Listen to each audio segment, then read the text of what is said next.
Morning, morning.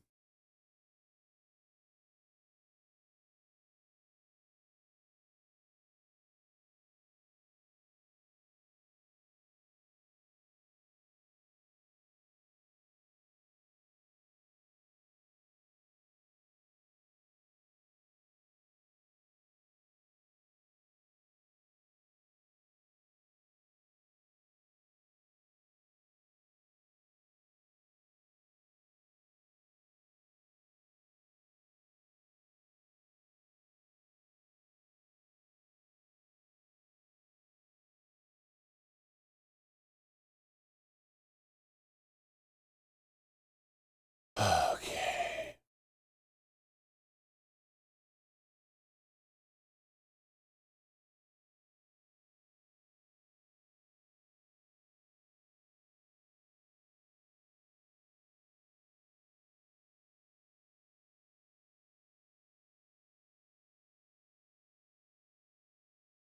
No, these are new. I swung them.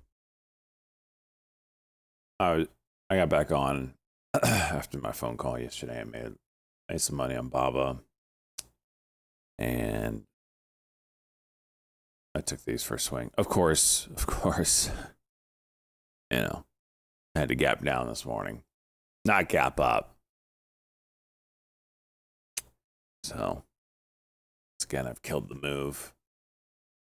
What's up, Aphelion?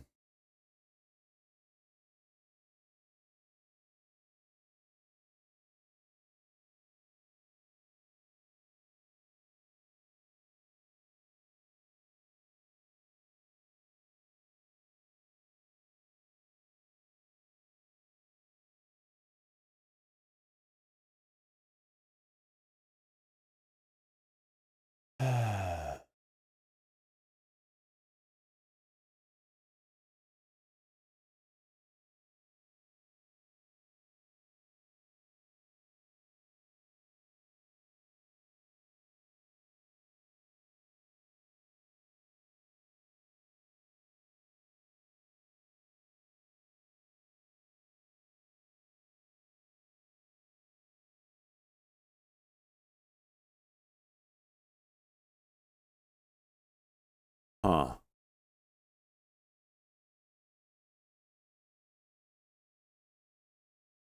My Botrix isn't working through.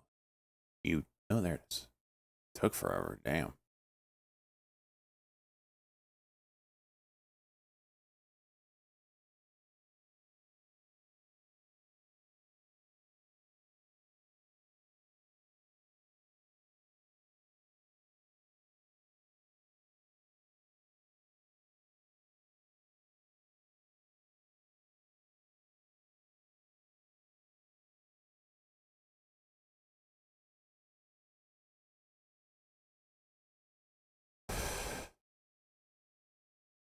Had my first 1K Monday. Nice, Aphelion. That's what I'm talking about.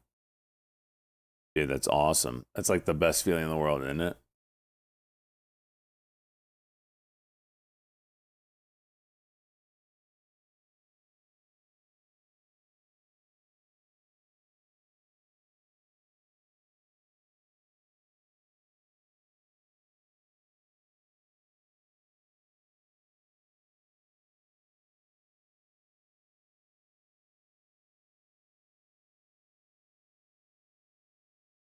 Really squilly. Interesting.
Baba 95 calls. Those things are absolutely juiced right now.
No.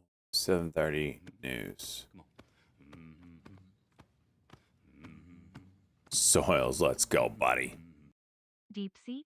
More like DEEPLIE.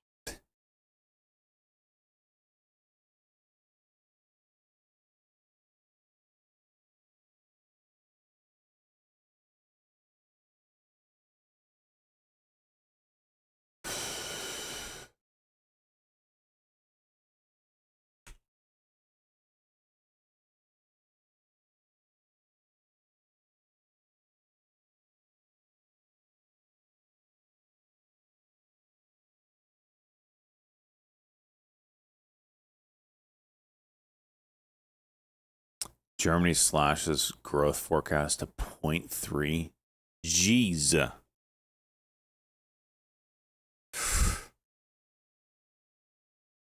It's shockingly bad over there.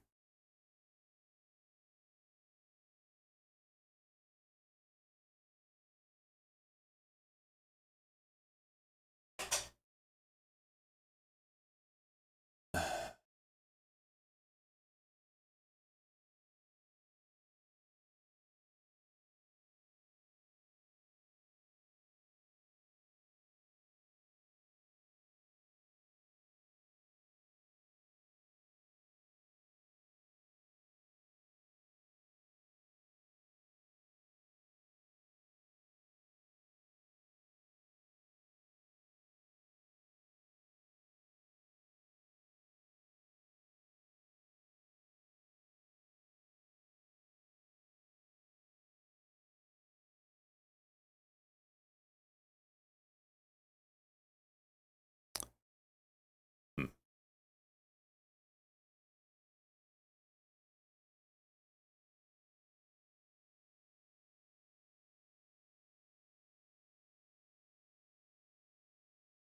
Nothing moving. So glad I woke up this morning.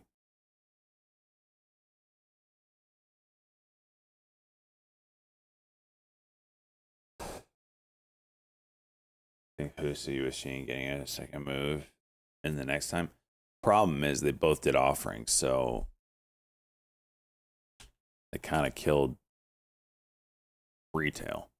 Retail was all excited to play them, and they did an offering, both of them, same day. So it usually kills stuff, and really euphoric, and it will make it harder for it to run, right? So on this run, it was a certain set of shares. Now it's more shares, so it's going to be harder for it to move up.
Someone's looking to get into trading. We're gonna learn to start getting an understanding right here, Polak.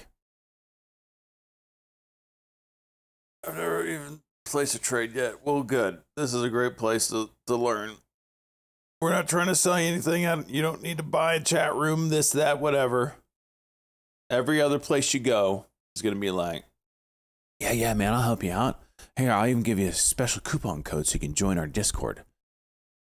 Normally, it's, $100 a month, but for you, I'm going to make it $50 a month. No, selling you nothing. Just a community of traders trying to make money in the stock market. Hang out here. Yeah, so I can pump and dump on you. Hang out here.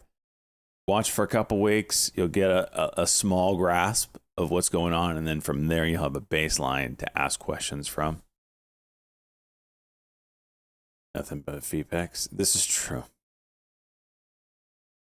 This is true.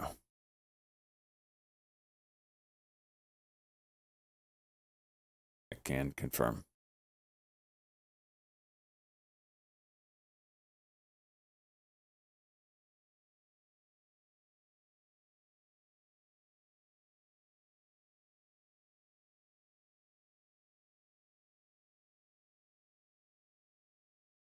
Oh my gosh.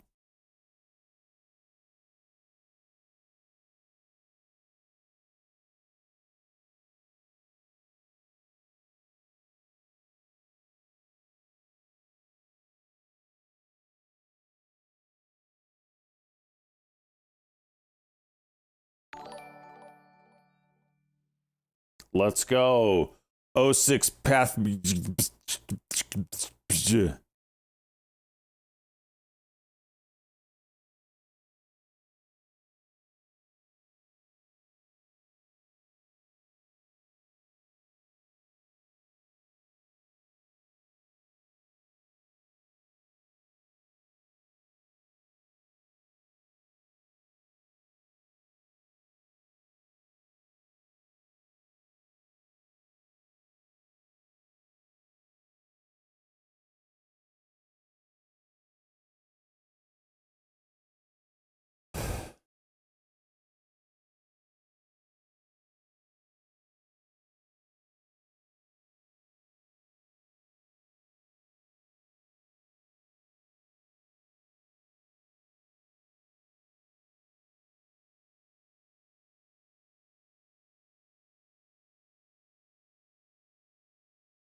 Over this 136, this thing could.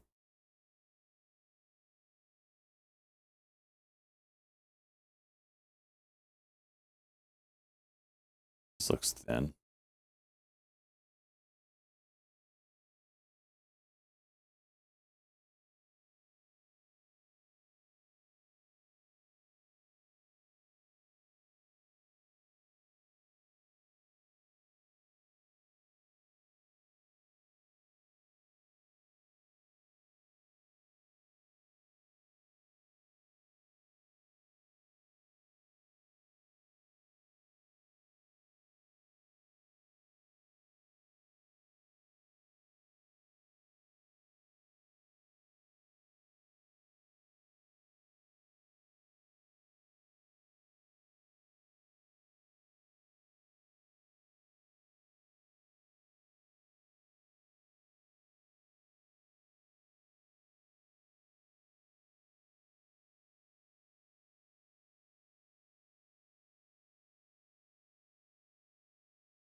Mm.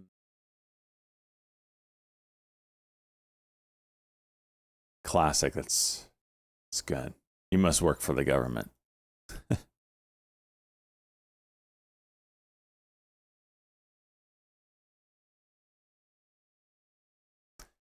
Yeah, and if you have for all the new peeps today, if you have a question or comment for me, be sure to highlight it with channel points or at me. Otherwise, I miss it in chat. It's hard to trade and look at chat, so I kind of only look at the things that are standouts.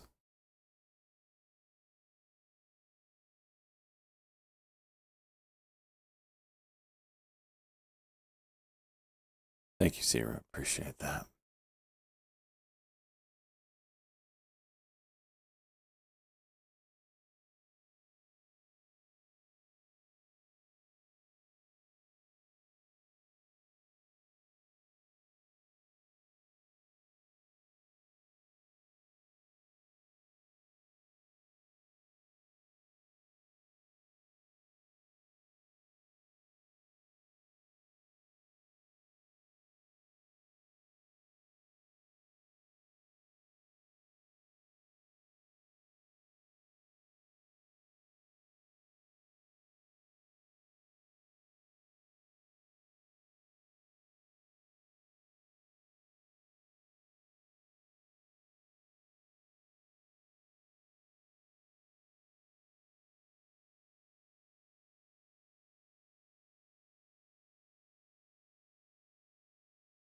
All right. Oh, I just freaking screwed my chat. Right. Oh, let's try this again.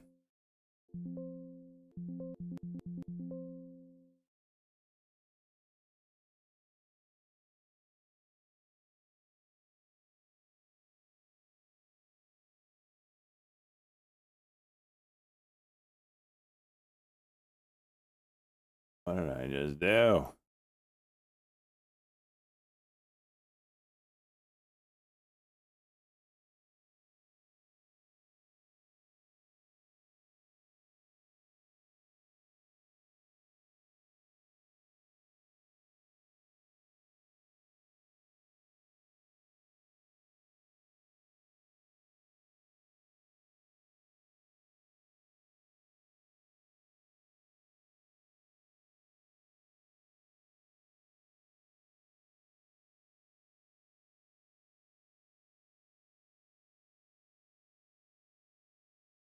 The hell?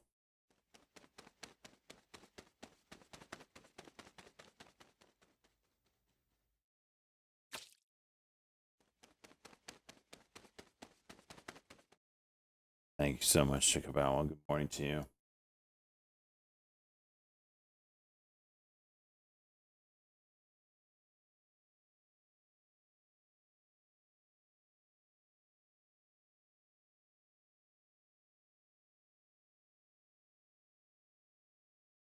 Okay.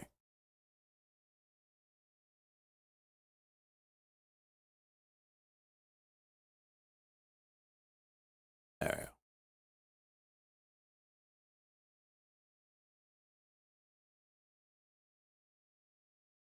5 minute here.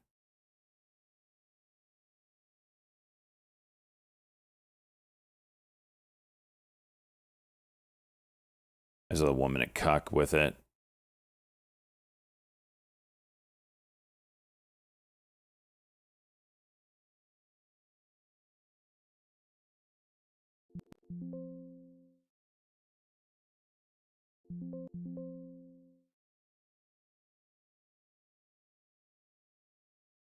Oh, the MACD is down. Shit.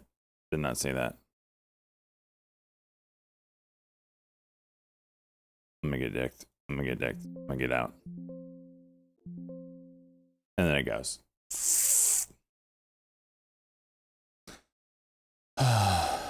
Yep. That was a nice setup. However, that's gonna dick you.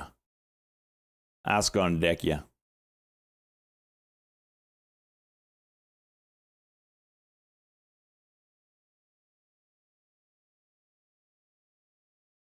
Look at this 5 minute on Baba.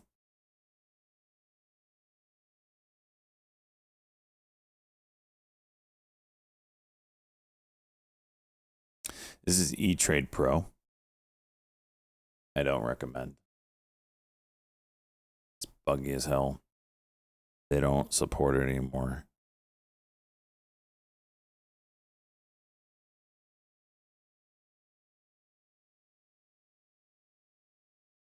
Yet I'm a glutton for punishment. So here we are.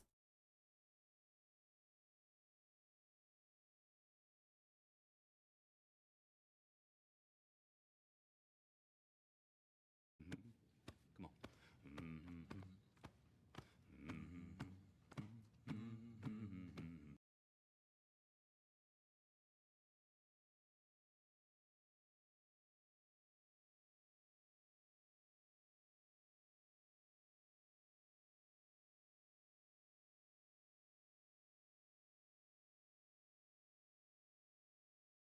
Okay.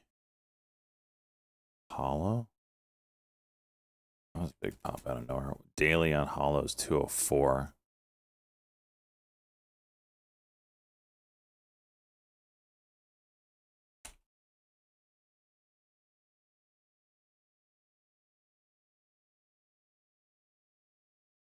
I hate Hollow though. I really don't want to touch it. When did you get those calls? Near the end of actually at the end of the day, yesterday. So that's why we're gapping down right now. Apologize. That's why I reversed. That's why I reversed the move here. It's my fault. I apologize. NVIDIA is now going to crater.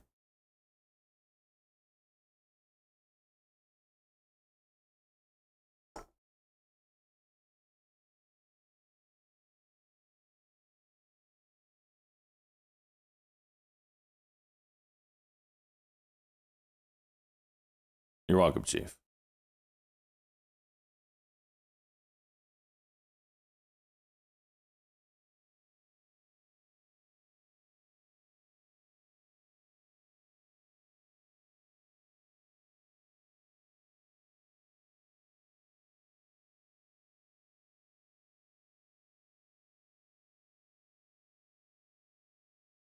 There's Baba through that 99 we were just talking about. Damn.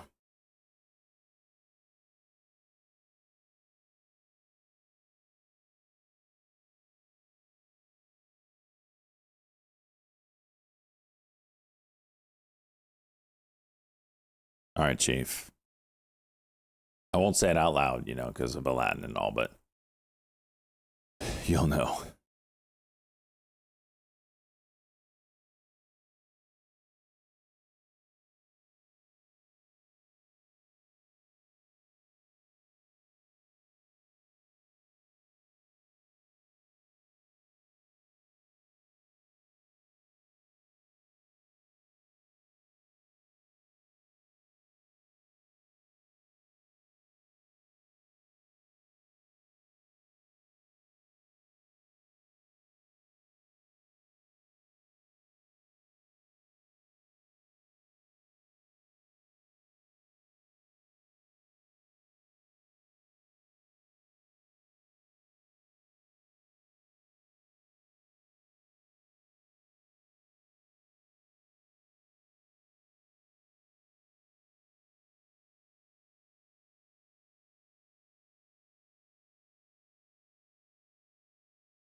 we're saying today? Oh, today's FOMC?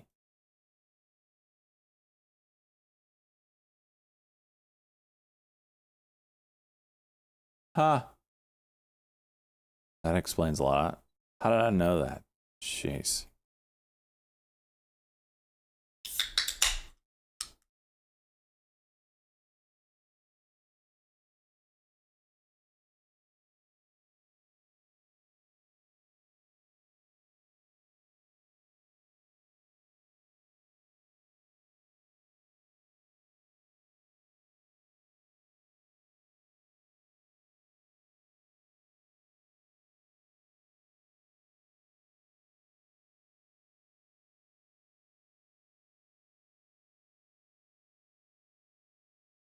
Okay, hello. It's all dependent on what NVIDIA does. They all are moving. All the stocks that went down with NVIDIA will move up with NVIDIA. The same time NVIDIA started to move up yesterday, OKLO and NE moved with it. So you just have to watch NVIDIA.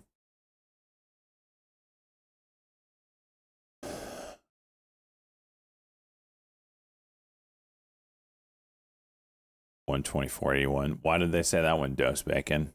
What's so special about that level?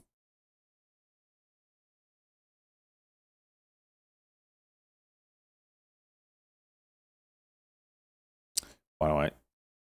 Oh, well, okay. So I don't know if you have been paying attention, but the news with DeepSeek out of China, the AI model that basically claims that they made their version of ChatGPT with 6,000 graphics cards, sent NVIDIA down with the implications that you can make a quality AI with hardly any GPUs, not 50,000 GPUs. Yeah, it's because of DeepSeek. So NVIDIA dropped in one day the $500 billion, largest drop by market cap in history. So anything attached to that. So OKLO is a nuclear energy play that was up because of the thought that, hey, if we're really going to have an AI revolution, you're going to need to power it. Even though they don't have a single plant, it was nonetheless moving. Same with NNE. It was nonetheless moving with this AI crazed move. So we'll see. Did I just miss the 5 minute? Sure I did. In fact, he's still down.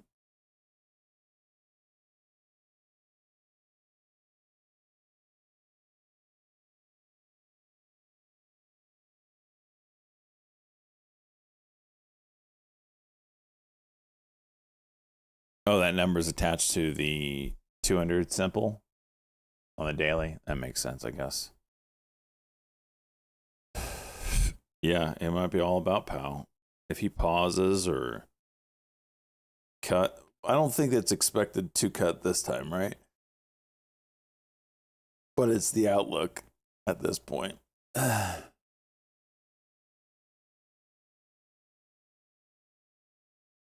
question I have is, are they going to stay data dependent, or are they going to front run potential? Are we moving here? Potential inflation from tariffs, potential tariffs, which may or may not happen, or inflation from tariffs may or may not happen. That'll be interesting to see what they talk about there. Just trying.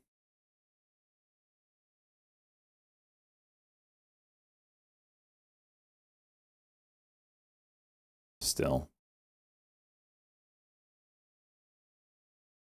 Can I short this?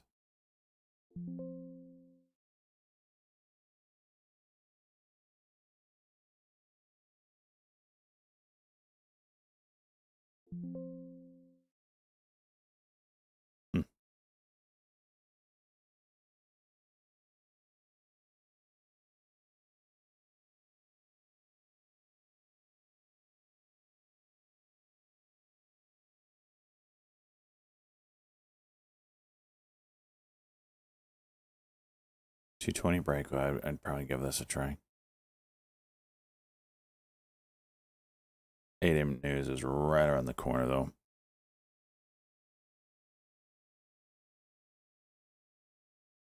What time did I buy the NVDA calls? It was like 3:30 or something like that. I can't remember.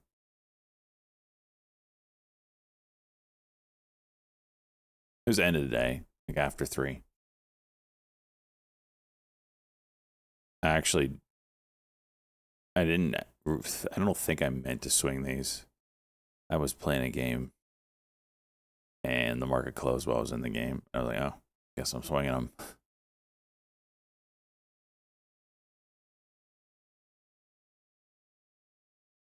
Are they variants? Yeah, I'm using a new multi-stream platform. So things might be a little off. I don't know.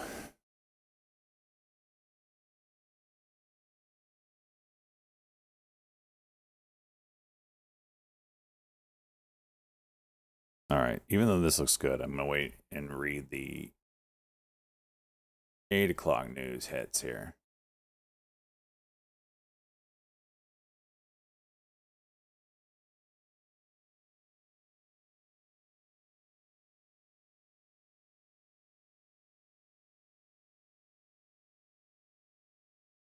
$30 million loan. Oh. Stupid headline.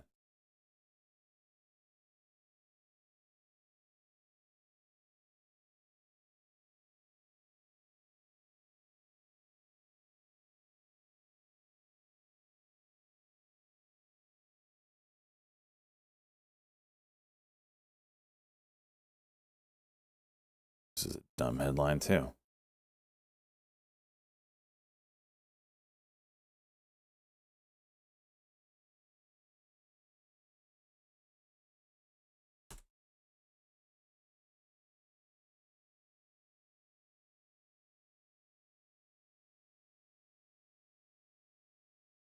All right, we got something here.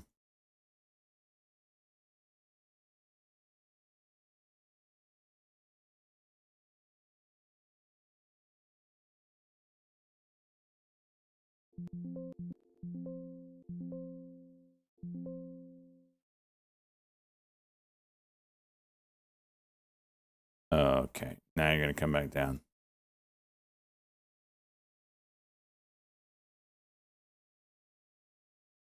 What a topping tail.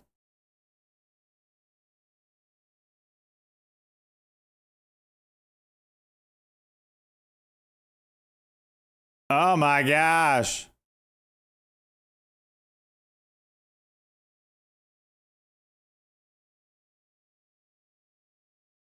No, screw that. I'll take the L. That's nasty.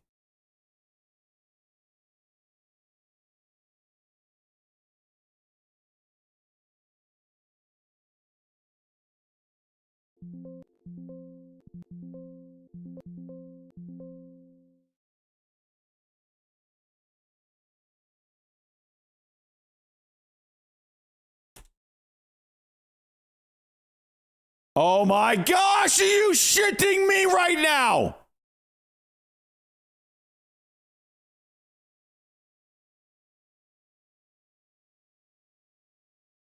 Oh, fuck.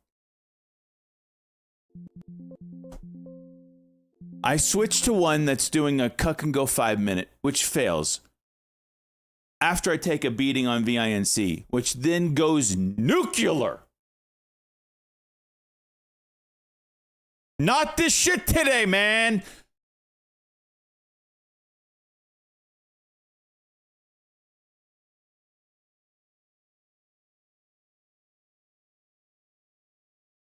No, not wrong ticker. I meant to take this trade.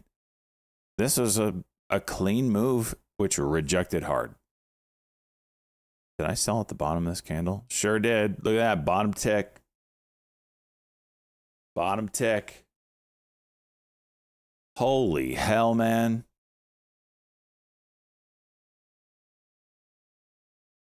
I can't take this shit today.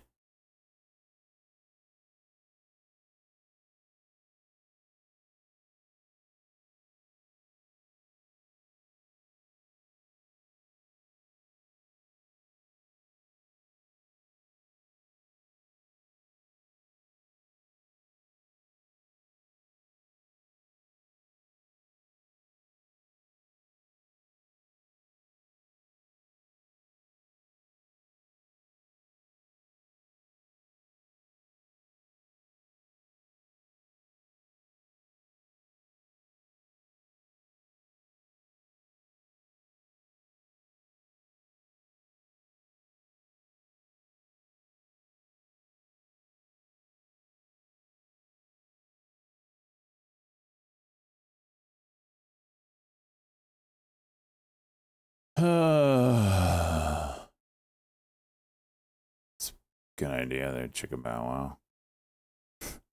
So stupid.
I have not made a green trade this morning. It's annoying as hell. 310 break is big. So many sellers on this thing, man. Can I short it? Just curious. Oh, I think I can.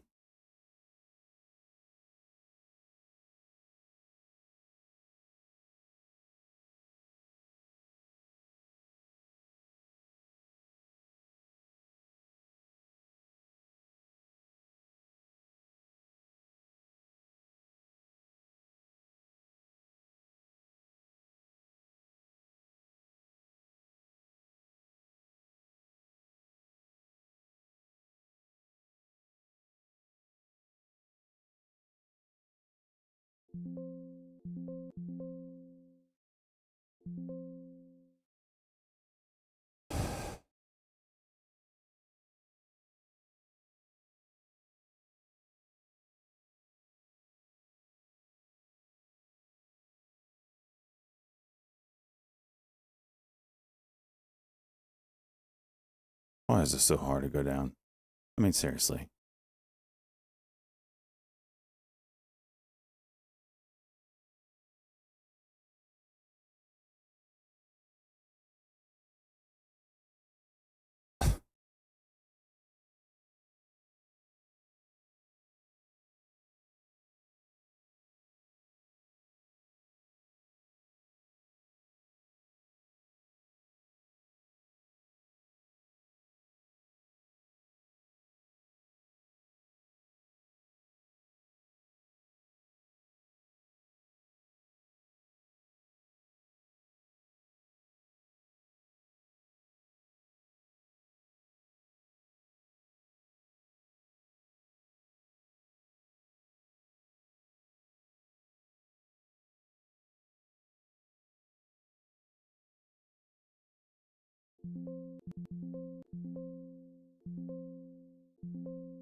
Go figure. My first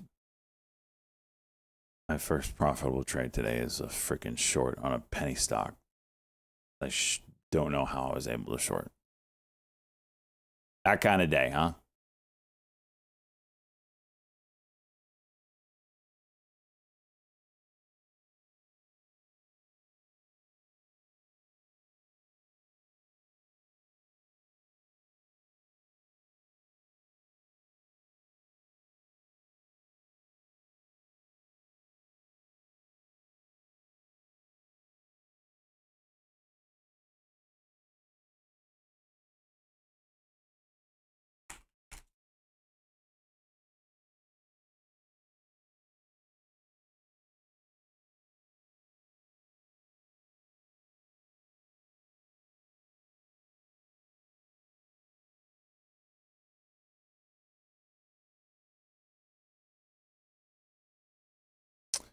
Look at old NVIDIA. Go ahead, gap down, you piece of shit. Just keep going.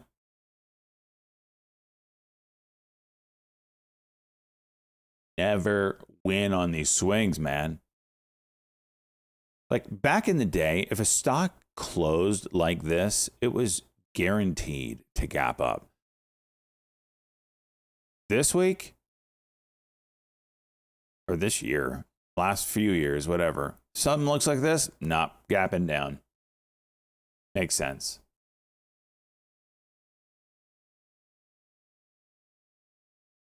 Like you used to be able to play the gap play, right? Something's closing strong end of day. You buy it, and more than likely it gaps up. Now, nope. Nope. Nope.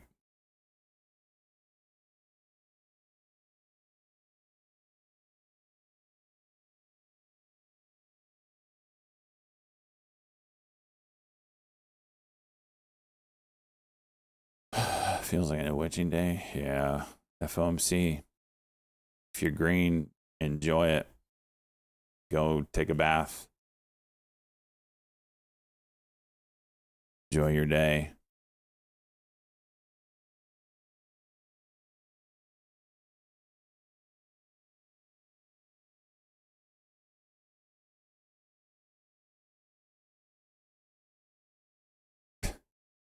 That's right, Soils.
There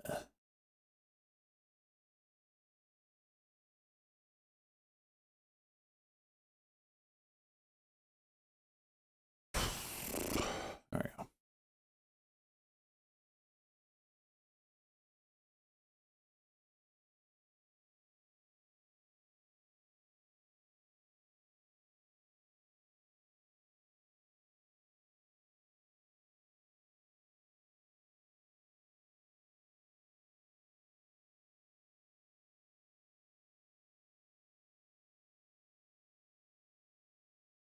NVIDIA dumped on your face. Yeah, well, this is my fault. I apologize.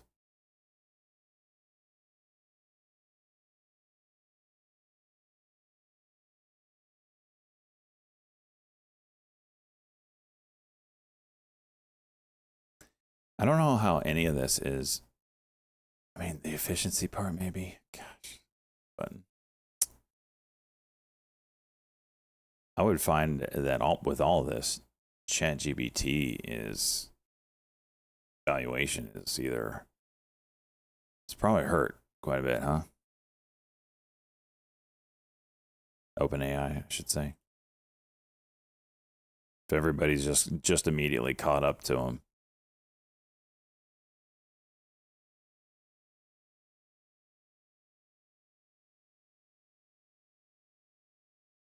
I know, Jake. I think so too. But again, I'm not going to sit in there and now the market's dying. What's going on? We'll let it all play out a little bit before I feel, there's other plays out there. I didn't enjoy selling my NVIDIA yesterday. That was rough.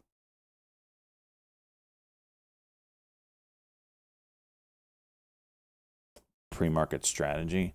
So this isn't a pre-market. There's no strategy going on here. We're just looking for breaking news on stocks and trading them like we would normally with the market open. It's a little different today because we do have FOMC.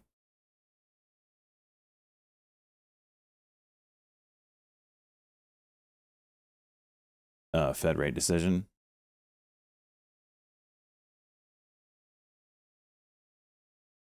But outside of that,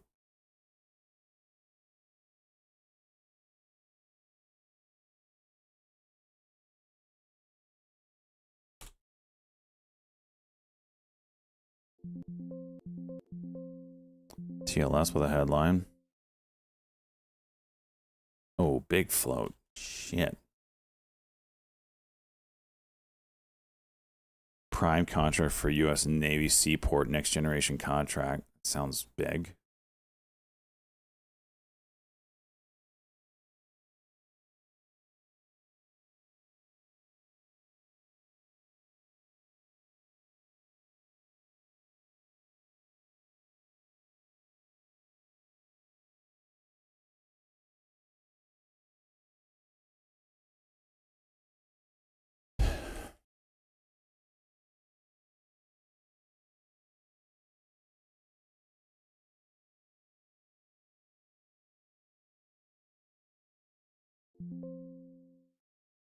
Yeah, I put the order out, immediately drops everything.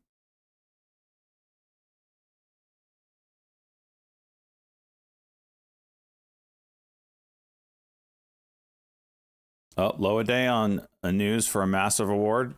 Why not? Do it. Do it, bitch. Make sense of it.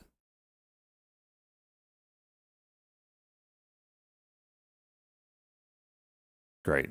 Hidden seller.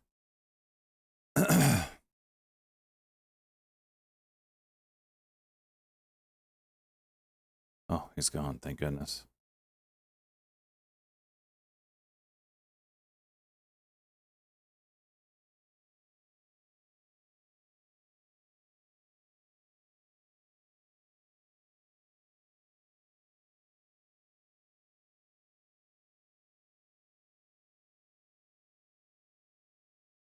And push it down. Unlimited selling. Push it low a day. Push it low a day. How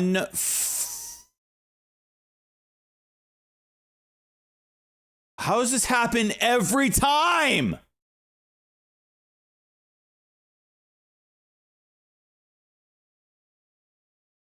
Oh, main contract award? Yeah, low a day. Send it. Unlimited selling to low a day. SLXN coming up to the breakout level, and I'm stuck in this piece of shit.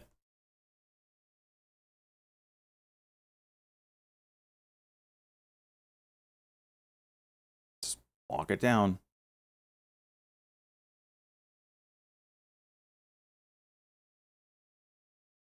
Oh my gosh, dude.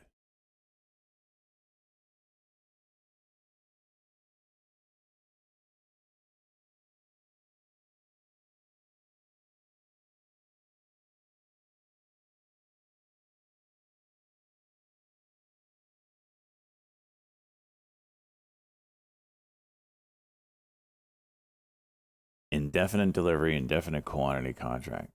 Sounds bullish. Send it low a day.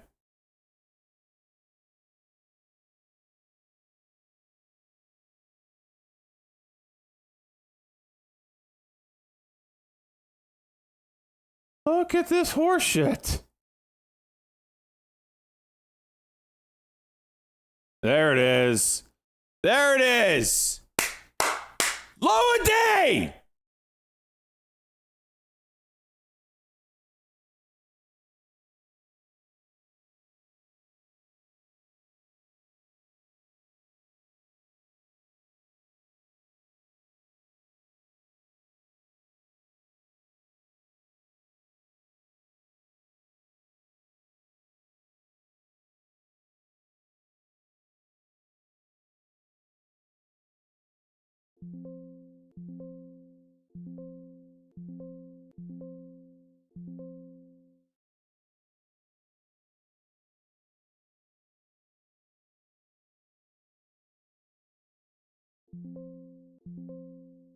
Oh my gosh, man.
Oh, I am sick of January already, man.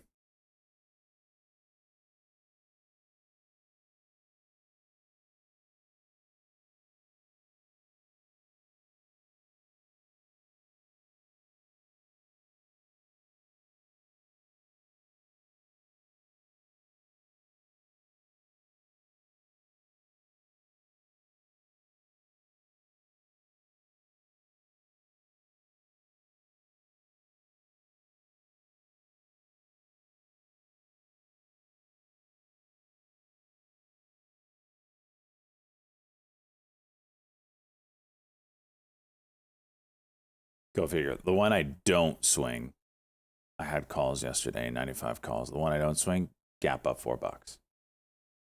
Oh.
This float is 3 million shares, and you're telling me that half the float rotates every minute. This is so bullshit. Hello.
Dude, what is going on with the market? It is just saying, remember all that momentum?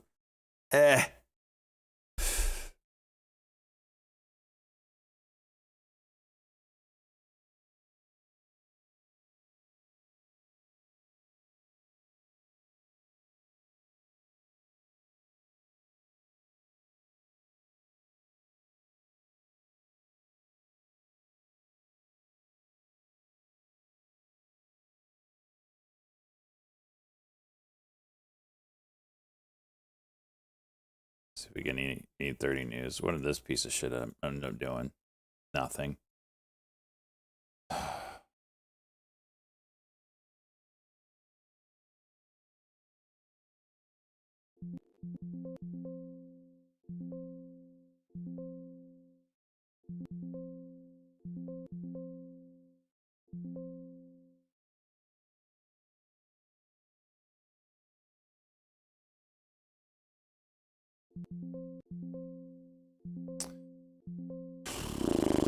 I should have done better.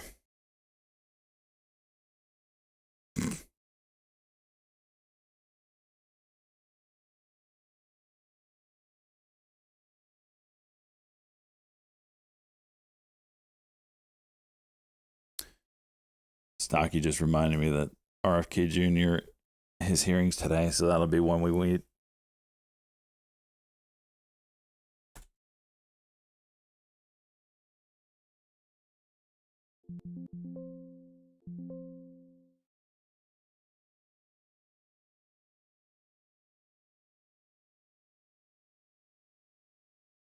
Exclusive to Benzinga ADIL. Whoa, what is up with this? Into financial services. What the fuck? EJT expands into financial services. Watch Funware.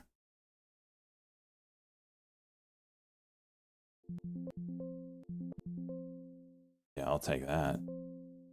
Whoa.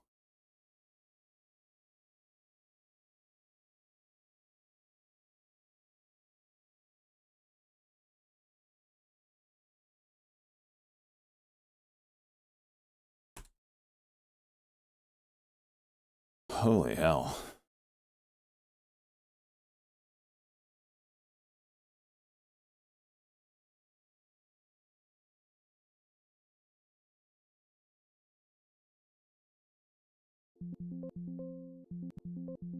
So it's a DeFi brand?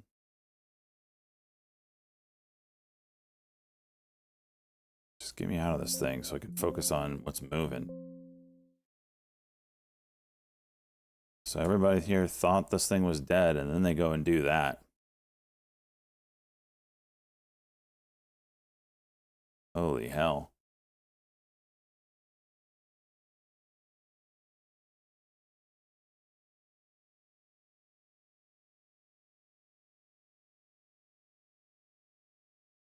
Trump-fi.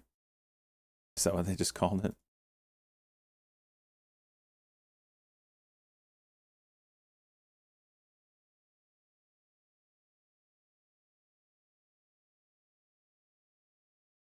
It's a big move.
OCEA popping up.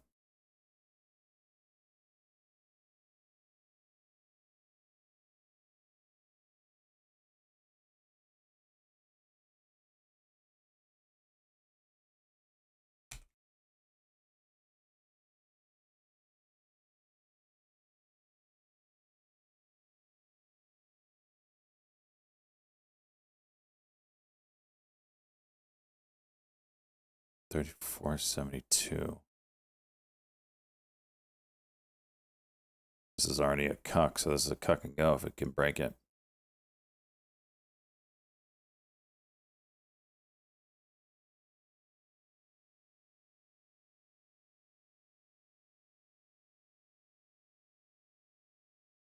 Hey, Good Banana, are you in chat?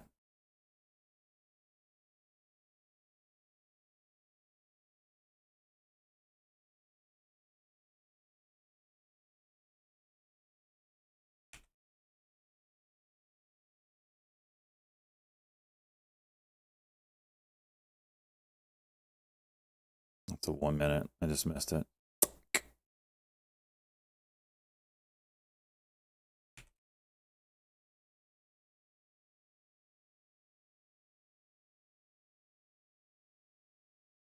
Not selling.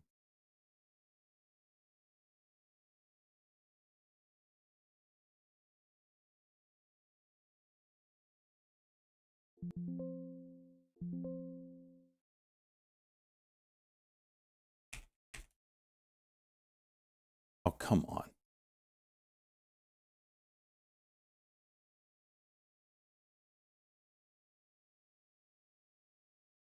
No. Dicked me.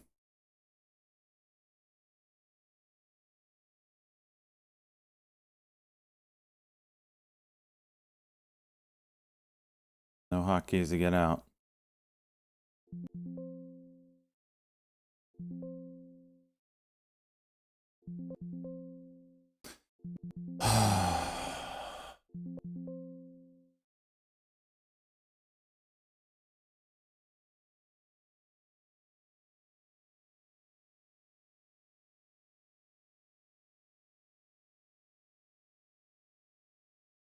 Hmm.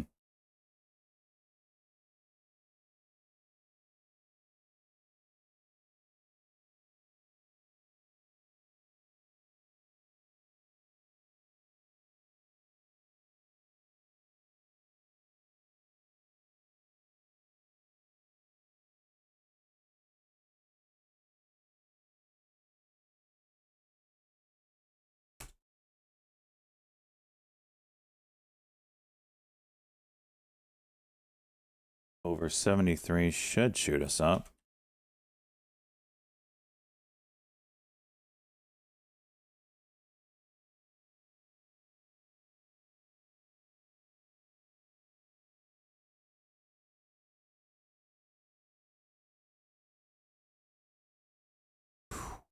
Brutal.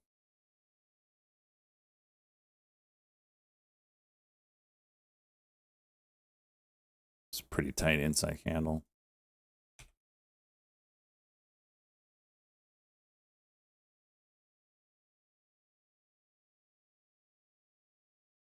Look at the buyers step in.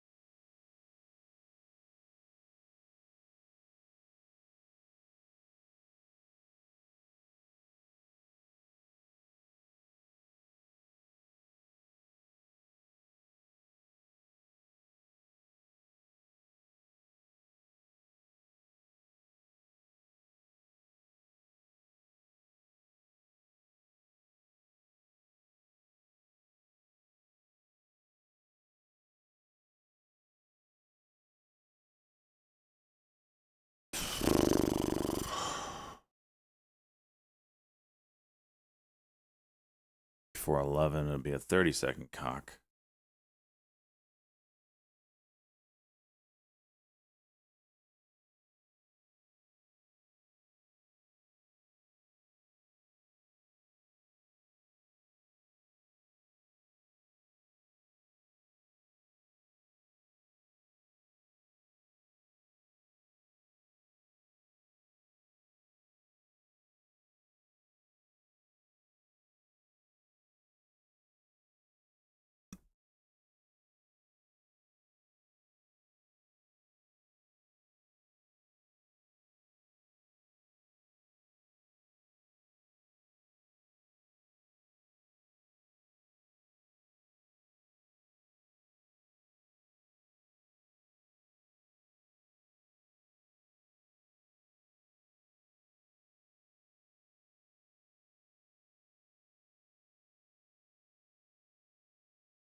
Oh, so they're just turning this thing into an investment fund? Is that all this is?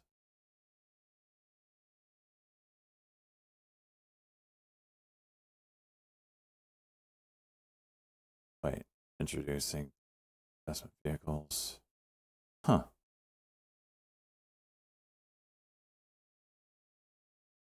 It's a 1 minute on it.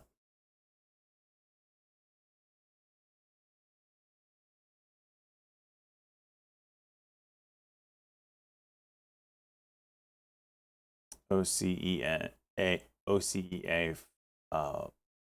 1 minute play.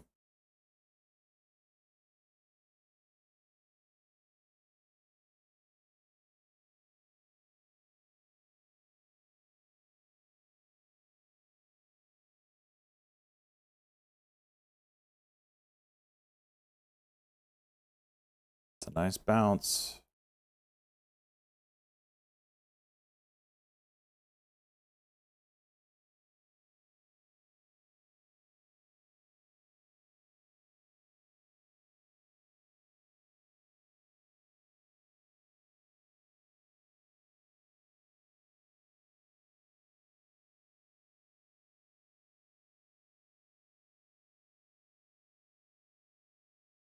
Damn, high day.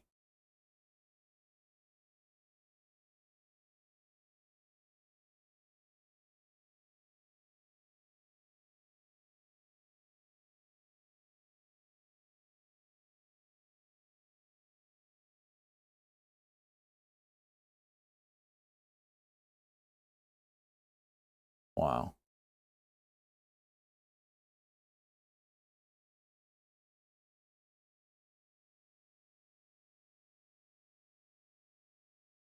Wow.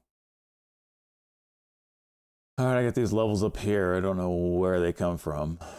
35, 28.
dude, this DJT is juicing.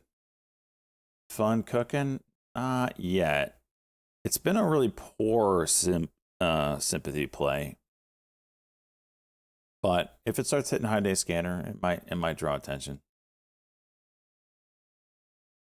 Especially if this really starts opening up. I mean, hasn't slowed down yet.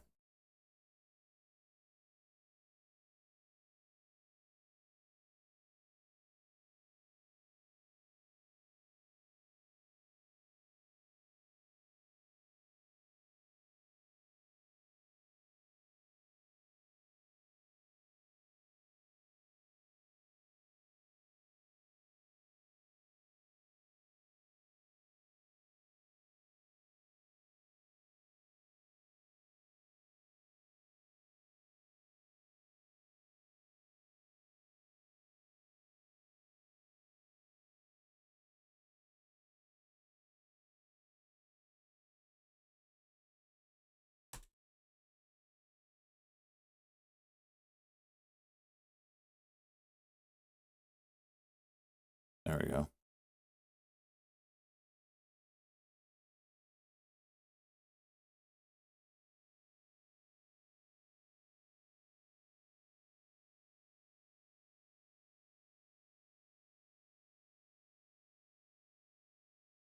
So DJT is blown through the 1-day max at 33, basically.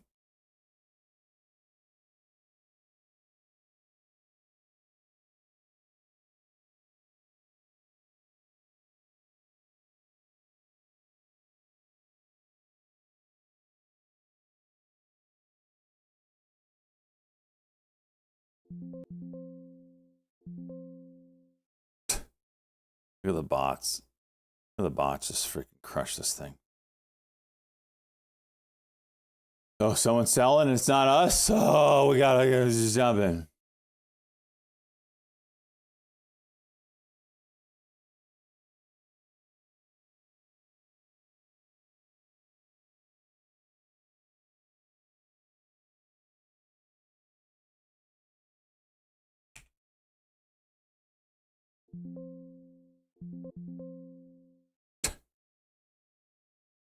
Come on.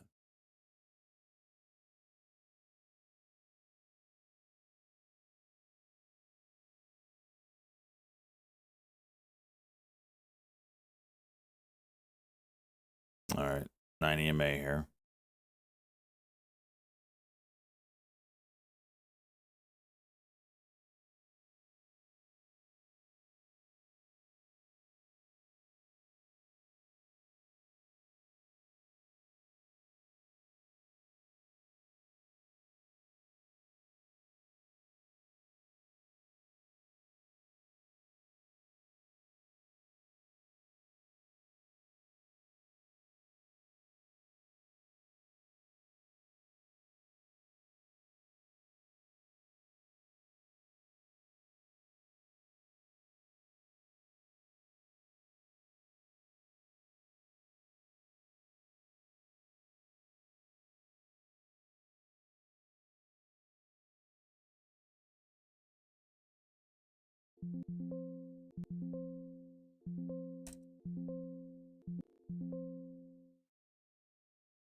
Oh, I missed the 1 minute here. Damn it.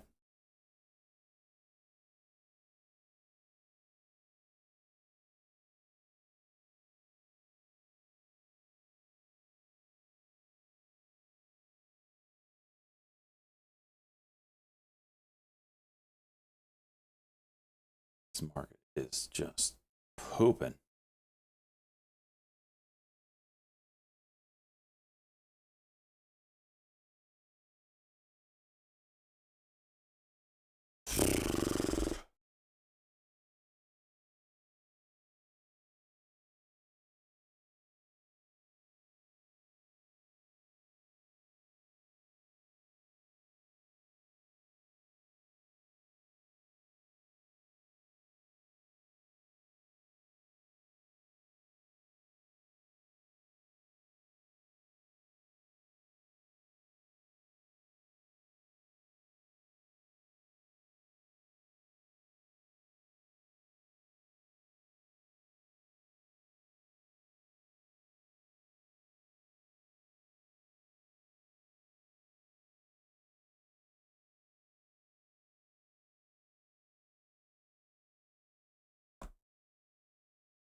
GT coming back up.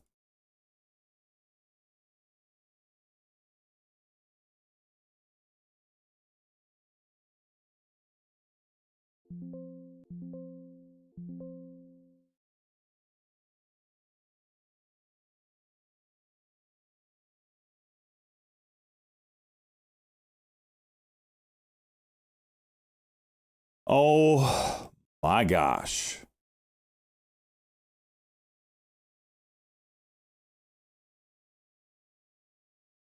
Top tick Tommy. Shouldn't be possible, but hey, here we are.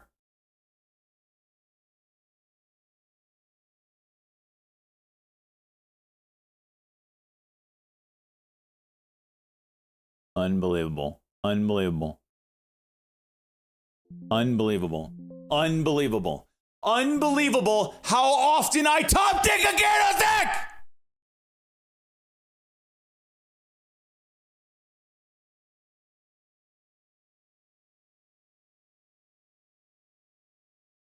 Bounces right back up.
I just can't believe it, man.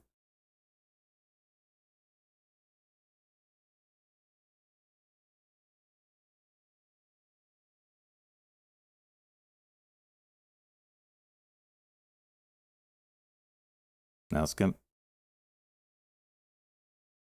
cuck again. Very tight. I'm scared. Here's your cuck.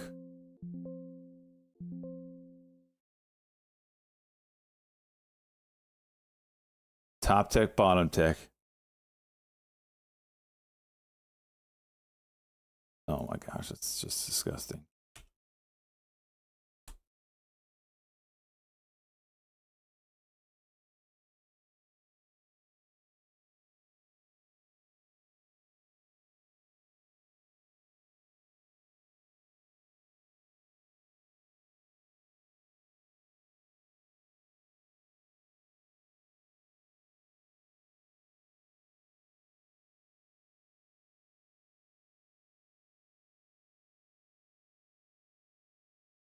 This is the one I don't take, and it'll go.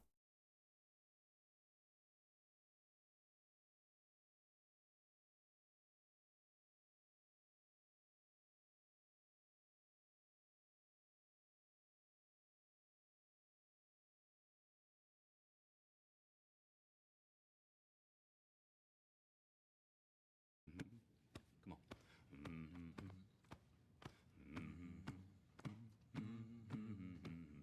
Nothing better than a breakfast burrito in the morning.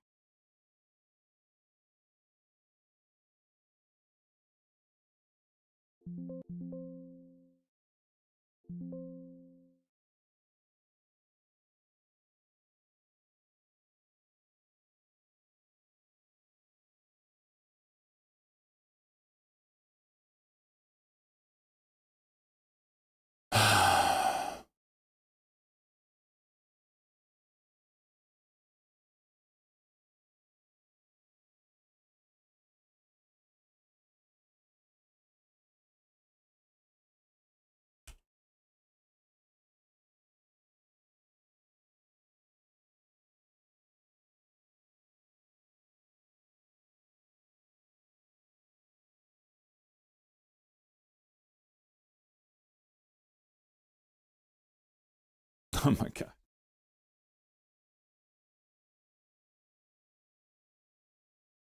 Top tick.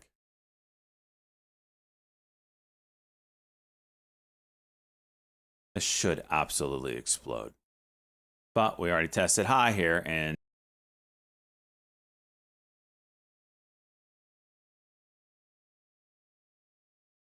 yep, there's your cuck. Yep. Yep.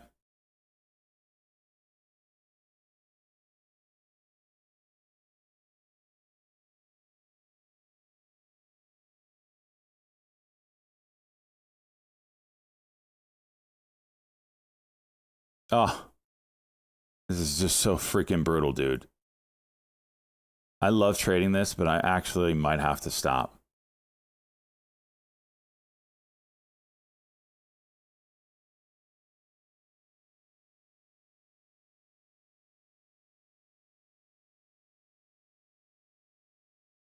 This is now $4,000 I will lose on this stock.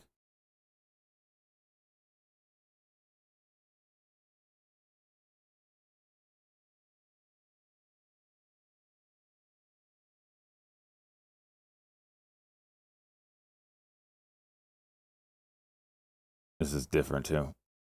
Usually it bounces here. Hasn't done it yet.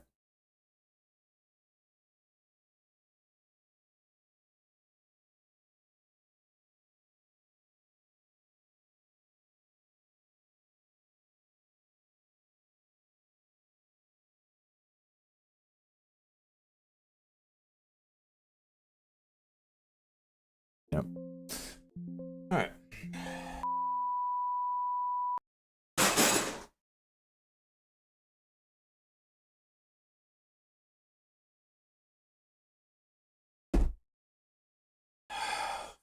Crying out loud, dude. How is that to hit the top and low of every freaking candle? It should not be possible.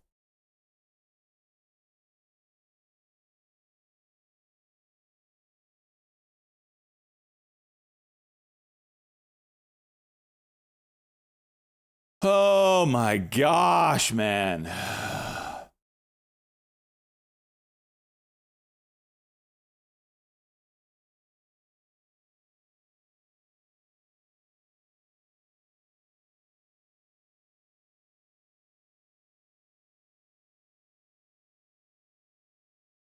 Oh my gosh.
Yep, 9 a.m. No, NVIDIA is going to be red because it's gapping down.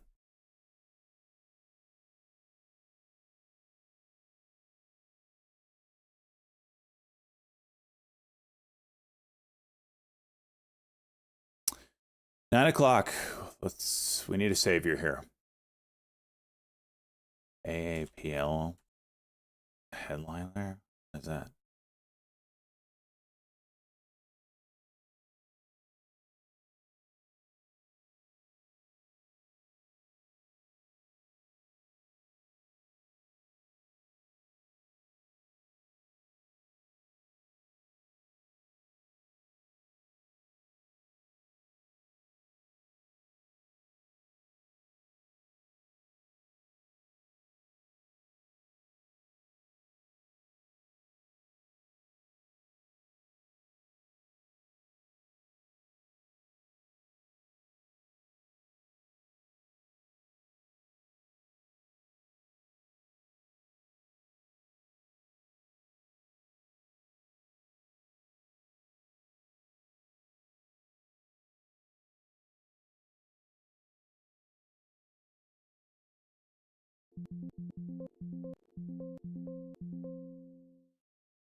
Should have gone.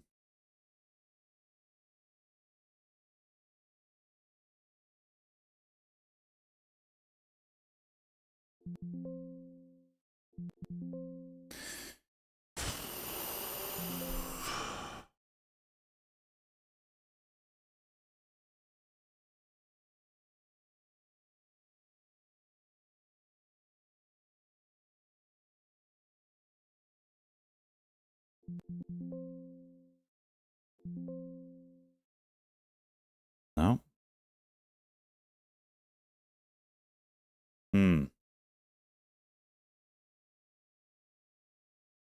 Ah, yes. Even the penny stocks can dick me today.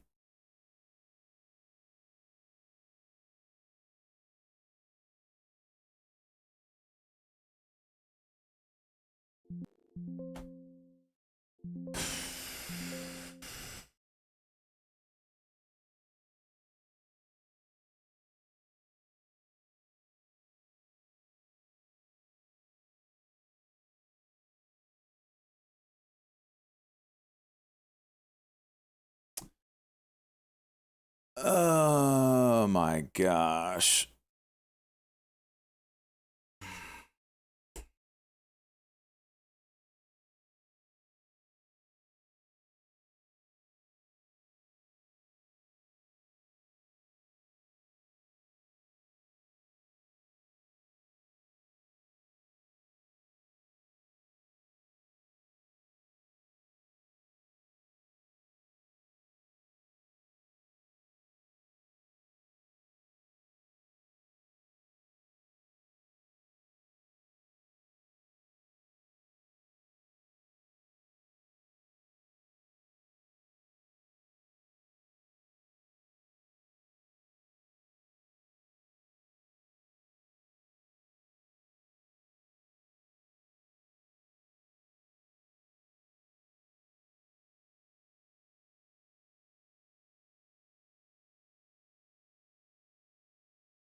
I've been kicked in the dick a few times this morning, and I'm not very happy.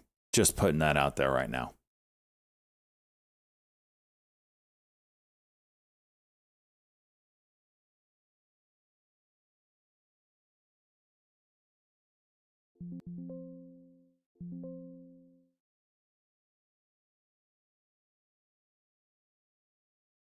Can I see my charts?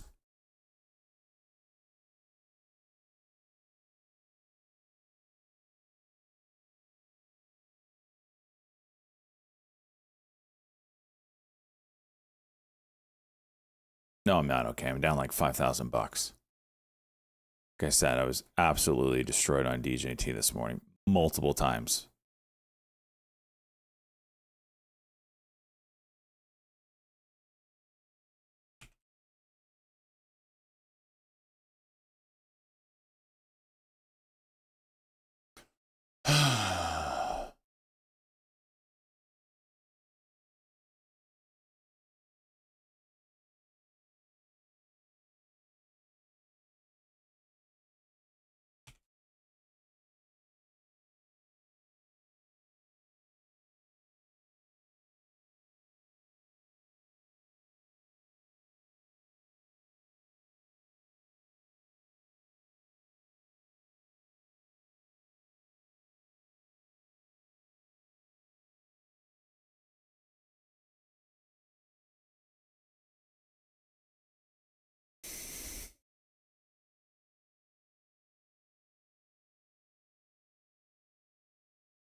You smell that? What is that?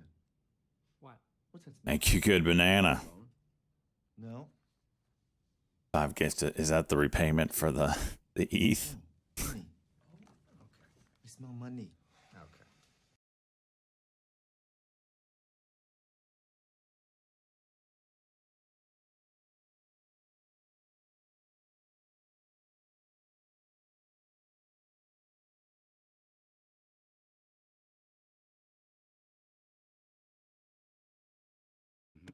Hmm.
NVDA.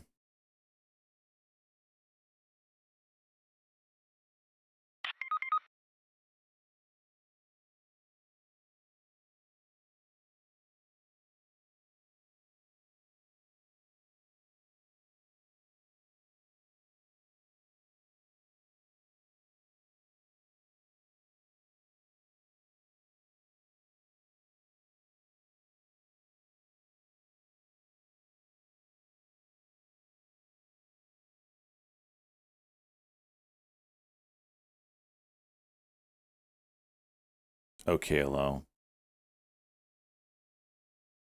Out the juice.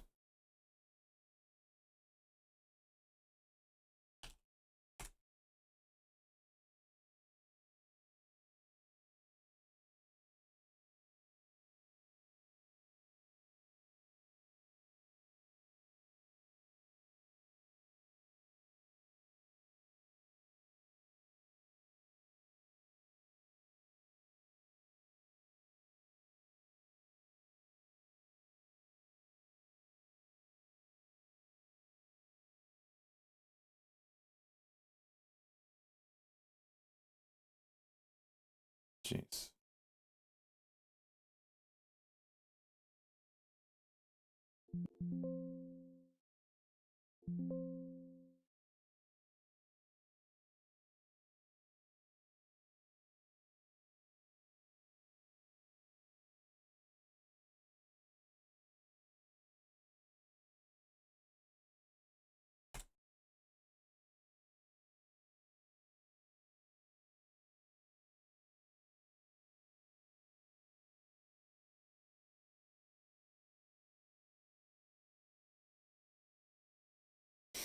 Oh my gosh, dude.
No problem, good banana.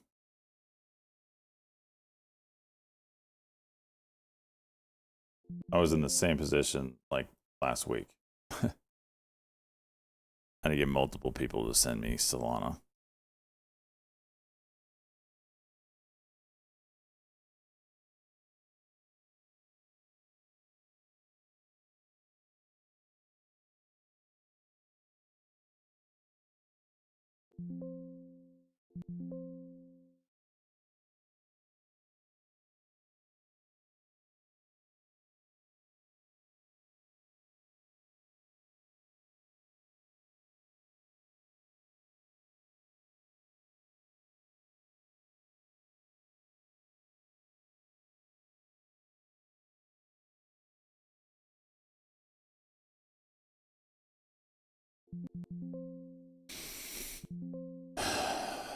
What is this market, man?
Gosh. Oh, I'm so pissed.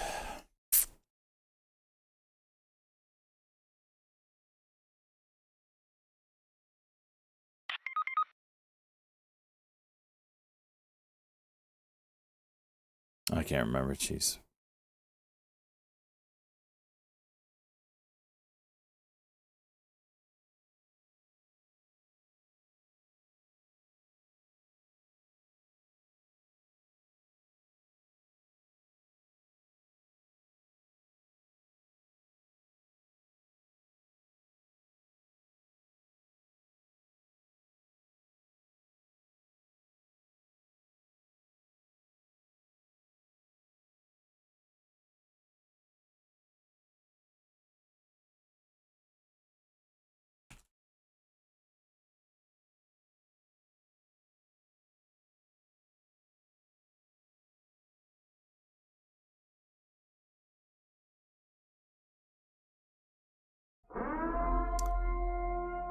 Bank of Canada cut.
Wow, what a terrible fill.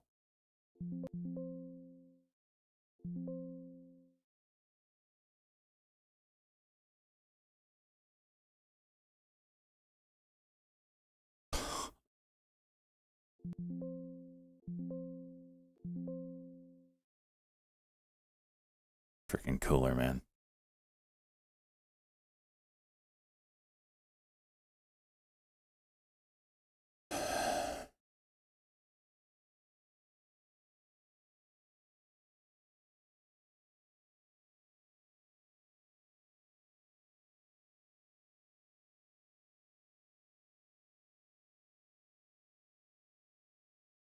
I see DJT, little red to green, right? It's got a ways to go to get closer to that 35, and then I get really interested. RNA's moving.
No?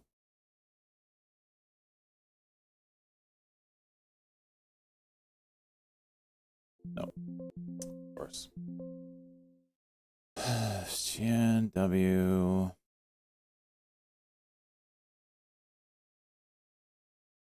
Missed it.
Whoa, I looked away for a freaking second.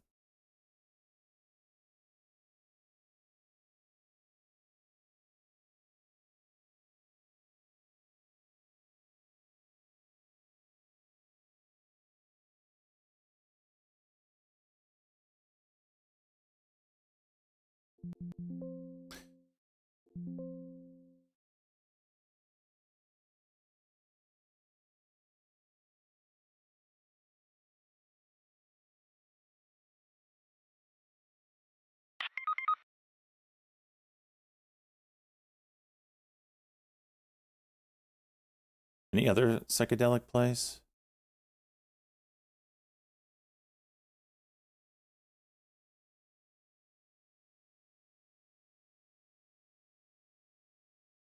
$49.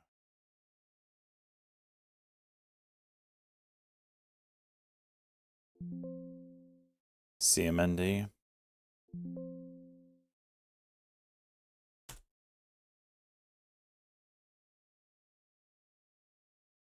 I like that daily break, that 750 daily break on it as well. So you got some technicals to go with it.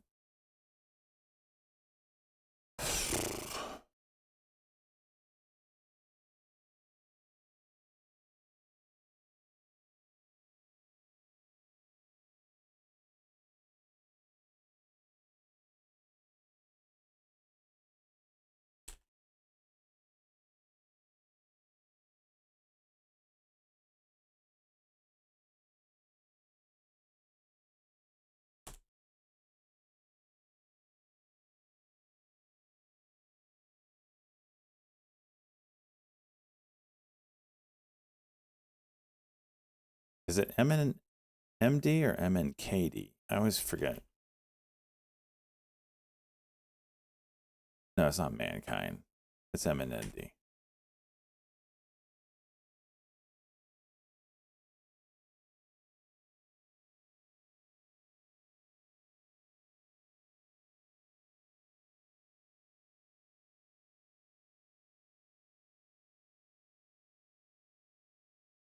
Okay, hello. Juice. Jeez.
Gotta fill one lot.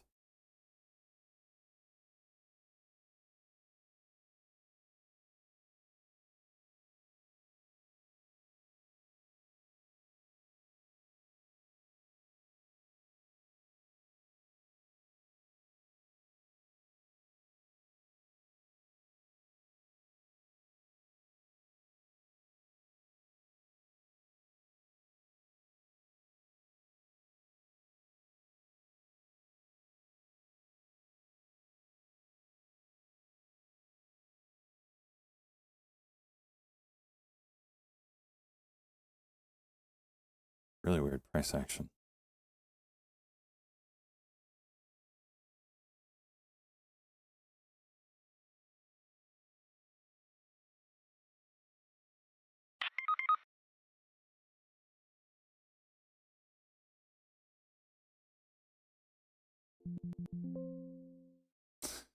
Okay.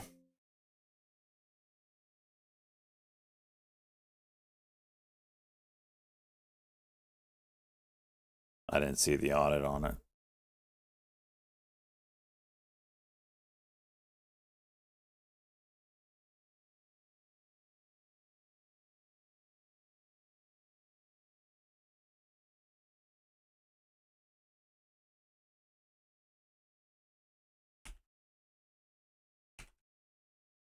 Oh my gosh. Damn it.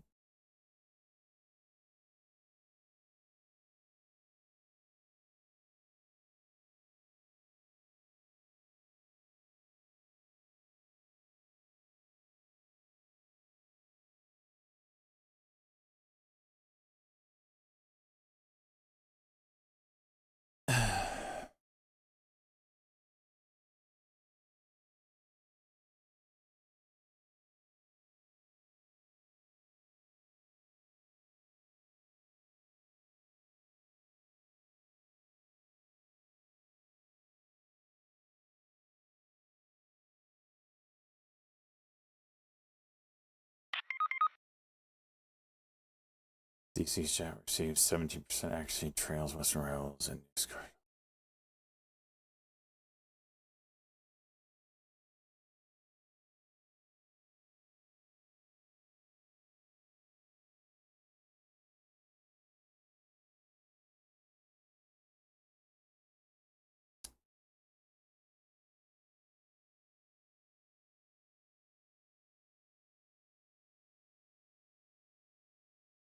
that's why MSOS was moving today. It's RFK.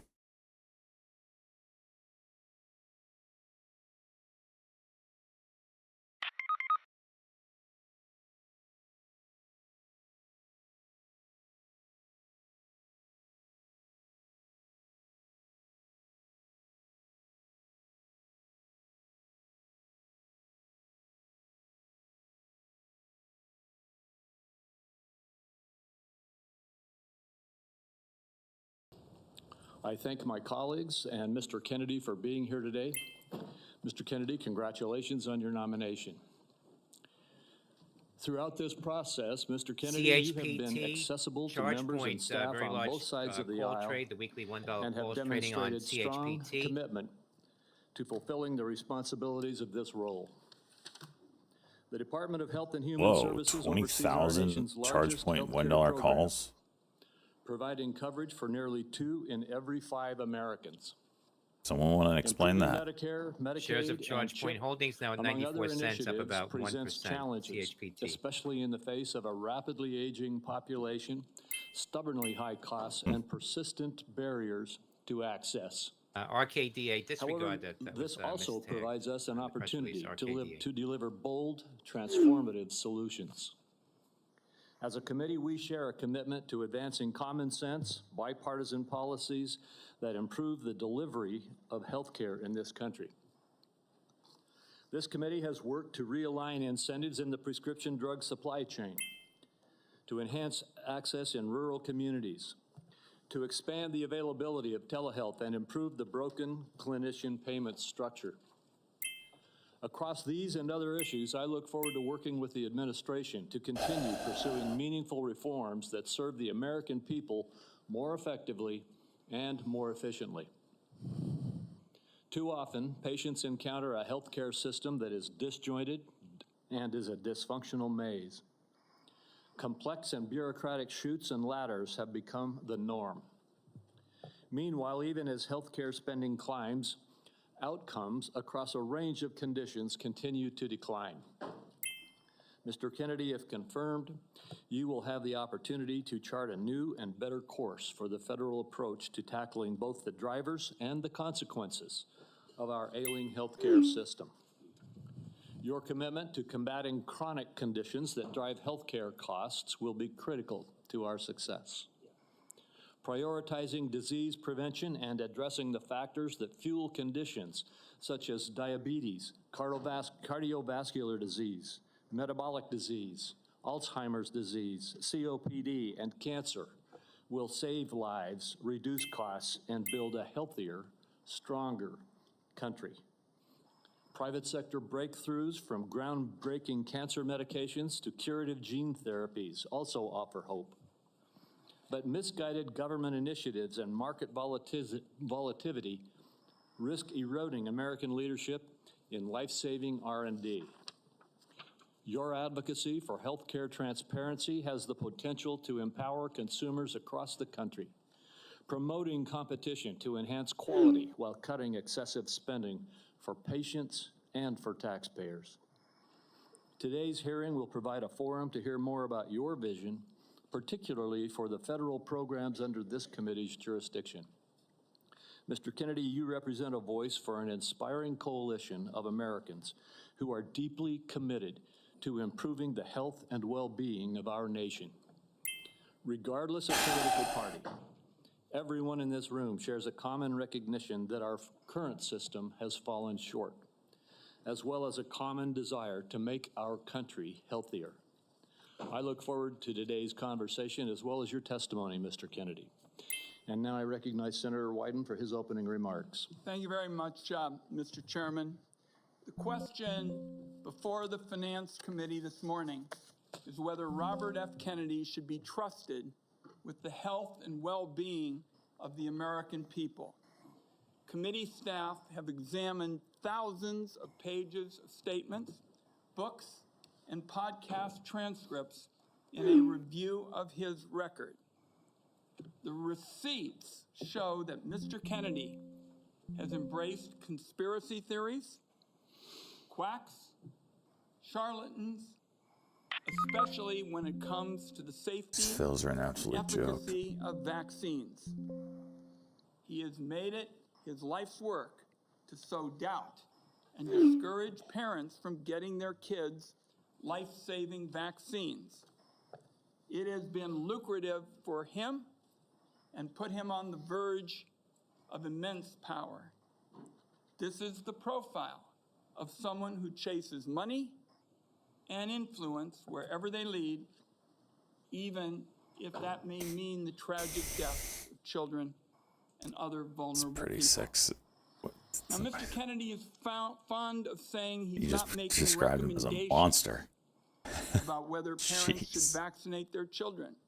He's just asking questions and giving people choices.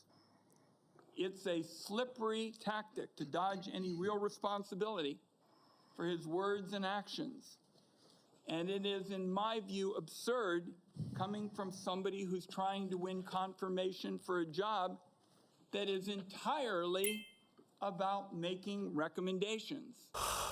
These recommendations are going to have life or death consequences for the American people.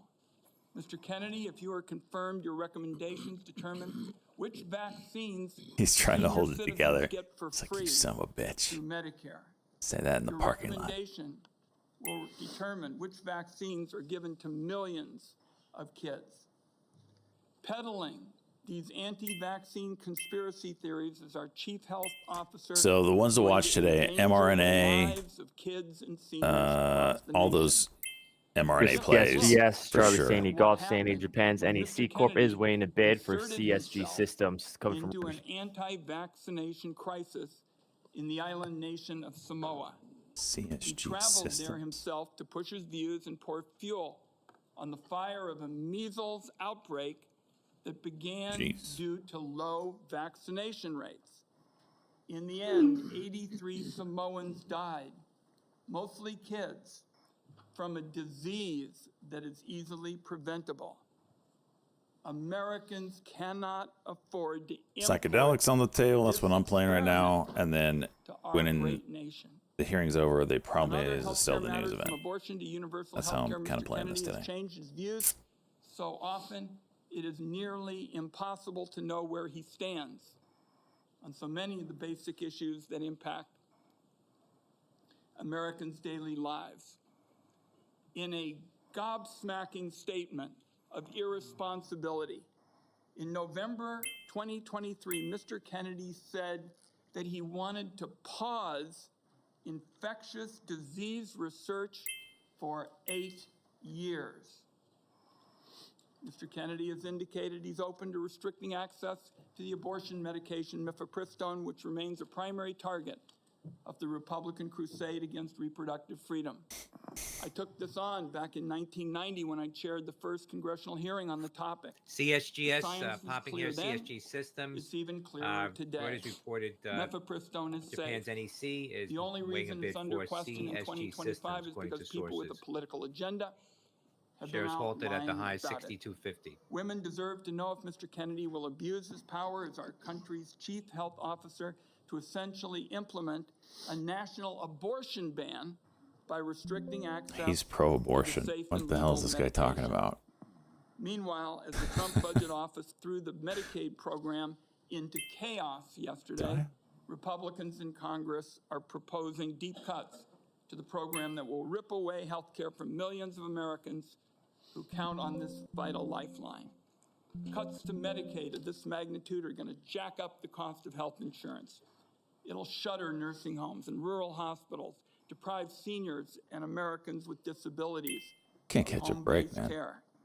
That approach amounts to handing over our nation's health system to for-profit cock. No ticker insurance KR companies. Kilo Romeo Made a shares are seen fortune increase delaying activity new and highs denying KR.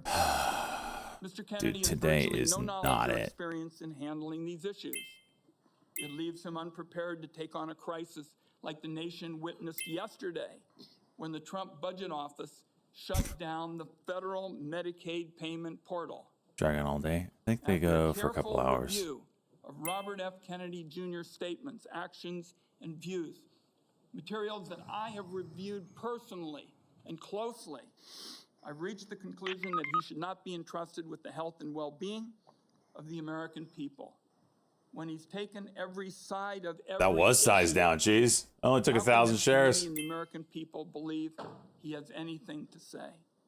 Let me close by saying I believe more strongly than ever, and I have specialized Ain't that the truth, in time healthcare taker? during Holy my time hell. in public service, that we're a turning point with regard to healthcare in America. If there's one word to describe Americans' feelings towards the healthcare system, it's disillusioned. At every single turn, people feel like they're rolling a load of dice, loaded dice, when they try to get health care.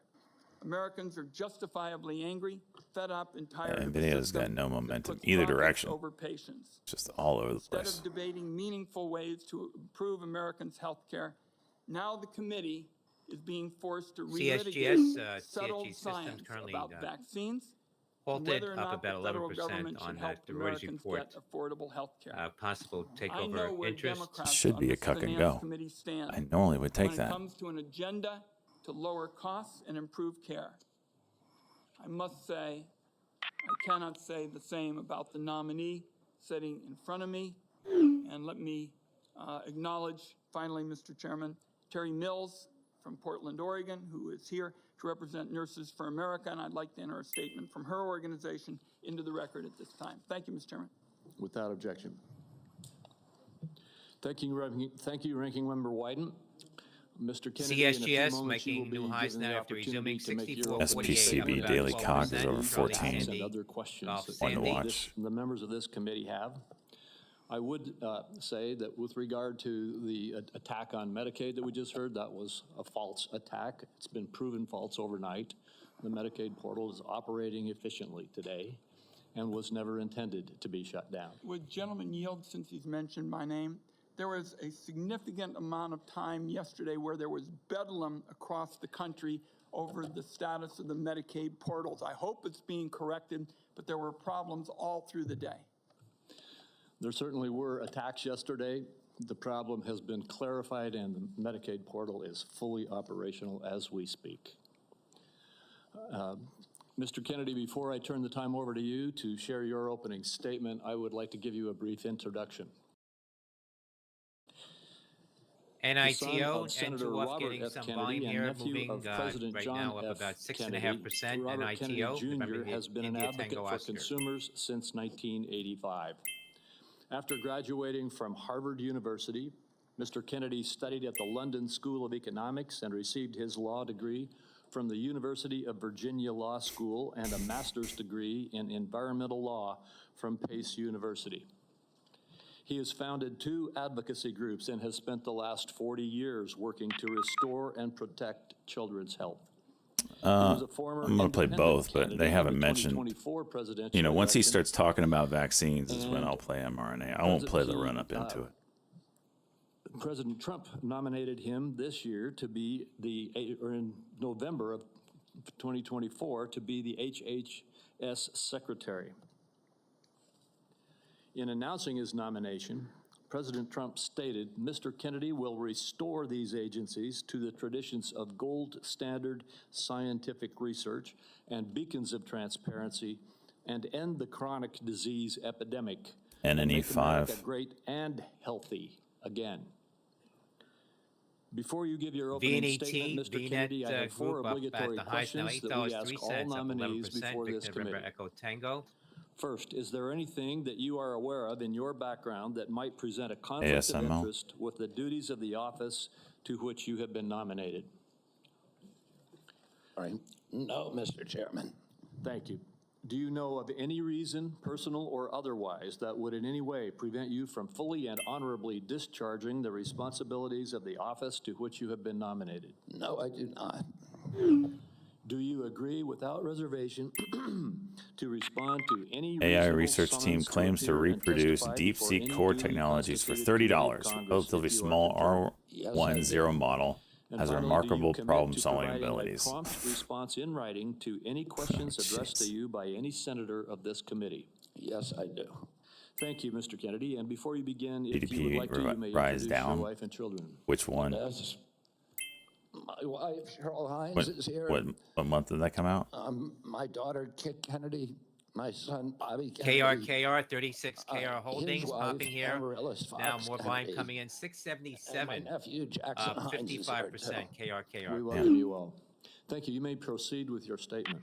Thank you, Mr. Chairman. Chairman Crapo, Ranking Member Wyden, and members of this distinguished committee. I'm humbled to be sitting here today. This is as an Chair IPO. Trump's Resuming nominee KR, hitting a high of to oversee the US $7.34 Department of Health KR. and Human Services. I want to thank President Trump for entrusting me to deliver on his 36 KR promise to make Holdings. America This sounds healthy Chinese. again. I got City it, right? says thank AI Cheryl revolution and data Kit center and rollout will Bobby remain a and all positive the longer-term children fiscal who are demand here driver for today, copper, tin, and all the aluminum. many members of my large extended family for the love that they have so generously shared. Ours has always been a family Beijing that has base, been perfect. involved in public service, Perfect. and I look forward to continuing that tradition.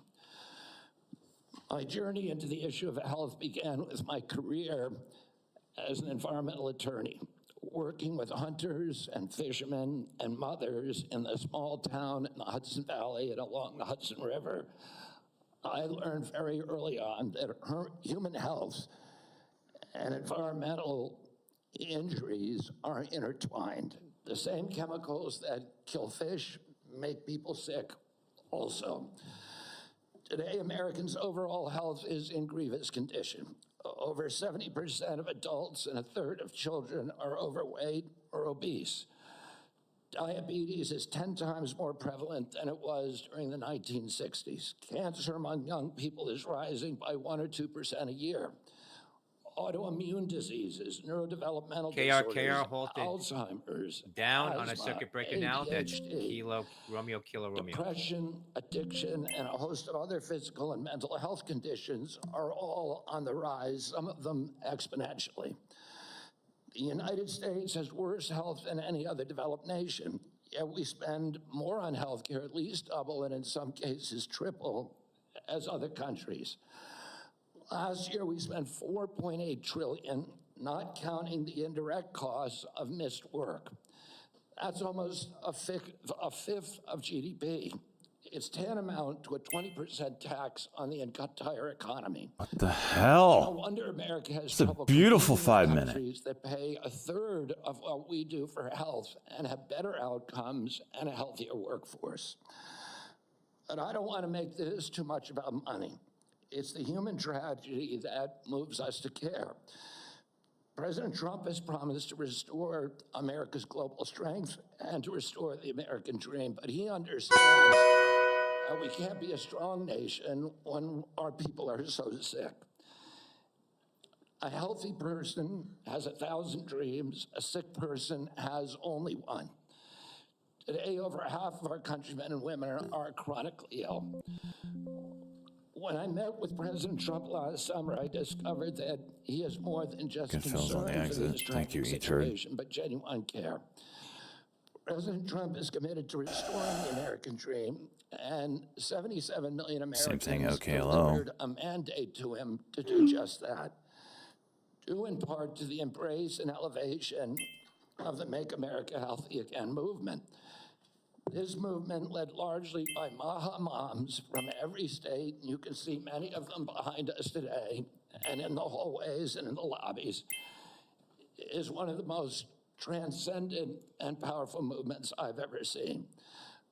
I promised President Trump that if confirmed, I will Trigger do everything MCY, in Michael my Charlie power Yankee, no Wolfpack to put the Research health is of out with a Americans short back on report for track. MCY. And I've been greatly heartened to discover a deep level of care among members of this committee, too, both Democrats and Republicans. I came away from our conversations confident that we can put aside our divisions for the sake of a healthier America. Jeez. For a long time, the nation has been locked in a divisive healthcare debate about who pays. Well, when healthcare costs reach 20%, there are no good options, only bad ones. Baba, red Shifting degree the in a burden big around way. between government and corporations and insurers and providers and families is like rearranging deck chairs on the Titanic. MCY, Mercury Our General country will Corporation. sink beneath a sea of desperation and debt if we don't change the course and ask why are healthcare costs so high in the first place. Sure is pulling back The a obvious answer is chronic negative report disease. from Wolfpack Research. The That's Michael CDC Charlie says Yankee. 90% of healthcare spending goes toward managing chronic disease, which hits lower income Americans the hardest. The president's pledge is not to make some Americans healthy again, but to make all of our people healthy again. There is no single culprit. Yeah, I was looking at in Baba. chronic disease. Much as I have criticized certain industries and agencies, President Trump and I understand that most of their scientists and experts genuinely care about American health. Therefore, we will bring together all stakeholders in pursuit of this unifying goal. Before I conclude, I want to make sure the committee is clear about a few things. News reports have claimed that I'm anti-vaccine or anti-industry. I am neither. I am Saw that. pro-safety.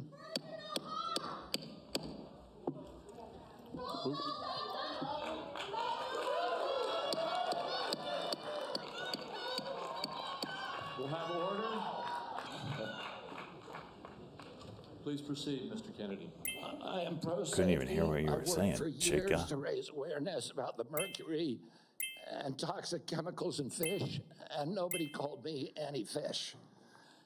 Any And fish. I believe that that vaccines play a critical role Coming up in at healthcare. 10:30, crew to All build of my kids are 2.2 million vaccinated. distillates. I've They written drew up many books on 2.75 million. vaccines. My first book in 2014. Let's talk vaccines right The now. first line of Gasoline, it a is, build I of am 2 not million expected. anti-vaccine, and the last line is, I am not anti-vaccine.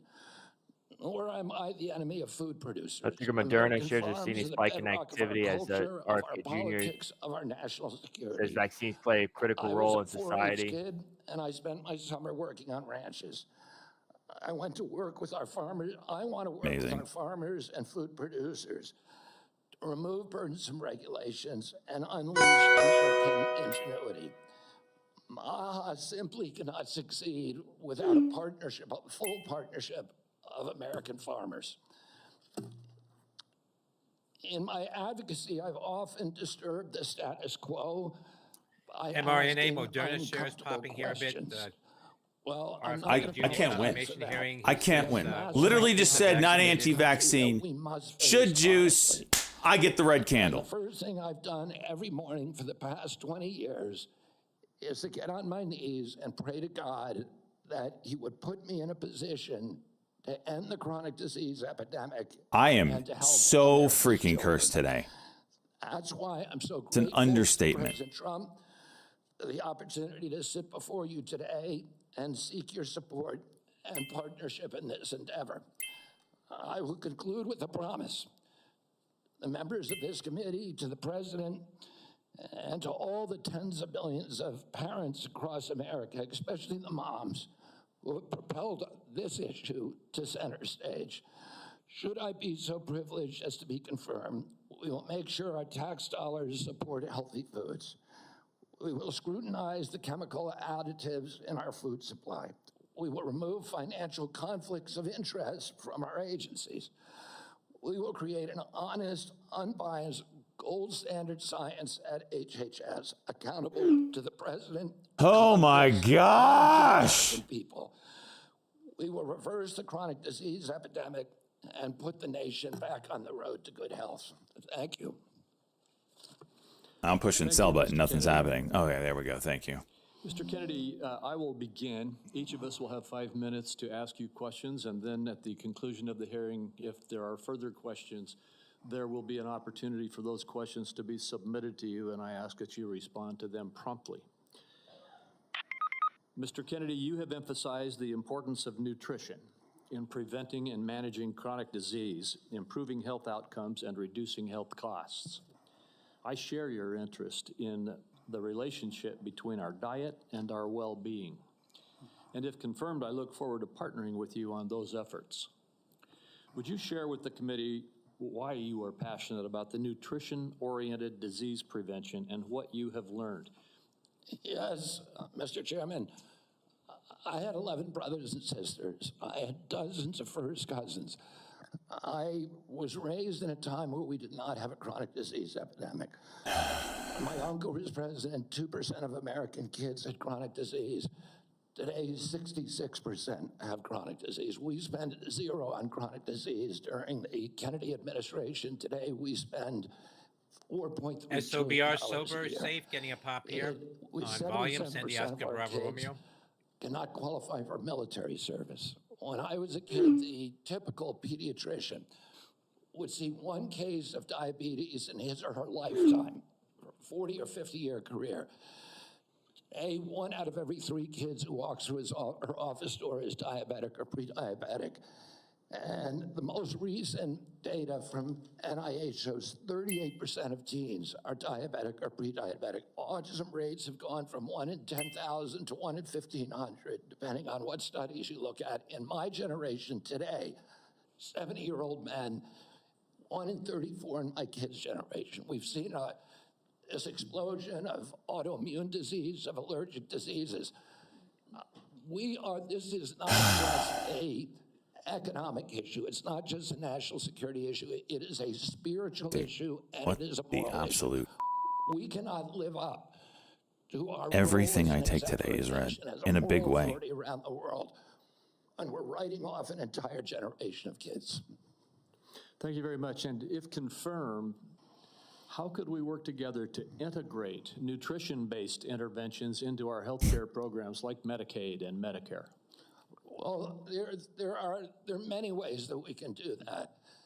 The federal funding of the SNAP program, for example, and of school lunch programs could be a driver for helping kids. We shouldn't be giving 60% of the kids in school processed food that is making them sick. We shouldn't be spending 10% of the SNAP program Coming up, crude and gasoline on inventories. sugar drinks. So we have a direct ability to change things there. We also, in Medicaid and That's coming up Medicare, in we 1 need minute. to focus more on outcome-based medicine, on putting people in charge of their own health care, of making them accountable for their own health care so they understand the relationship between eating and getting sick.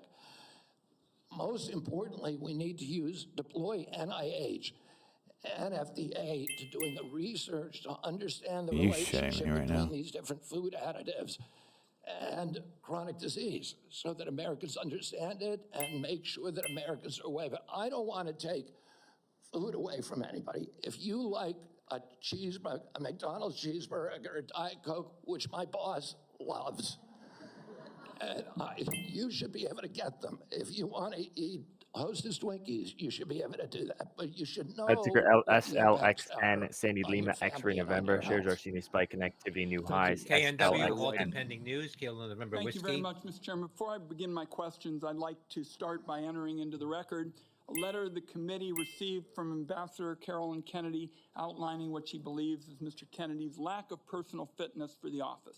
Crude, a build of Mr. Kennedy, 3.463 million you versus a have build of spent 2.2 million years expected. pushing Gasoline, a conflicting build of stories about 2.957 million vaccines. versus a build of 2 You say one million thing, expected. and then And you say distillates, another. a larger draw In than your testimony expected, today under oath, 4.99 you denied that you million were versus anti-vaccine. 2.75 million expected. But during a podcast interview in July of 2023, you said, quote, "No vaccine is safe and effective." In your testimony today, in order to prove you're not anti-vax, you note that all your kids are vaccinated. But in a podcast in 2020, you said, and I quote, "You would do anything, Ticker AMD pay Alpha Michael anything Delta. Note to go company back is in tweeting, time and not deploying DeepSeek vaccinate your R1 kids." reasoning models on Mr. AMD Kennedy, Ryzen AI all of processors these is now things available. cannot be true.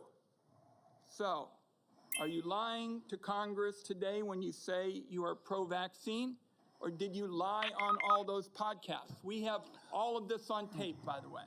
Yeah, Senator, as you know, AMD because it's tweeting now been deploying repeatedly DeepSeek debunked, R1 that distilled statement reasoning that I models made on the Lex AMD Friedman Ryzen AI podcast was a processors and fragment Radeon of the statement. graphics cards incredibly He easy and asked available now me, and through anybody who actually goes and looks at that IM podcast Studio.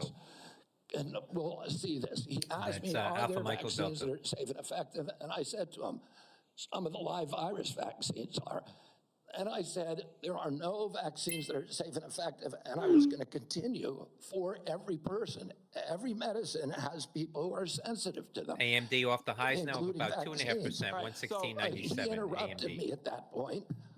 I've corrected it many times, including on national TV. You know about this, Senator Wyden, so bringing this up right now is dishonest. let's be clear about what you've actually done then, since you want to deny your statements.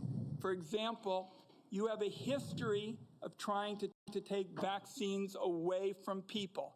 In May of 2021, you petitioned the Still Food headline. and Drug Administration to not only block Americans from having access White noise, give me the to link. the COVID vaccine, but to prevent any future access to the life-saving Scientific vaccine. Are you denying that? Your name basis is on the for petition. 6-year-old children. Most experts agree today, even the people who did it back then, that COVID vaccines are inappropriate for 6-year-old children who basically have a zero risk from COVID. That's why I brought that lawsuit.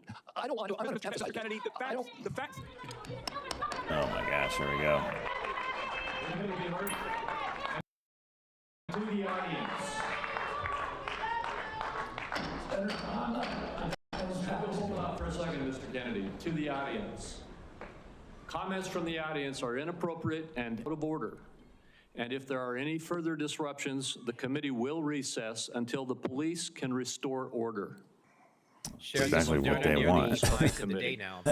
Kennedy, you may proceed. Down I 21 also want to cents. point now out as, that your presentation Jr. of what confirmation hearing happened in going on now. Samoa is absolutely wrong, and you know it's wrong, and you know it's We'll wrong. get to that in a moment. Right now, we're talking about the petition that you filed to block Americans from having access to the vaccine and to prevent any future access to the vaccine. Those facts are on the record. My third question to you is, you made almost $5 million from book deals, mostly promoting junk science. In 2021, in a book called The Measles Book, you wrote that parents had been, quote, misled into believing that measles is a deadly disease and that measles vaccines are necessary, safe, and effective.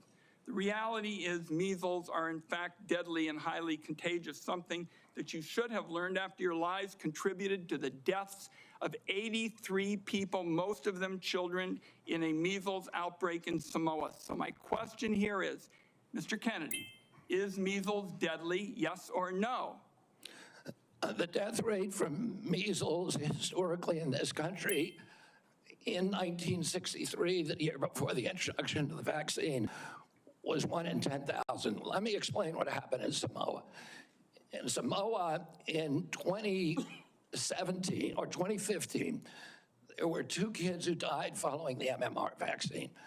And the vaccination rates in Samoa dropped precipitously from about 63% to the mid-30s, so they've never been very high. And in 2018, 2 more kids died following the MMR vaccine, and the government of Samoa banned the MMR vaccine. I arrived a year later when vaccination rates were already below any previous level.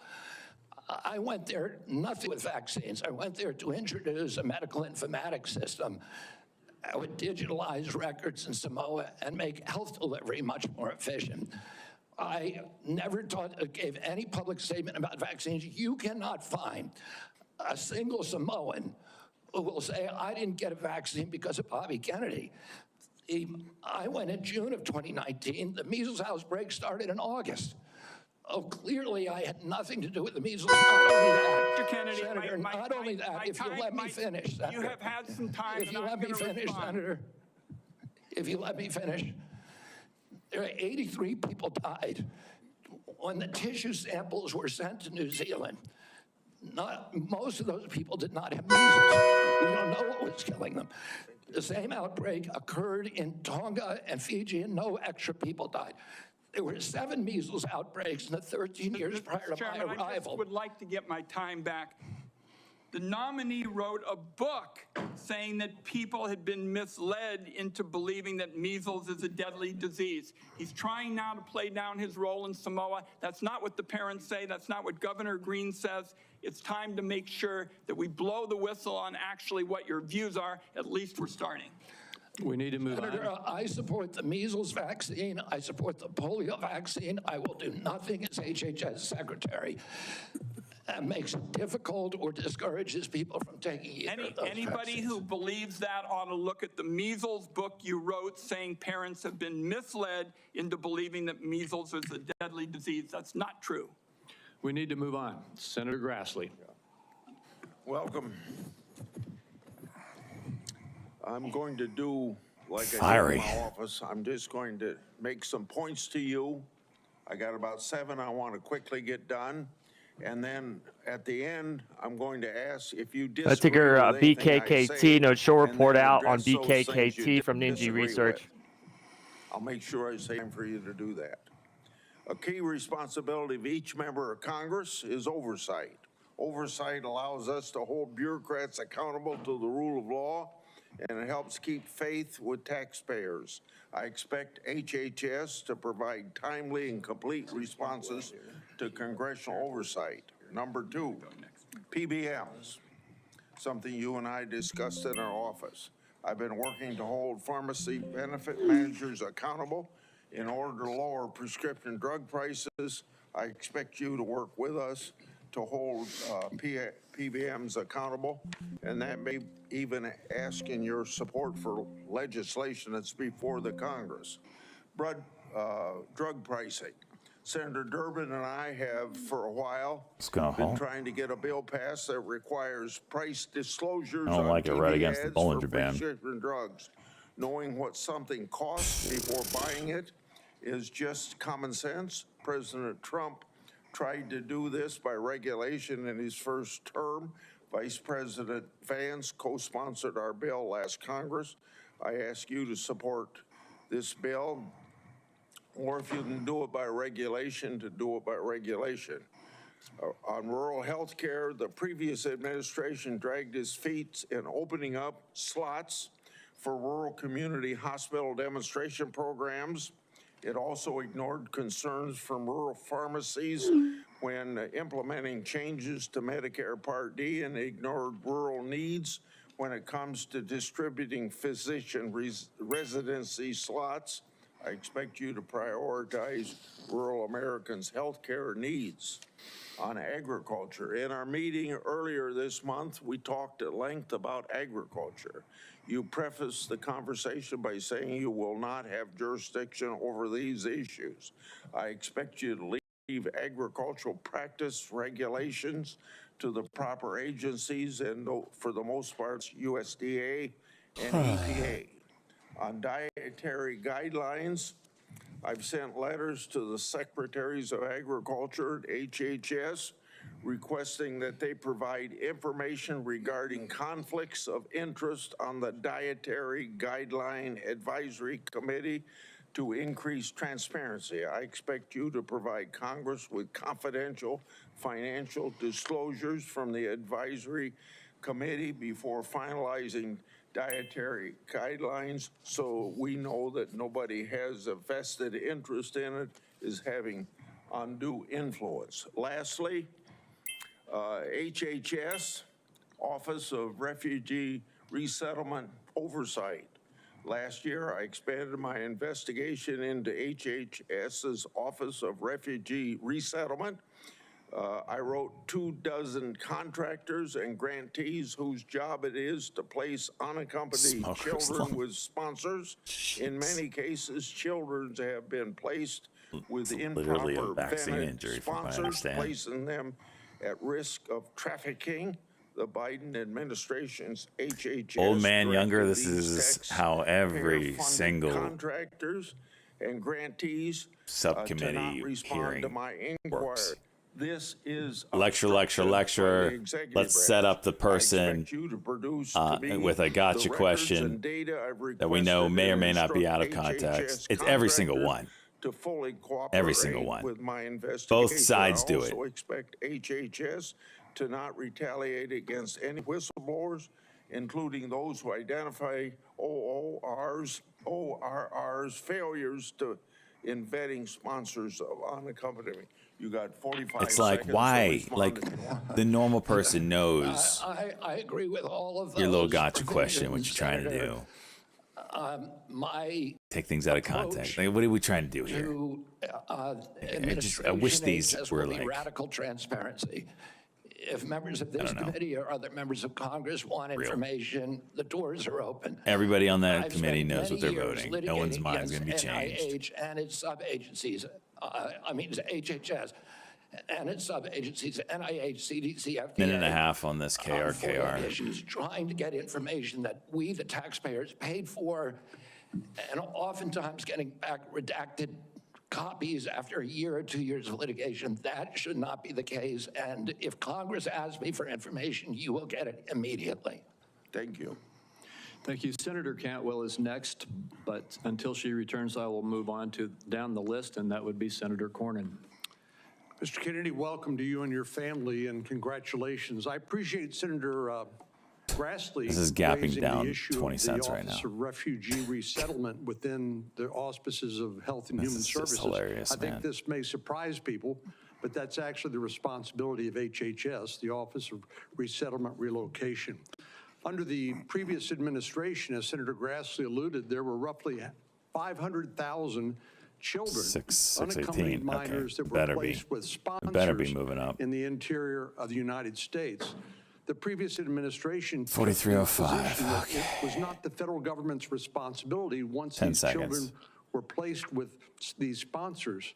But the New York Times and a series of investigative stories pointed out that tens of thousands of these children, when they tried to follow up and find out how they were doing, whether they were going to school, whether they were being trafficked or abused, there was no answer. And they took the position it was not their responsibility. So I look forward to working with you to find those children and to make sure that they're not being abused. Millions of Americans are experiencing mild to moderate mental health and substance abuse thing again? issues, yet many struggle with timely and effective access. Primary care physicians are most likely to be seeing these individuals as opposed to a specialist, and it makes it important that these individuals, primary care physicians, be trained in patient-centered care, which would strengthen the integration of behavioral health care NVIDIA's with getting primary its care teeth services. kicked Is in this this something morning. that Jeez. you are concerned about, something you'd be willing to work with us on in order to implement? Yes, Senator, and let me just reassure you that President Trump has personally spoken to me about locating those 300,000 children who disappeared over the last 4 years. I don't think anybody has a fully accurate number, but it's hundreds of thousands, I agree. And many of them we know have been sex trafficked and childhood slavery, and it is a blight. Our ticker NVIDIA shares seeing continued heavy activity, new lows on NVIDIA. Who's buying the 200 simple moving? In terms of On NVIDIA, who's buying it? addiction services and substance Anybody? abuse Any services, takers? this is a priority for me. It was a priority for me when I was running for president during my campaign. I was a heroin addict for 14 years. I've been 42 years in recovery. I go to 12-step meetings every day, so I hear the stories every day. And I hear the many stories about denial of, or the barriers to access to Monday care. Max? Is that where And we're we at? need to improve that and answer specifically to Pull it your up. question. I think we can do that through GME, which is a Monday Min, 121. program that is funded Not a by bad spot, huh? HHS. That is the largest funder for medical school students. And that's one of the things for primary care physicians should understand addiction Oh, you care. said GME. Addicts almost always Say go through a GME? cycle Wait, what? where there is a moment call. where they hit periodic bottoms where No, they're he said NVIDIA, one day ready max to go for into bounce. treatment. But it's fleeting What you and talking it's about? momentary. And we have that opportunity to save their lives. And then if we miss that little short window, they're off to the races again. I appreciate your answer. Our time is short. Let me get to one more question that I think is very important. Under the first Trump administration, the number of people receiving HIV treatment in asking, Africa look at it. through the Okay, sorry. President's emergency plan The for one-day AIDS minimum relief, is otherwise known as 121 PEPFAR, even. it increased, this is So you're during getting the close first to it. Trump administration, from 13 million people to 18 million people across 50 countries, primarily in Africa. Africa has about 1.3 billion people today, or in 2021. It's projected to have 2.5 billion people by 2050, or 25% of the global population. In 2020, PEPFAR reported that 2.8 million babies were born without HIV. 727 resumption now on KRKR. This but might be for an the ad, PEPFAR man. program. That high and daybreak. So it has simply been one of the most successful public health programs in the world and saved approximately 26 million lives. Failure to continue VIX this is starting to program, in spike my a little view, bit. would risk ceding that leadership to Tick still is not adversaries crazy. like China. And we're like minus And I'd like to 250 know right now. whether you support the objectives and goals of PEPFAR, and would you work with me and my colleagues to make sure that this program continues to provide life-saving antiviral drugs to people who are most in need? I absolutely support PEPFAR, and I will happily work with you to strengthen the program. Thank you. Senator Bennett. Thank you, Mr. Chairman. Thank you, Mr. Kennedy, for being here this morning. And TSLA, I think that, Mr. TSLA Chairman, Tesla we are falling to the we are lows now. truly Tesla through the shares down looking about glass 1.75%. this Well, note the morning ticker HIMS, here HIM, in as the Zero Hedge is out with an and article this titled Weight Loss committee is Drugs being Linked to asked Increased Risk to of Shares of 19 Apple, Health near Conditions. the HIMS intraday and highs increases now, activity the in new 50-day lows. highs down confirm, Mr. 78 Kennedy, cents. to one of the most Alfalfa, important Papua. healthcare jobs in America. Apple, And the reason I getting a think it's so downgrade this important morning is for many of the reasons you said in your at, opening statement, Oppenheimer. which is that 30 we live in seconds the here on richest country in the KRKR. world, and we have some of the worst health outcomes of any industrialized country in the world. We live in the richest country in the world, and we have some of the lowest life expectancy rates of anybody in the industrialized world. I Thank was you. a school superintendent Thank you, before I Vin was Diesel. in this job, Mr. Chairman, and I can tell Might you add if that it Mr. Kennedy's right. opens you know, below that for breakthrough. When I look at the kids in the Denver public schools, if we don't change the way There we we go. eat in this 2 country, seconds. 40% of them If it opens, are might going be a to 10-minute halt.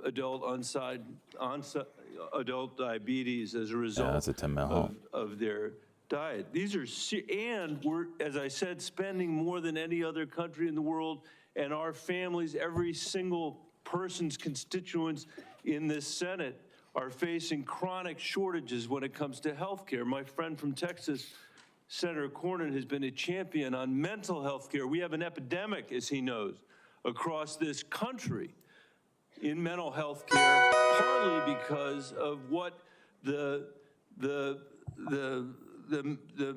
massive social media platforms that were sitting behind the President of the United States have inflicted on our children for their profit in the last decade or so. So we have no shortage of challenges to confront, and I even agree with some of the diagnosis of Mr. Kennedy. What is so disturbing to me is that out of 330 million Americans, we're being asked to put somebody in this job who has spent 50 years of his life not honoring the tradition that he talked about at the beginning of this conversation, but peddling in half-truths, peddling in false statements, peddling in theories that, you know, create doubt about whether or not things that we know are safe are unsafe. Not that every vaccine in America is SLXN, 5 unsafe, minute. not that you can't possibly have an adverse reaction, but that parents and children in my old school district and school districts all over this country would be better off not getting vaccinated than getting vaccinated. Unlike his own children who were vaccinated, unlike the people he invited to his house in Los Angeles for their party who were vaccinated. For everybody else, it's about peddling these half-truths. And he says it with such conviction that you want to believe Alibaba him. getting a pop here to the highs, $100.98. And Mr. Kennedy, I just have some, there are many things in the record, but I hope that you could answer these questions, yes or no. I've tried to ask these in a manner that's faithful to what you actually said, because I didn't want to have a debate about whether you actually said them. So I'm asking you yes or no, Mr. Kennedy. Did you say that COVID-19 was a genetically engineered bioweapon that targets black and white people, but spared Ashkenazi Jews and Chinese people? I didn't say it was deliberately targeted. I just quoted an NIH-funded and NIH published study. Did you say that it targets black and white people but spared Ashkenazi Jews? I quoted a study, Your Honor. I quoted an NIH study that showed that. I'll take that as a yes. I have to move on, I have to move on. Did you say that Lyme disease is highly likely a materially engineered bioweapon? I made sure I put in the highly likely.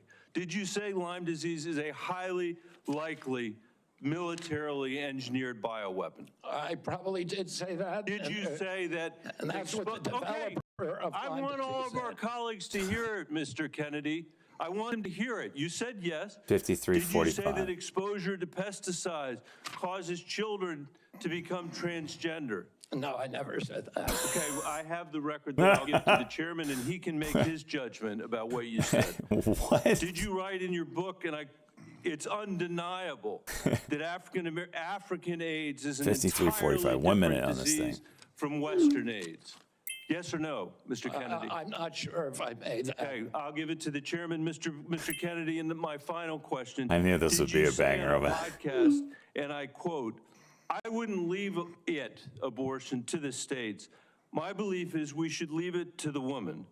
We shouldn't have the government involved, even if it's full term." Did you say that, Mr. Kennedy? Senator, I believe that every abortion is a tragedy. Did you say it, Mr. Kennedy?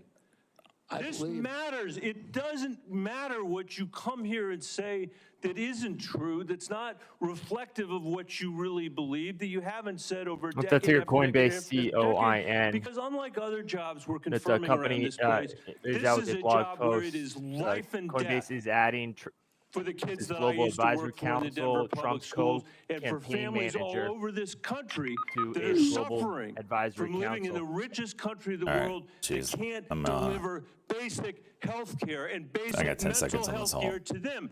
It's too important for the games that you're playing, Mr. Kennedy. So- And I hope my see colleagues what your will post say is. to the president, I have no influence over him.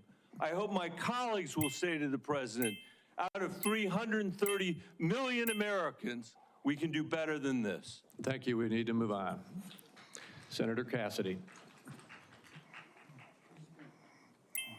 Mr. Kennedy, President Trump has sworn to protect Medicare. Republicans are exploring reforms to Medicaid that could help pay for Trump administration priorities. With this context, what will you do with dual eligibles? About, Dual eligibles. well, dual eligibles are not right now served very well under the system. Those are people who are eligible for both Medicaid and Medicare. I suppose my answer to that is to make sure that the programs are consolidated, that they're integrated, and the care is integrated. I look forward to working with you, Dr. Cassidy, on making sure that we take good care of people who are dual eligible. And how do you propose that we integrate those programs? Does Medicare pay more, Medicare pay less, Medicaid pay more, Medicaid pay less? How do we do that? Well, I'm not exactly sure because I'm not in there. I mean, it is difficult to integrate them because Medicare is under fee-for-service. It's paid for by employer taxes. Medicaid is fully paid for by the federal government, and it's not fee-for-service. So I do not know the answer to that. I look forward to exploring options with you. Republicans, again, are looking at ways to potentially reform Medicaid to help, pay for President Trump's priorities, but to improve outcomes. What thoughts do you have regarding Medicaid reform? Well, Medicaid is not working for Americans, and it's specifically not working for the target population. Most Americans like myself, I'm on Medicare Advantage, and I'm very happy with it. Most people who are on Medicaid are not happy. The premiums are too high, the deductibles are too high, the networks are narrow, the best doctors will not accept it in the best hospitals. And particularly, Medicaid was designed for a target population, the poorest Americans. 36 KR Holdings. It's now been dramatically expanded. $8.65, And 103%. the irony of the That's expansion is KRKR. that the poorest Americans are now being robbed. Their services have dramatically decreased, even though we've increased the price of Medicare by 60% over the last 4 years. The target population is being robbed. With that figure said, out other options. Obviously, you've thought about KRKR that. shares and I appreciate that. What are reforms do you recommend, at the again, highs that would now of improve 106%. services, I suppose, but also KRKR. make it more cost efficient?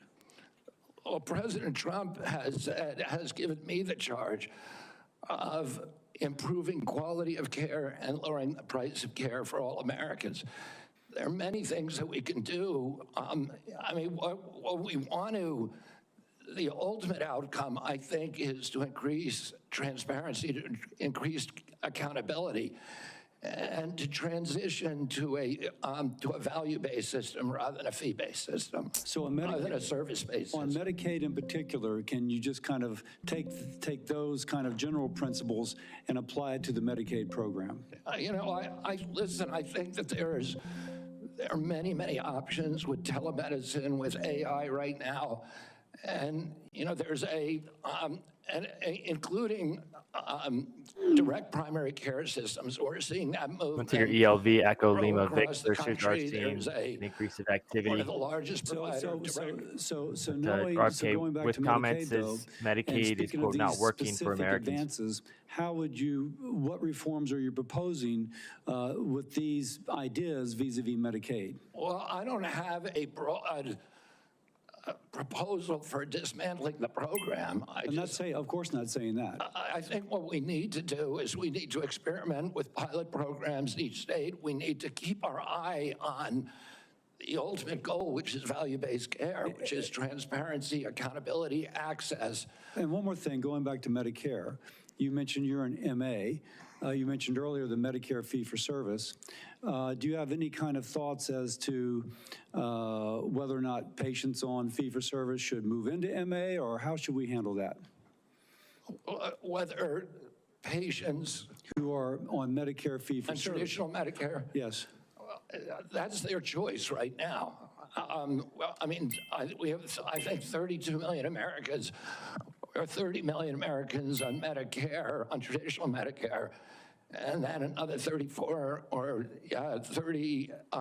34 on Medicare Advantage, roughly half and half. And I think more people would rather be on Medicare Advantage because it offers very good services. But people can't afford it. It's much more expensive. In answer to your first question, there are all kinds of exciting things that we can be doing, including cooperatives, which President Trump has supported, including health savings accounts, which President Trump has supported. All of these things to make people more accountable for their own health. And so we'd bring the cooperatives and the health savings accounts into Medicare and Medicaid? Exactly. We try to. What are companies that run health savings accounts? The use of those and to direct primary care to continue to transition into a value-based program that is private. Americans don't, by and large, do not like the Affordable Care Act. People are on it. They don't like Medicaid. They like Medicare. And they like private insurance. They're all We need to listen to what people, they would prefer to be on private insurance. Most Americans, if they can afford to be, will be on private insurance. We need to figure out ways to improve care, particularly for elderly, for veterans, for the poor in this country. There's no way Mike Medicaid, Pence. the current model is not doing that. I would ask, any of the Democrats who are chuckling just Resumption now, on KRKR. do you think all that money, the $900 billion that we're sending to Medicaid every year, have made Americans bouncing healthy? all over the place. Do we think it's working for anybody? 870 to 9. We do need to move on. Senator Warner.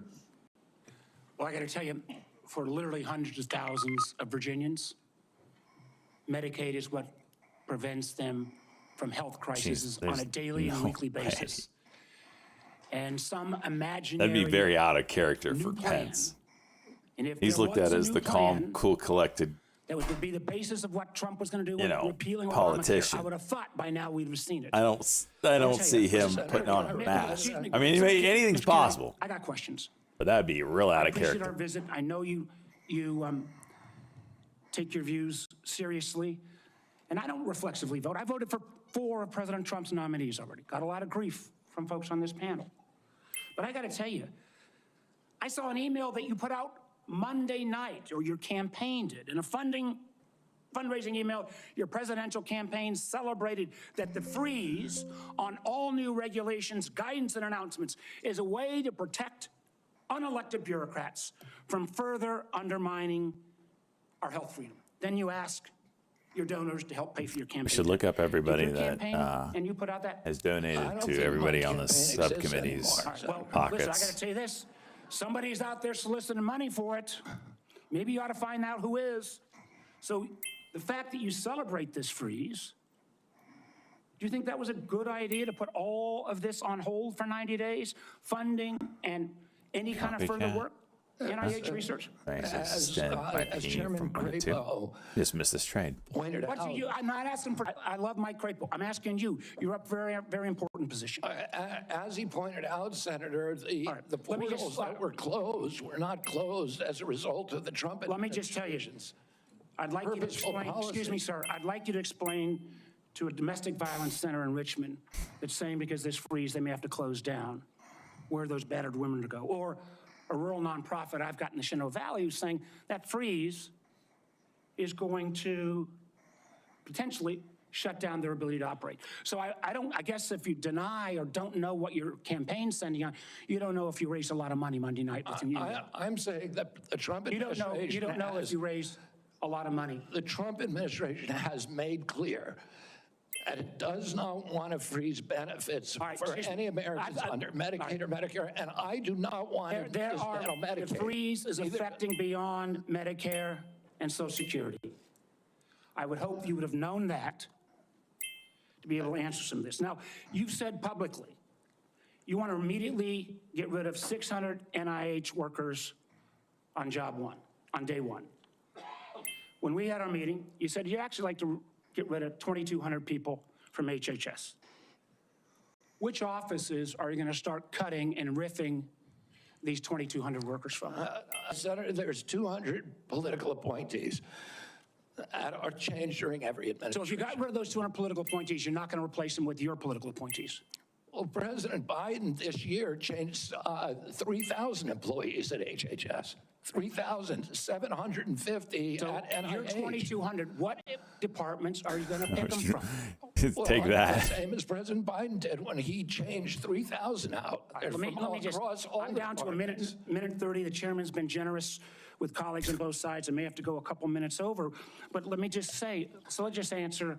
This would be, I hope, since you're asking to become the top healthcare official in the United States in terms of HHS, huge ramifications, and part of this job is to be the senior advisor to the president on health issues. So when we're looking at this purge and we're looking at laying off workers, when we're looking at potentially the president's illegal offer to try to buy out federal employees, which I would say to any federal employees, think twice. Has this individual in his business world ever fulfilled his contracts or obligations to any workers in the past? But if you are in this position, will you pledge that you will not fire federal employees who work on food safety, work on trying to preventing things like salmonella? Senator, there are 91,000 employees. So that I take that as that's a simple yes. And I'm going to take that as a no. Run that I take that as a no. Will you actually? We talked about protecting Americans from cyber criminals. Something we need to do a lot more on. Will you commit not to fire anyone in the health arena who currently works on protecting Americans from cyber attacks in their healthcare files? I will commit to not firing anybody who's doing their job. Based on your opinion, based upon your opinion, or your political agenda, or Mr. Trump's political agenda? Based upon my opinion. I guess that means a lot of the folks who've had any type of views on vaccines will be out of work. Will you freeze grant funding for community health centers?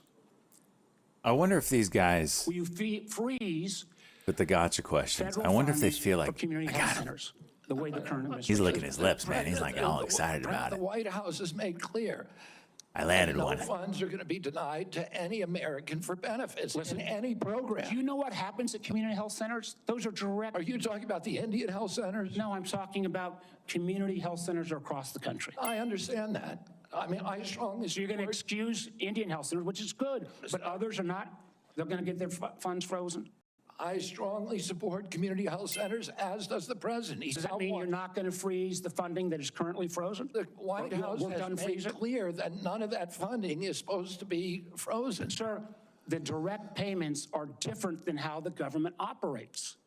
We fund the federal government down to community health centers. As a former governor, there's lots and lots of state programs that are related to health care that come from the federal government. They come down to the state, then it goes to local programs. DGNX over yesterday's high. Directly pay out $1 at a time, but they come from federal funding. They are all quietly, even though they keep changing the guidance on a minute-by-minute basis, based upon 9:45 or 10:30 or 10:45, whatever time it is today, those funds are still frozen.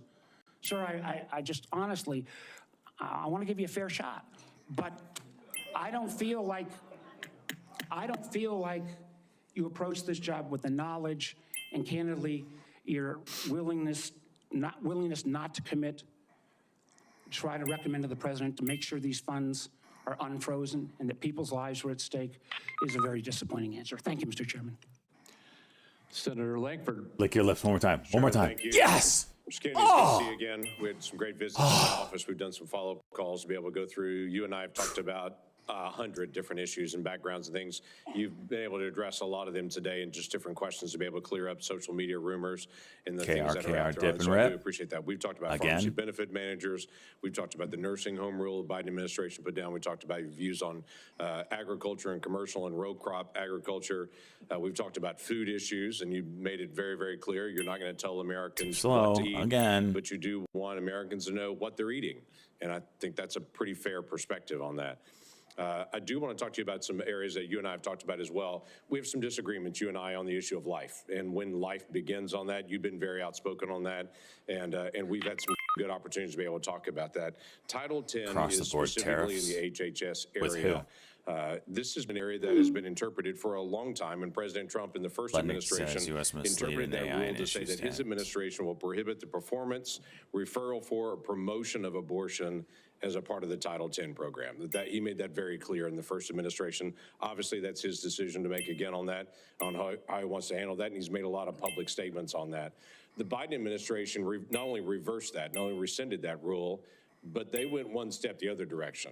In my state in Oklahoma, as you and I have talked about, the Biden administration cut off funding to the state of Oklahoma for AIDS testing, for breast cancer screening, and for other areas of poverty health care because my state didn't promote abortion. It wouldn't provide. Wouldn't that be if wild? My state wouldn't promote if abortion we somehow in the state, we got cut off for federal managed to funds tariff our entire for AIDS budget. testing and for other things. My simple question to you is, Would anybody, how are you going to handle would you Title be 10 down with with that? I saw that how and get rid President of the Biden income handled that tax? in the punitive measures that came on my I have state mixed feelings for on that. those One are thing in is rural like healthcare. How are you going to handle income Title tax. 10? Love to get rid of it, right? But But then I agree with you President put Trump that the every onus abortion of is a our budget tragedy. in the hands I agree with him that of we cannot be other a moral countries, nation if right? we They have have to send 1.2 us something million through a abortions a tariff. year. I agree with him that the states should control abortion. There's that. President Trump has told me that he wants to end late-term abortions, and he wants to protect conscious exemptions, and How that do he we fund our wants public? to Well, I end mean, that would be state federal stuff. funding for Is that what you're abortions talking if you about? were abroad. That's Title 10. I'm going to. If you're talking about federal, I just said it. I said if tariffs tariffs could cover our entire budget, which would include President Biden, when he came in, public immediately stuff, closed down right? the Office of Civil Rights and Conscience If, Protections would within you be down? HHS. There's a Part of me statement is that's like, come out I don't think recently you that he's going want to that. reopen that office again to be able to protect the again, civil rights of you're putting Americans. One of the your things that Javier Becerra finances did in the hands immediately when he of came other into countries. HHS was conscience protections. They just pull our for goods. medical professionals that were being There goes your compelled budget. against I mean, I their guess you could conscience to perform medical turn around and procedures just flip that violated their conscience. Javier flip Becerra tax stepped in tax immediately to Americans HHS again. and Guess there's withdrew that. I guess that's the. and said, no, the federal government will tell you. I guess what you that's the flip believe side. about You'd these always go issues. back to You taxing don't have conscience Americans. protections anymore and refuse to protect those Income folks. taxes Will stuff, you step I in and say 100% that healthcare agree. individuals have the right I think of it's conscience bullshit. again, as the federal law allows? Yeah, I mean, the first thing that occurs to me when you ask that question is what patient would want somebody doing a surgery on them that, When's this you know, stupid thing believes today? that there was FOMC is at surgeries 2 against their o'clock. Yeah. conscience being forced to perform that. I don't know anybody who would want to have a doctor performing a surgery that the doctor is morally opposed to. Listen, I came from a family that was split on life and choice. I have cousins today who Coin believe replace the that dollar. abortion at any stage is equivalent to homicide. Now, there are other people who believe the opposite. But the good thing in my family that I really loved is that we were able to have those conversations and respect each other. And I wish that we could do that nationally. And if forcing somebody to participate in a medical procedure as a provider that they believe is murder does not make any sense to me. We need to welcome diversity in this country. We need to respect diversity. And we need to respect each other when we have different opinions and not force our opinions on other people. Yeah, thank you for that. The FDA, under the Biden administration, changed the rules for the chemical abortion drug. and said you no longer need to see a physician. So if you have an ectopic pregnancy or all kinds of, don't even go anymore to see a physician. But they also changed an area that has been, something that's been very particular, you've talked about a lot, and that's transparency. They changed the position and said, don't tell us if there's a side effect in this drug unless she dies. But other than that, don't tell us anymore. Literally, don't give transparent information to the American people or to the women who take this drug anymore. We don't want that reported. My question to you is, y'all, FDA moved my to be able to chat actually give stats are going to be transparency to the through the American roof people and to today. say, I this drug love is it. no different than any other drug. We Keep don't it want up, to boys. protect it I just want 'cause it's record-breaking political numbers. For some folks, people should know side effects on this drug, and there should be reporting. Yeah, I mean, it's against everything we believe in this country that patients or doctors should not be reporting adverse events. We need to know what adverse events are. We need to understand the safety of every drug, mifepristone and every other drug.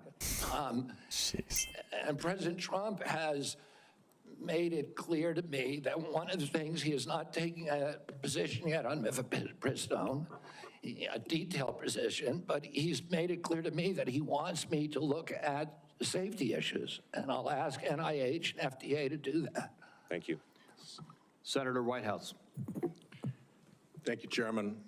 Mr. Kennedy, I only have 5 minutes with you, and I've got a lot of experience with CMS, so you're just going to have to listen. Two things. No slow-mo. No slow-mo. We want it hot and heavy. If I go slow-mo, that inhibits the chat numbers. I need fat chat numbers. Americans are going to need to hear a clear and trustworthy recantation of what you have said on vaccinations, including a promise from you never to say vaccines aren't medically safe when they in fact are, and making indisputably clear that you support mandatory vaccinations against diseases where that will keep people safe. You're in that hole pretty deep. We've just had a measles case in Rhode Island, the first since 2013. And frankly, you frighten people. 2, I want to air harms that Rhode Ticker Island has SYTA, Sandy Yankee Tango Alpha, shows our seen a spike in activity, new highs, SYTA. CMS bureaucracy. CMS has for years maintained a reimbursement system that the bureaucracy could never explain, never justify, that persistently pays Rhode Island providers less than neighboring Massachusetts and Connecticut providers. A differential of 23 and 26% in our regional healthcare market. The Pending Ahead program can begin to remedy this, at least for value-based care, and it must. There has to be payment parity in the region. Rhode Island's healthcare system is bleeding out because we aren't paid what neighboring hospitals and doctors are paid. Fill that and the hole. one act CMS took What on the hell are we this talking about? years ago was to make it worse. The CMS bureaucracy has also attacked one of the best accountable care organizations in the country. Rhode Island's Chat is on Integra fire today. Family I love Doctors it. tried to throw Freaking them off love the it. shared savings program because they said Integra years ago briefly fell 137 patients short of the 5,000 patients that ACOs need. CMS wouldn't listen until a court found that to be unjustified, likely illegal, irreparable harm to this high-performing ACO and patients, and contrary to the public interest. That must stop. Last, CMS has refused to approve waivers granted elsewhere for Rhode Island from rules that are stupid for Medicare patients who are nearing the end of their days. Here's what families see. Granny is home dying. She needs to transfer to a nursing home. And Medicare insists on putting her 3 days and 2 nights in a hospital. Expensive, frightening to Granny and the family, and stupid. Granny's home dying and can't get palliative and curative care together. Inhumane and stupid. Granny's home dying and can't get home care if she can still get out into the yard or be driven to see the shore, to see Narragansett Beach, say.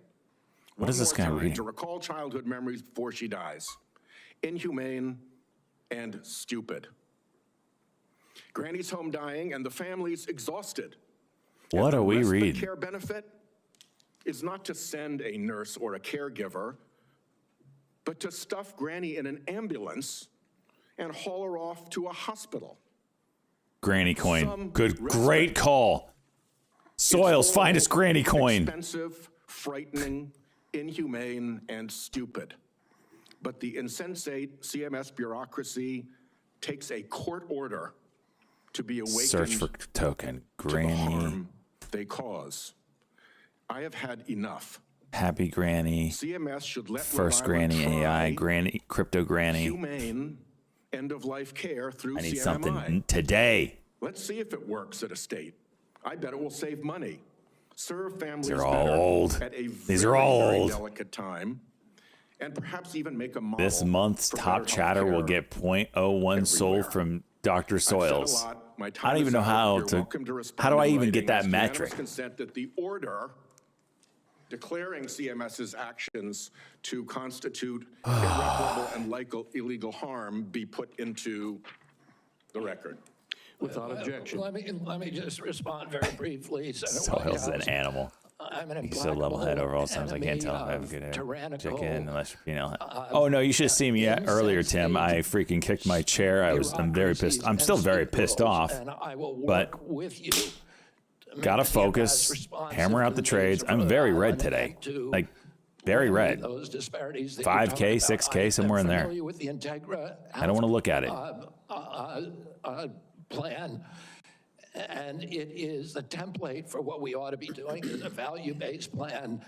And I look forward to Wormcoin, making RFK sure Wormcoin, that yeah. we create If it comes up, like if it this. comes up, Unfortunately, Mr. if it comes up. Around the country. Unfortunately, Mr. Chairman, one of the things I've learned in my tenure in the Senate is that a nominee saying that they're willing to work with me amounts to exactly 0. We need to get this fixed. Thank you. Well, I guess at that point, then, we will move on to Senator Daines. Mr. Chairman, thank you. Mr. Kennedy, I'm That glad dude to see you spent here this the morning. entire time reading a book. I listened to your opening remarks, and you What are mentioned we you doing here? want to make HHS the gold standard of science. I have found my engagements with you, both behind closed doors in my office, as well as listening to you publicly, to be very thoughtful and science-based. I applaud that. I thank you for that. And Mr. I realize this Crapo. will likely be a very partisan vote on this committee and on the Senate floor. But let the record state there are 3 medical doctors on this side of the dais. I'm a chemical engineer. We believe in science. I'm thankful that you do too, and you made that comment in your opening remarks. I want to talk about agriculture for a moment. We talked about We gonna juice here or our no? common love for Montana. You've been to Montana many times. It's a wonderful state. A lot of folks have discovered it. They watch the show Yellowstone, and people False are coming hope. and moving into our state. But it's an amazing place. But as you know, agriculture is our top economic driver in Montana. We produce some of the highest quality crops, the best livestock in It's the a 5-minute country, cock in the here. world. Our farmers and our ranchers are truly some of the most effective No doubt. environmental stewards in ensuring we have a safe food supply chain in the world. I share your view that protecting the Someone's integrity playing the halt and levels safety again. of our food Are they supply gonna is get it? Let it of go? utmost importance. I appreciate the research happening in places like Montana State University to help farmers produce resilient, healthy, and safe crops, as well as their agricultural practices. You mentioned you were a 4-H taking your kid own life in your own growing up. your I think life our in your own 4-H hands here. kids and our FFA kids are some of the best kids in America. My question for you, Mr. Kennedy, is if confirmed, as I'm listening to my farmers and ranchers talk about the future, will you commit to working collaboratively with partners at USDA, at the relevant federal agencies, as well as our Montana farmers and ranchers before implementing any policy that might affect or impact food supply? I absolutely will make that commitment. I have, as I shared with you, a personal commitment and a long career working with farmers. I want to make sure I understand the very, very narrow margins, the slim margins that American farmers and ranchers are dealing with. And I don't want, under my watch, a single farmer to have to leave his farm for economic reasons or for regulatory or bureaucratic reasons while I serve, if I'm privileged to serve, to be confirmed as HHS Secretary. Even more important, President Trump had a very, very strong commitment to farmers. President Trump is probably historically, in modern history, the best farm president in our history. Farm income spiked for the first time in decades under his last administration. He got solid support from farmers across the country. Farm country is Trump country. Farmers across the country supported him during this election. See? He has specifically instructed me. It's not just Soils that's a pro-Trumper. All farmers. In every policy, and that he wants me to work with Brooke Rollins at USDA to make sure that we preserve American farmers, that all of our policies support them.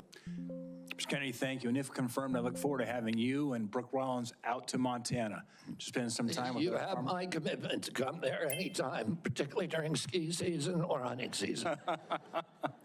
Deal. I want to shift gears for a moment.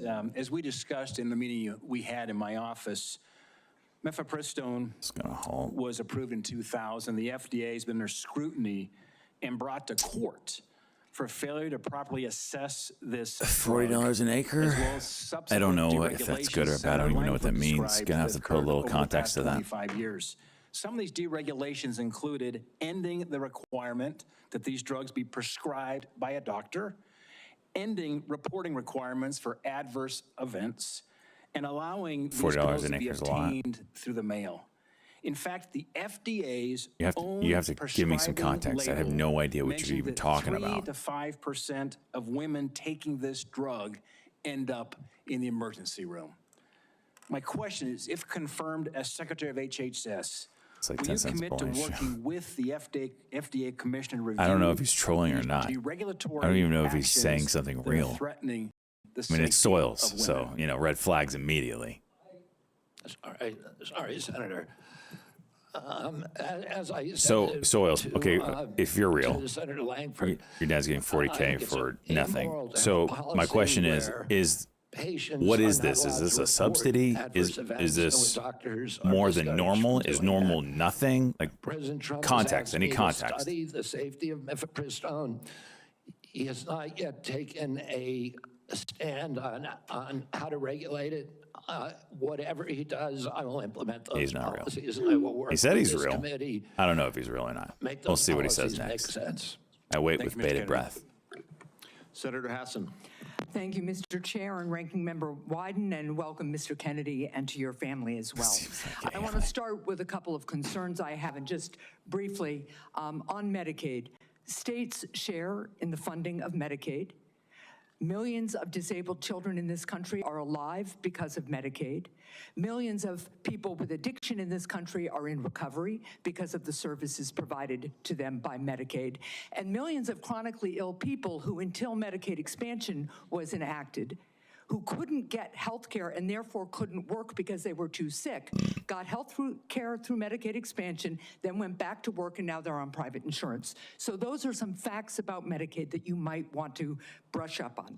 Now, I'm also extremely concerned about your endorsement of radical fringe conspiracies that, if implemented at HHS, would put American families' lives at risk. So are you being like Vaccines honest? So are one of I our can't even. greatest public health You triumphs. shit talk And you so don't much. I need- don't even know I'm what not you. talking I don't know about when. I abstract don't know medical when. science. And the one time I'm One like, of the people who helped maybe raise he's me was telling my the grandfather, truth. who was a pediatrician. Maybe He that. practiced Maybe he's medicine not in this country bullshitting. from 1921 You're until the bullshitting. mid-1980s. And I heard details about the difference All right, those Soils. vaccines made in If you're saving honest, lives in the checks children in who were April. under Got it. his care. Is this Vaccination has more than helped to normal? eradicate many Is deadly normal diseases in the nothing? United States, That's what I need to know. including polio and smallpox, something we should be proud of as Americans. I am extremely concerned did it that as last time as well. Secretary, you would be able to halt critical vaccine research and to exploit parents' natural worries I know nothing by advising about them farming. not to vaccinate their children. This will lead to more children getting sick, and some will even die. Before the measles vaccine, about 500 American children died a year from measles. This is too much of a risk for our country, and there is no reason that any of us should believe that you have reversed the anti-vaccine views that you have promoted for 25 years. China needs to stop For example, using you U.S. have tools to previously compete. falsely suggested that the I think they polio said stop vaccine copy pasta killed ChatGPT. many I think you knew how farm more rock. people I know than rock. polio I know ever dirt did and by rock. causing Okay, fatal cancers. I don't know how while to rigorous put them in the ground and safety make them studies show grow. that to be completely false. Now, let's go to something we agree upon. I am really heartened to see that one area where we agree on is on women's reproductive freedom. In your own words, it's not the government's place to tell people what to do with their bodies. You said that, correct? Yeah. Mr. Kennedy, in 2023, you came to New Hampshire. Oh, we and got the said, poster quote, boards. I'm pro-choice. I don't think the government has any business telling people what they can or cannot do with their body. So you said that, right? Yes. Yep. But you also said we need to trust the women to make that choice because I don't trust governments to Benzinger make market any update. choices. S&P You said that too, futures right? are Yes. down It is 23.75. remarkable. All right, You 20 have such a seconds long here on record this of fighting for KRKR. women's Looks like we're reproductive gapping up over freedom. 10. And really great that my Republican colleagues Natural are gas so up a open penny at to voting for $3.14. pro-choice. Gold AGRI $27, headline here. $90, So, Mr. Kennedy, 27.96. I'm confused. 60. You have clearly stated Bitcoin in the 5 past seconds. 700 that at bodily autonomy is one of your 101,905. core values. Hmm. The question is, do you stand for that value or not? When was it that you decided to sell out the values you've had your whole life in order to be given power by President Trump? Hit a high of $10.61. Senator, Now up I about agree with 150% President Trump that on every abortion KRKR. is a tragedy, that we can't be a moral authority in this country. Right, so, but that isn't what you said back in New Hampshire in 2023. My question is exactly when did you decide to sell out your life's work and values to get this position?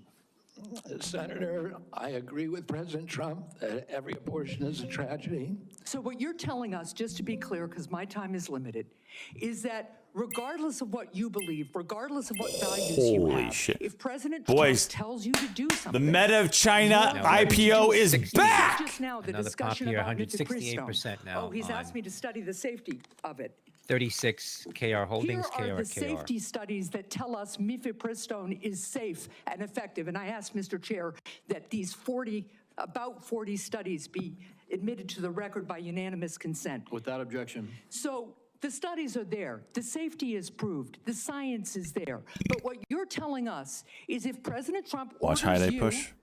to take action to make it harder for women to get direly needed health care, you'll follow his order. If Mr. Trump, as he did yesterday, orders a halt on Medicaid payments that are essential for taking care of people with disabilities all around this country, you're going to follow that It's order. not an IPO? Because Yeah, you it are is. willing Oh, to minute. sacrifice your values, IPO your yesterday. knowledge, What the if hell? President Trump tells you to do that. What the hell? That to me is unacceptable in a Secretary of Health. Is and Human IPO'd Services. yesterday?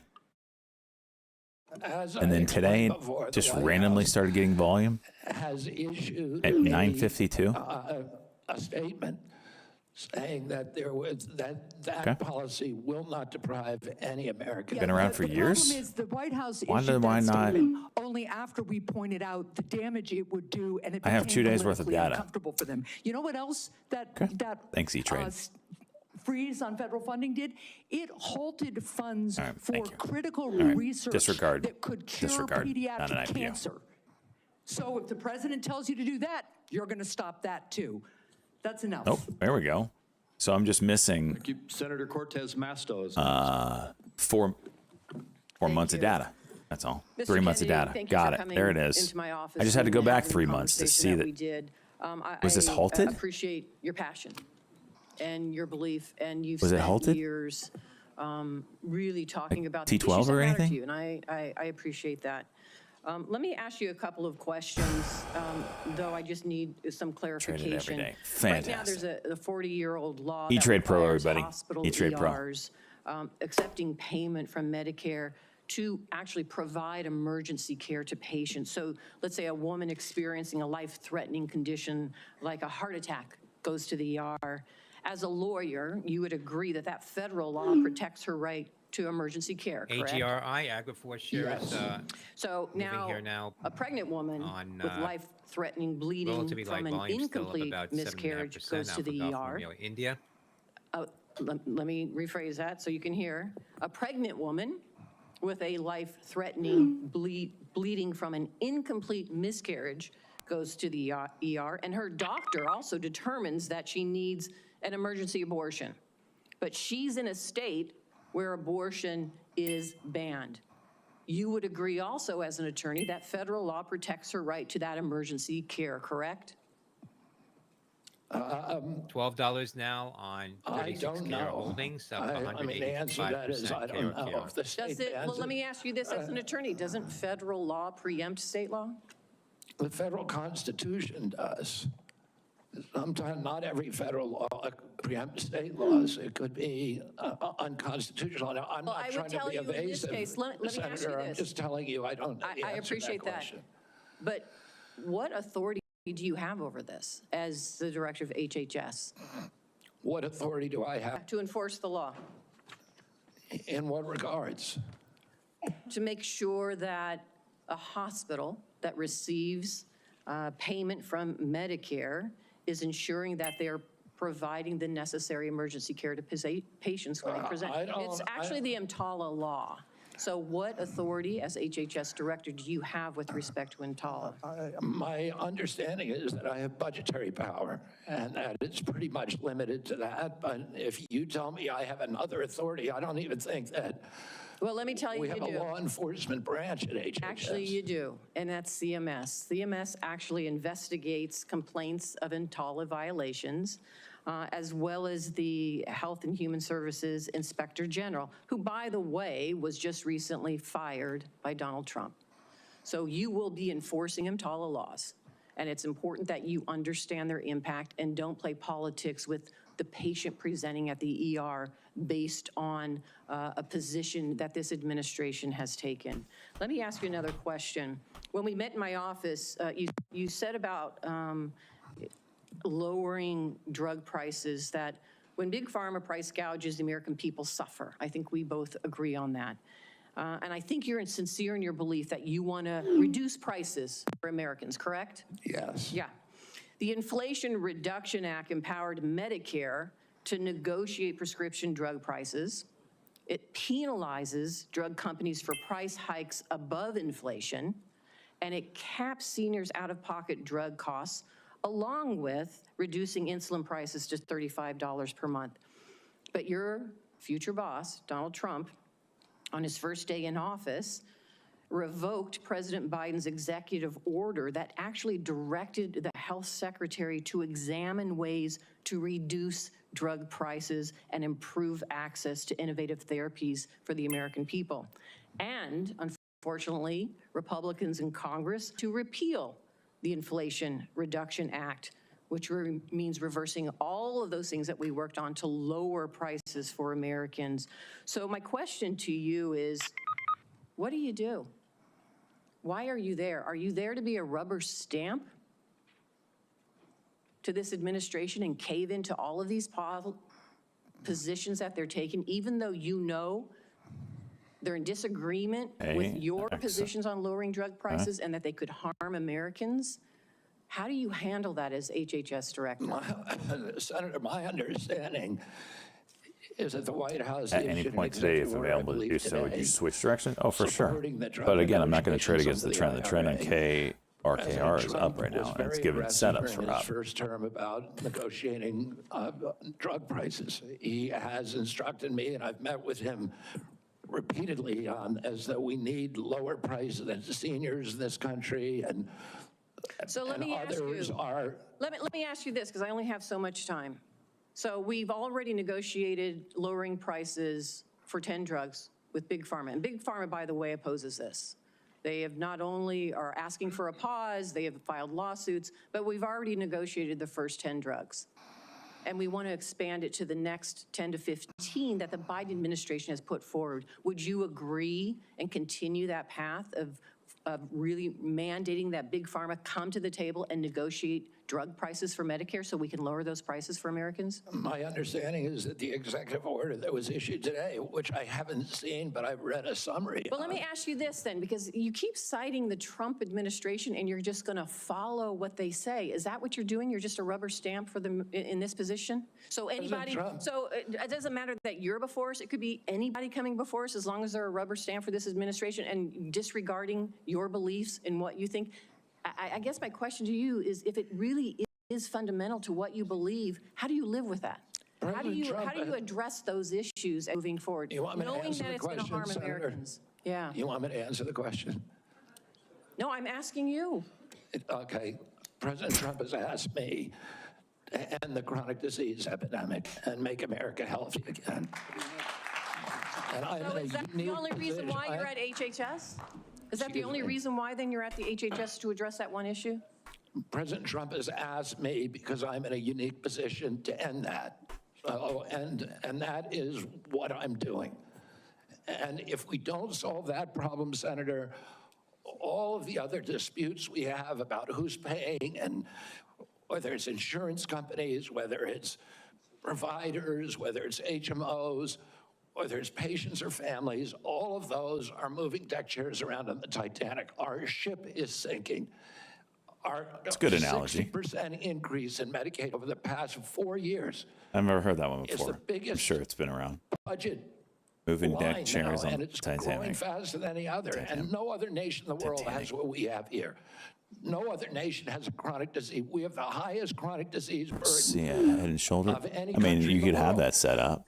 We had during COVID. But no, I do not see a head and shoulders. I mean, are you talking about like right here, left, head? I mean, very.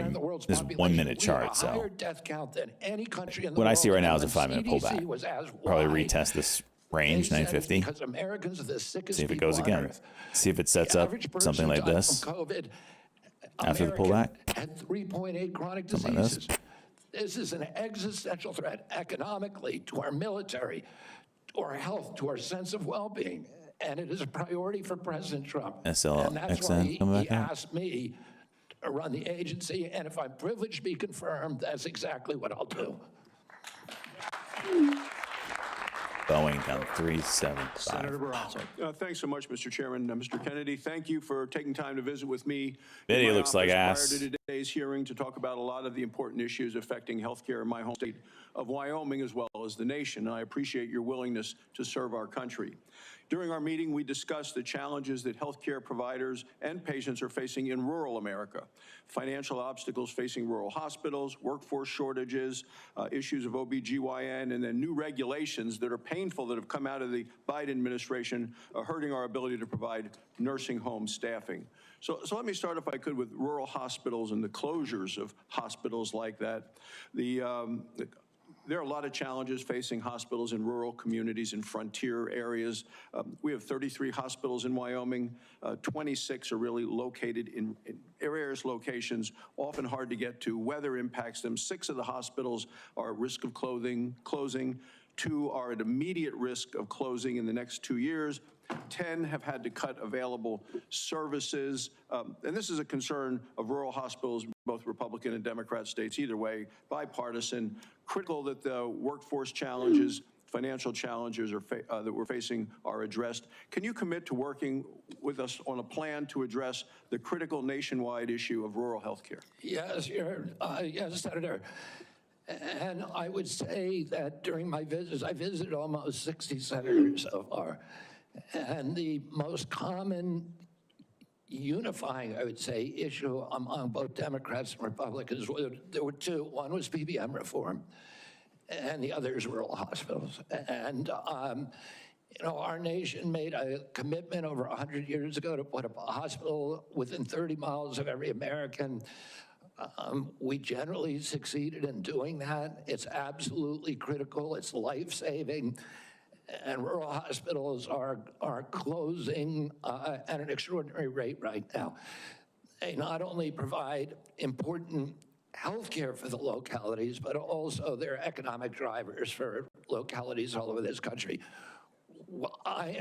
President Trump is determined to end the average of rural hospitals, and he's asked me to do that through the use of AI, through telemedicine, which these are innovations that I saw the other day.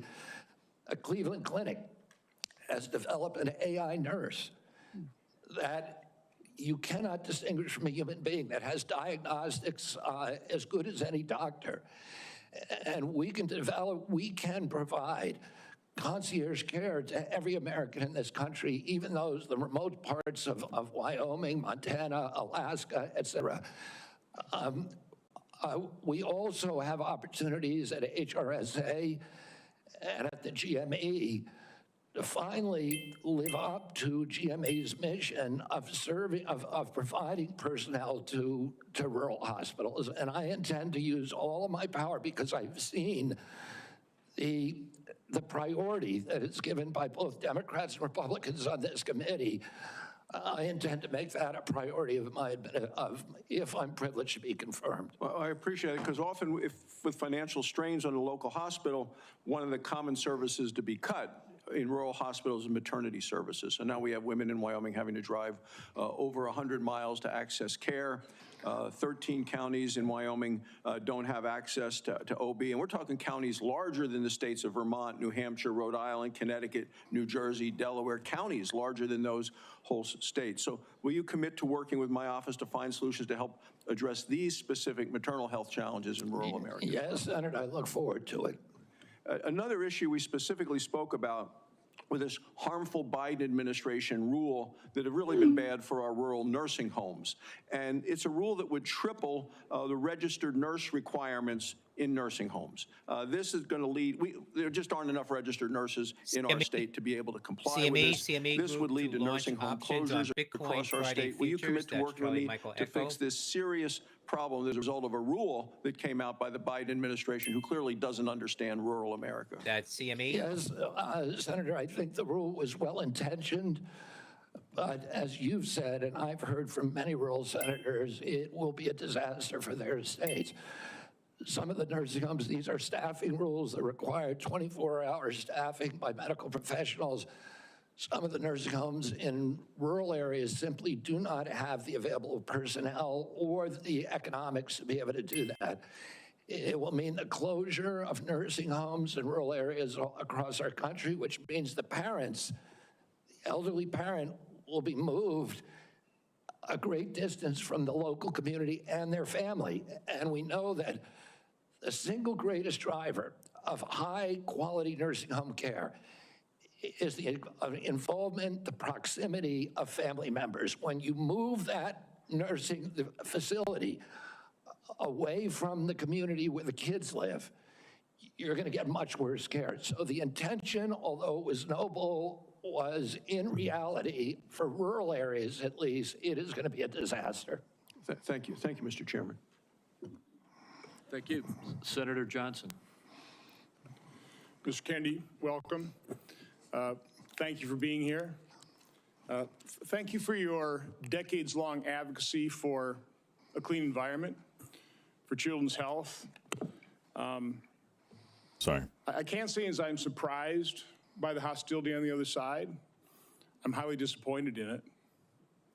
I don't know if you remember when you called me up and you were contemplating setting your political differences aside, joining forces with President Trump on an area of agreement, addressing chronic illness, trying to find the root cause of all these problems facing this nation.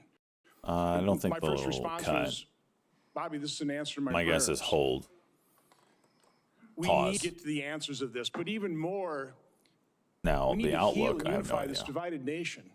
They're probably just going I'm to not pause necessarily the most until optimistic they see guy, 'cause what. we've got I enormous can't see them challenges facing this nation, preemptively but I thought, raising wow, rates because of what they here's somebody perceive will from be the left, tariff somebody I don't agree with implications on many issues on politically, prices, coming together with because that would be a President pretty Trump big step away from data dependency. and focusing on an area of agreement, something that the American Data people dependency. desperately want. Finding out the answers. What has caused autism? What is Yeah, causing chronic Ben illness? Kaneke, that's not us though. Mr. Kennedy, I think I've come to know what's in your heart. I think I know the personal and political price you've paid We find out for at this 2 o'clock decision. what we're doing. I want to say publicly, I thank you for that. I truly appreciate what you're doing here. Can't we come together as a nation and do this? Can we do? Aren't you getting tired of this? I'm getting tired of this. So again, Mr. Kennedy, I need to enter in the record. These are just 11 letters of support signed by 63,000 people, thousands of doctors. From the American Association of American Physicians and Surgeons, Independent Medical Alliance, the North Carolina Physicians and Freedom Group, Governor Jeff Landry from Louisiana.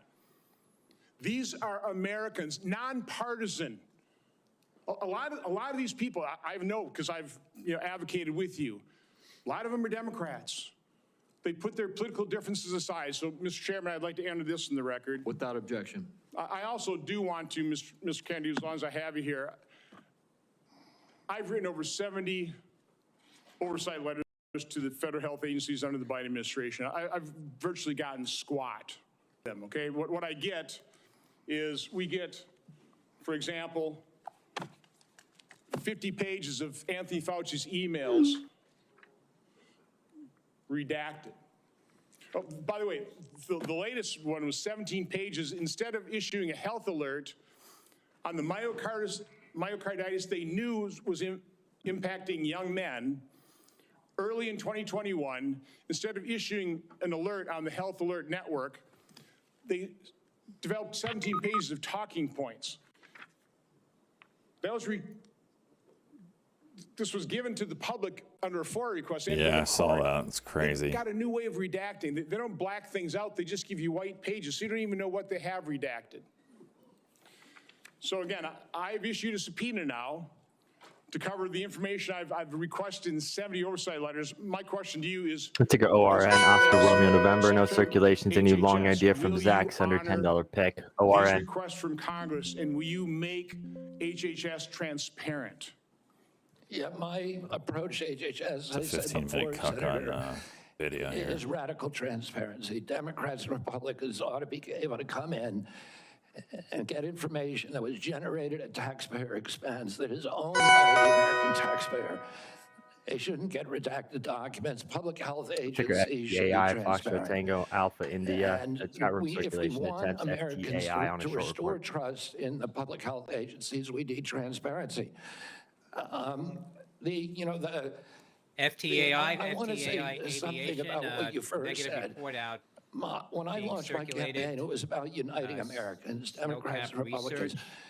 There is a pulling back now issue on that. that unites more Foxtrot than this Tango chronic Alpha health India. epidemic. There's no such thing as Republican children or Democratic children. These are our kids. 66% of them are damaged. I know what a healthy kid looks like because I had so many of them in my family. I didn't know any of the food allergy growing up, peanut allergy. Why do 5 of my kids have allergies? Why are we seeing these explosions in diabetes, rheumatoid arthritis, What cheese? What are you talking about? neurological diseases, depression, all of these things that are related to toxics in the environment? Why can't we just agree with each short other? report circulating snowcap. To put differences about so many issues, intractable issues aside, and say, This drop here on NVIDIA. I don't think this is sticking right now. is going to be able to do this like I have because of my peculiar experience because I've litigated against these agencies. When you litigate against them, you get a PhD in corporate capture and how to unravel it. I've written 6 books about these agencies. I know a lot about them, and I know how to fix it. And there's nobody who will fix it the way that I do, because I'm not scared of vested interests. I don't care. I'm not here because I want a position or a job. I have a very good life and a happy family.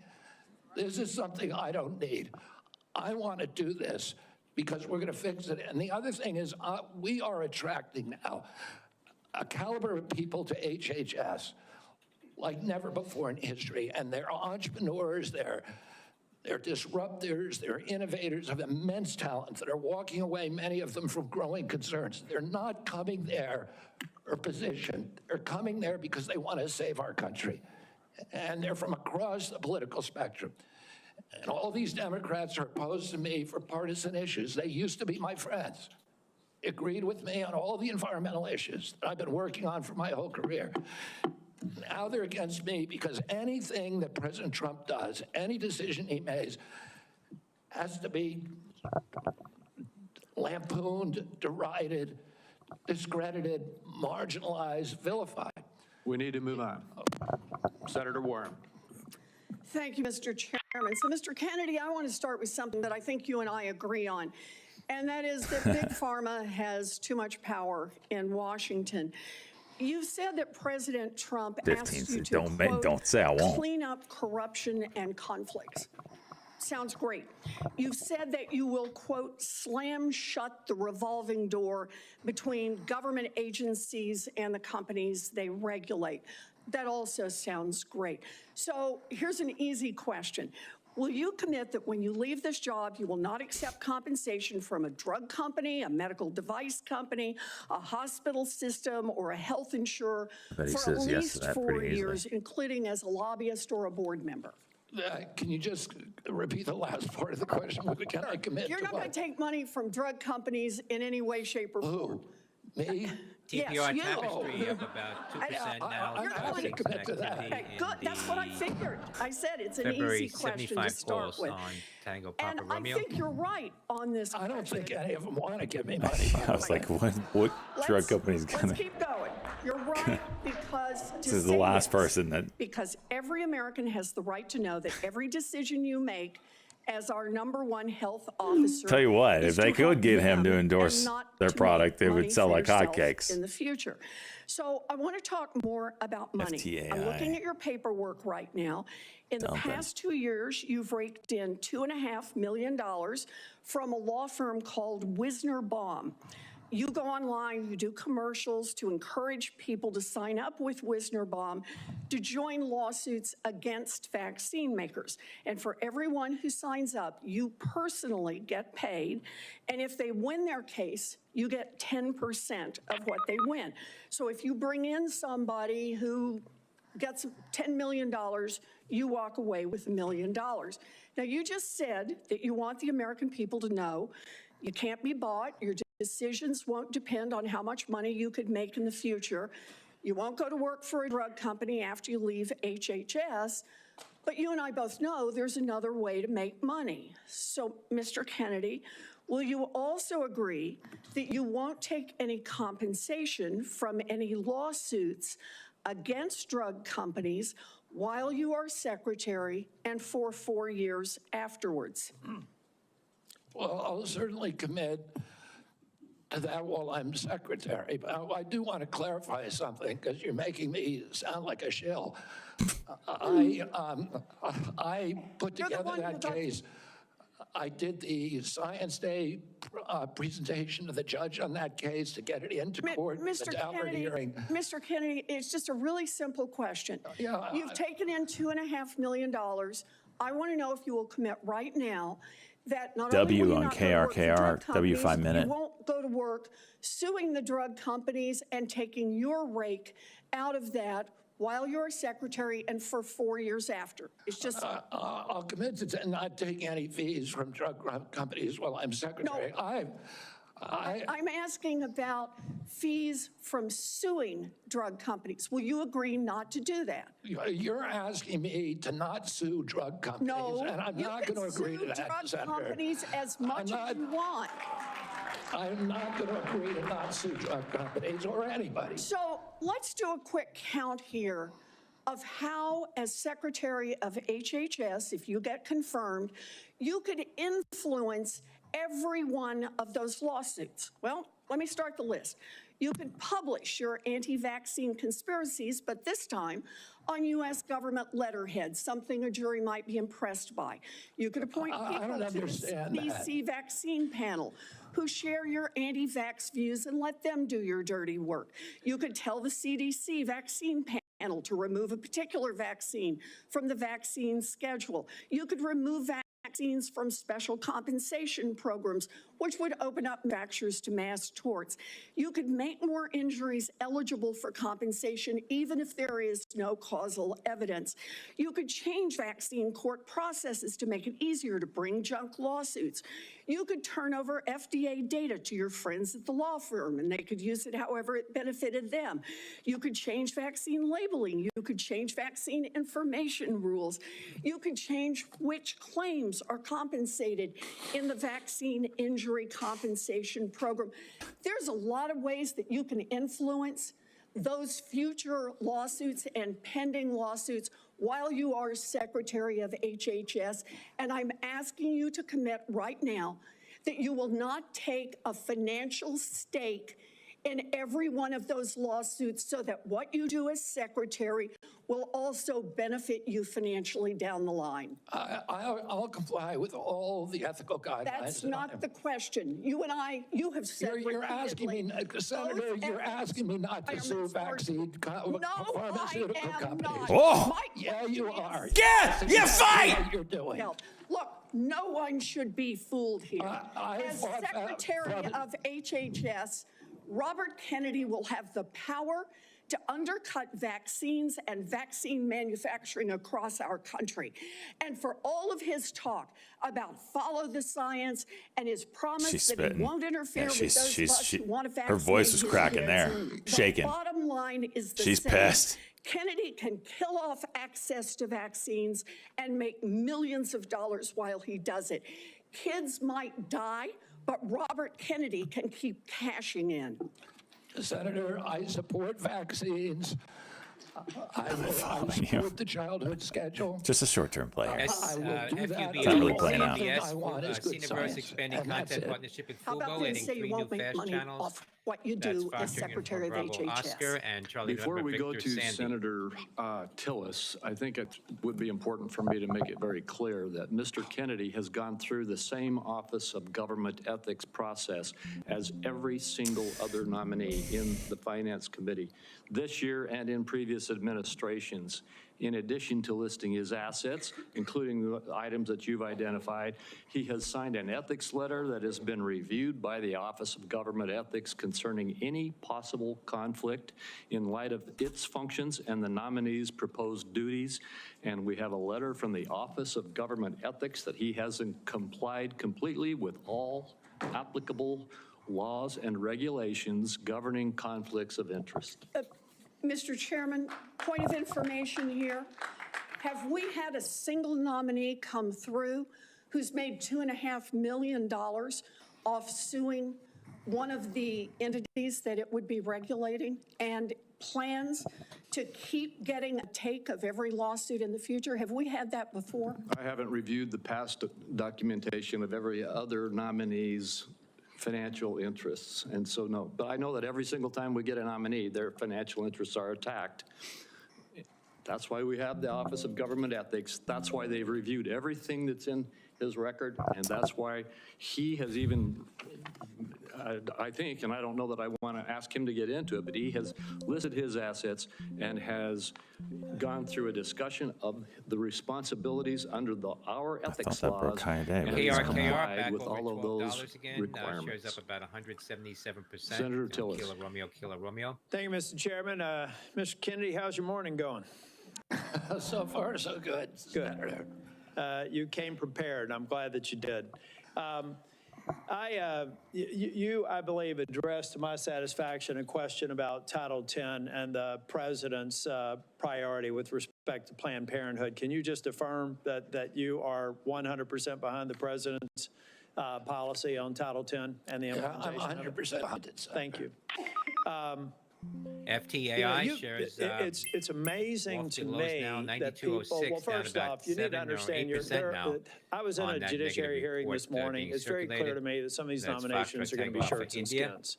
So no matter what you answer in the affirmative, they're going to ask you one more question so that you won't be able to answer in the affirmative. That's just the way the game gets played when we have nominees like yourself. So I think you're handling yourself well. I got a real quick question for you. Are you a conspiracy theorist?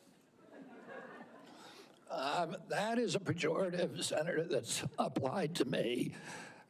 Mainly to keep me from asking difficult questions shares of powerful FTI interests. Aviation hitting new lows I was now, told down about I was a conspiracy 9%, theorist. 91.11 That on label was applied to FTAI. me because I said that the vaccines, the COVID vaccine, didn't prevent transmission and it wouldn't prevent infection, when the government was telling people, Americans, that it would. I was saying that because I was looking at the monkey studies in May of 2020. I was called a conspiracy. Now everybody admits it. I was called a conspiracy theorist because I said red dye caused cancer. And now FDA has acknowledged that and banned it. I was called a conspiracy theorist because I said fluoride lowered IQ. Last week, JAMA published a meta-review of 87 studies saying that there's a direct inverse correlation between IQ loss. All right, so I'm going to assume I could go on for about a week. Is there any one of them that you can say, you got me, that really was a conspiracy theory, or are you in a position to submit for the record? I think it'd just be helpful for every one of these narratives. Fluoride has been proven to lower IQ. They've been putting that in water forever. I was at the State House in North Carolina before I came here, and anytime I'd go visit an elementary school, the first thing I would do is go to the trash cans in the cafeteria. And what we have now are kids that are not eating food because the dictates of the federal government have made it something that they don't want. Yeah. They say, well, it's a healthy alternative. I wonder if this is, just real quick on NVDA, I wonder if this is going to be the Meta moment, you know, when Meta was full blown. So then what do? They go eat snacks, or they go eat or they drink a sugar drink. The SNAP program, everything you've said about the SNAP program, I agree with. I think that we should be very, very strict about that. It's going to make some people uncomfortable, and the food manufacturers produce healthy foods that we can put in the SNAP program. That's the way to address it. On circulations of an earlier blog post, Waymo is going to test 10 new cities in 2025. 22 years ago at my daughter's high school, and I feel like Uber and Lyft are getting wrecked on that. We've got these kids that need help. We've got to guide them through a process. Many of them are probably on Medicaid, and Medicaid's failing them. Everybody here says Medicaid is sacrosanct. Nobody's admitted that Medicaid is not producing positive health outcomes. Is that your problem in Medicaid right now, the program or the outcomes? Is the outcomes. We're spending $900 billion. So yeah, part of me wonders if this is the metaverse moment for Americans to have high quality insurance. Anybody who's building a case for the status quo of Medicaid dipped so low. Meta went to $80 or something like that during that dip. I think it's unacceptable. If you remember correctly. I do have a question for you on Project Warp Speed. We supported the CARES Act. We had Right 97 people in the Went U.S. to Senate vote for it. 86 or Everybody something, here, there's only somewhere one in member of there. Congress that voted against Right? it, I believe. And it was the buying Warp Speed moment had of CDC, FDA, NIH, and BARDA Look where we're at very now. much in the mix. Now, some people think that So you're going to come does this in lead to here that kind of a sell-off? A freak out moment yourself to where into you can those find agencies in a a little way that's different. never Meta been was done not, before. Let's say that they're a part of a future Project Warp it was a Speed. value Is buy it at your this intent point. to go in and do something that's NVIDIA's never not been done there before, based on my yet, staff's right? So- research, and insert yourself in a discussion that the scientists are dealing with in those different agencies? No, Yep, hamster, Senator, that would do it. Confirm what I AI wanna do is spend, I'm boom. not a scientist. Move it. I want to empower scientists. I want to make sure that science is unobstructed by vested or economic interests. That's good. Or by bad culture. And I'll just say about Operation Warp Speed, it was an extraordinary accomplishment, showed demonstration of leadership by President Trump. When he when he promoted Operation Warp Speed, he was looking at all of the different remedies, including vaccines. Therapeutics, everything. Therapeutic, ivermectin, hydroxychloroquine, famotidine, even chlorine dioxide, and he was not looking at shutting down our country for the year, forcing people to wear masks for a year, forcing all social distancing that did not have any scientific basis, which Dr. Fauci has now acknowledged. He said, we took it out of thin air. But yeah, no one's brought up Fauci on this one. Changed during the Biden administration. Yeah. And it became very Homie wrote a whole book about We Fauci. ended up with the worst, the highest death count of any country in the world. Mr. Chair, if I can just ask one final Anyone question. read it? I think it's a Very curious one-word on that one. answer. I've heard a lot of people complaining about health care delivery, Medicaid.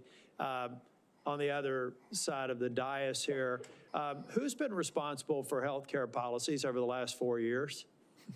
The Biden administration. I mean, the president, the Biden, okay. Yeah. So that, I'd like to have heard more of those in oversight hearings over the last 4 years. I haven't, but I'm glad that there's an acknowledgement that you're inheriting a problem that needs to be fixed. Thank you. Thank you, Senator.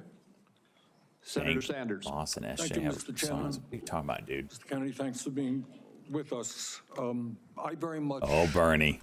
like the slogan that you coined, Make America Healthy Again. And I strongly agree with that effort. Despite spending, as you indicated, 2 or 3 times as much capital on healthcare as other nations, we have 85 million people who are uninsured, underinsured. We have all kinds of chronic illnesses. Our life expectancy is lower than other countries. And for working class people in this country, they are living 6, 7 years shorter lives than the top 1%. We got a problem, okay? And I'm gonna suggest some ideas that I think can remedy that. Last year, the insurance industry in this country made over $70 billion, while at the same time, 85 million Americans are uninsured or underinsured. Do you agree with me? And all Americans getting bent over, pounded in the ass by insurance companies. And guarantee health care to all people. Give it to him. Give it to him, Bernie. Not yes, RFK, no. but the insurance companies. Give it to him. Senator, I can't give you a yes or no answer to that question. Health care a human right. Is health care a human right? In the way that free speech is a human right, yeah. I would say it's different because if with free speech doesn't cost anybody anything, but in healthcare, if you smoke cigarettes for 20 years and you get cancer, you are now taking from the pool. Well, and so are you guaranteed the same right? Yes! Look at me. I'm a specimen of godliness. And bodily fatigue. Look at this. Look at SBET, Sandy Bravo Echo Triangle. And I pay the same rate. SBET. And maybe we agree on this one. As you all know, despite the drug companies making over $100 billion in profits, paying CEOs outrageous compensation packages, we in some cases pay 10 times more for I have alpha male physique, and I still pay the same rate. I have an issue with that. In America, we should not be paying. I freaking starve myself for a week, like 4 times a year. I still pay the same rate as freaking Mr. Forklift down the road. To get out of bed, he has to fire up the tractor. President Trump lift his fat ass off the bed and into the couch. I had a meeting with President Trump a week ago where we showed him the charts. He knows the charts. We're paying 10 times more from Europe. That's right. And are you going to commit to us that you will end that absurdity? I think in principle we can. We should end that disparity. Good. Okay. That's great. All right. I happen to believe that climate change is real, it's an existential threat, and it is a healthcare issue. Donald Trump thinks that it is a hoax originating in China. Question is, in your judgment, is climate change a hoax, or is it real, causing devastating problems? President Trump and I, from the beginning, from our first meeting, agreed to disagree on that issue. I believe climate change is existential. My job is to make Americans healthy again. All right, you believe that you disagree with Trump. You don't think climate change is a hoax, is what I'm hearing. My job here is to I'm just asking you that, Mr. Kennedy, not a trick question. I answered your question, Senator Sanders. Okay, you disagree with the president on that. I answered your question. Okay.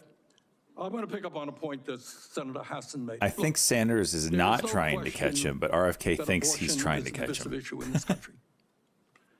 I would say a majority of the people are pro-choice. There's a strong minority Good God, who Cyril. are pro-life. A year and a half ago, you went to New Hampshire, running for president, gave a speech, and you talked about government should not tell a woman what she can do with her own body. That's her choice. Now, I think everybody on that side is pro-life. I think everybody here is pro-choice. I have never seen any major politician flip on that issue quite as quickly as you did when Trump asked you to become HHS secretary. Tell me why you think people should have confidence in your consistency and in your word when you really made a major U-turn on an issue of that importance in such a short time. Senator, I believe, and I've always believed, that every abortion is a tragedy. But you told the people in New Hampshire that it was their right. All right, let me do a last question here because I'm running out of time. I think the gist of what you're trying to say today is you're really pro-vaccine, you want to ask questions.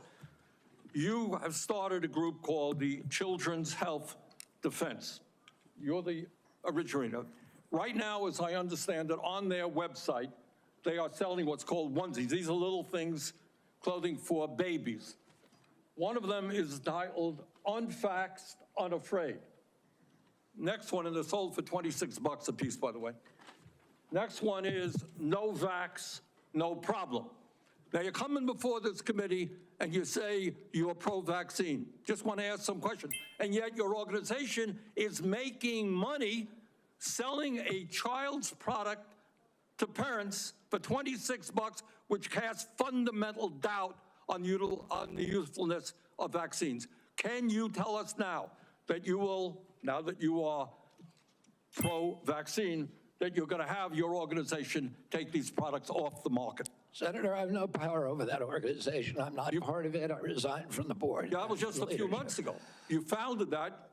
You certainly have power. You can make that call. Are you supportive of this? I've had nothing to do with leadership. Are you supportive of these onesies? I'm supportive of vaccines. Are you supportive of this clothing, which is militantly anti-vaccine? I am supportive of vaccines. I will. I want good science and protect. But you will not tell the organization you founded not to continue selling that product. Thank you, Mr. Chairman. Senator Blackburn. Thank you so much, Mr. Chairman, and thank you so much for being with us today. And I have no doubt that you will be confirmed and you are going to do such a solid job for the people of this country. And I do have several issues I wanted to talk with you about and didn't have time to cover them all when we met prior to the meeting, but rural health care is very important to me and the people of Tennessee. 78 of our 95 counties are rural counties. Now, over the last few years, we've seen hospital closures. So we have focused on access in rural areas. And my rural health agenda, which is bipartisan, focuses on innovation, telehealth, access points. It focuses on work shortages, and also Senator Warner and I have together focused on making certain that we address the area wage index and do that fairly for our citizens that are in rural communities. So I would like a commitment from you that when confirmed, you and your CMS administrator will work with us to make certain that the area wage index is balanced and that it is fair to rural areas.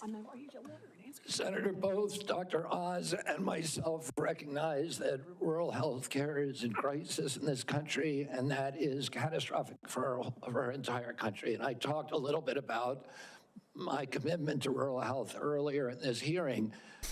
The regional price points, as you know, are set by Congress and not by HHS.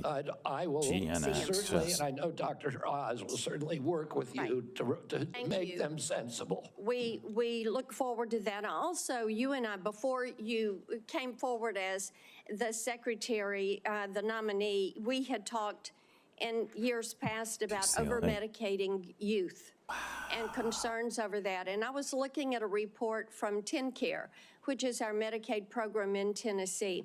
And I was concerned when I saw a number that TennCare had spent $90 million in 2024 alone on ADHD. This was 417,000 of our children. And $90 million, to me, that is heartbreaking, what is happening there. So how will you prioritize oversight of prescribing practices while promoting alternative solutions such as counseling, behavioral therapies, community-based interventions for our youth? Exactly, and that's the solution. 15% of American youth are now on Adderall or some other ADHD medication. Even higher percentages are on SSRIs and benzos. We are not just over-medicating our children, we're over-medicating our entire population. Half the pharmaceutical drugs on Earth are now sold here. 70% of the profits from pharmaceutical companies are from the United States, even though we only have 4.2% of the world's population. Not only that, but a recent study by Cochrane Collaboration founder Peter Ghosh found that pharmaceutical drugs are the third largest cause of death in our country after heart attacks and cancers. Oh, they're not making us healthier. We need community health initiatives. We need access to treatment. We need exercise. We need better food. Okay, let me talk to you about one of those access points in treatment. Bingo day. And this highlights a problem in the federal Medicaid law. Since Medicaid's enactment, states have been prohibited from using Medicaid funds for care provided by institutions for mental disease. We refer to them as IMDs.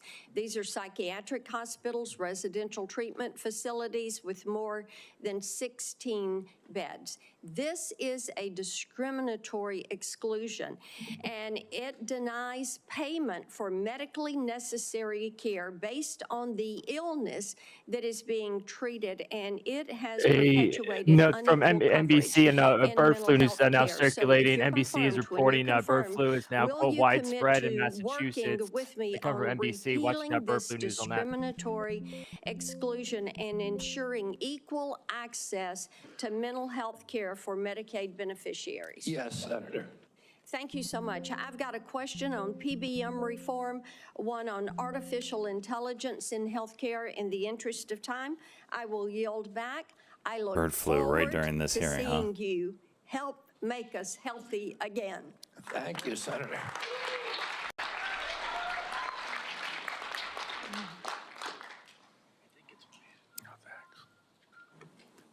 Senator Lujan. What? No, you're next. I'm next. Excuse me, just, I made a mistake. It's Senator Cantwell. Thank you so I much. figure AMD Thank Alpha you, Mr. Michael Chairman, Delta Shizzler seeing continued activity, new highs for AMD. Congratulations on your nomination, Mr. Kennedy. And I've been absent only because I've been in another hearing with the nominee to be the Commerce Secretary. So I will review everything that you've said today and look at that diligently. But one of the things that I wanted to discuss with you is I represent a very big innovation state. And innovation in healthcare specifically. Innovation like NIH funding to the Fred Hutch Cancer Center bird flu, that helped let's develop the HPV vaccine, which has the potential to eliminate over 95% of cervical cancer. NIH also funds a lot of jobs and grants, nearly 11,000 people in the state of Washington and over $1.2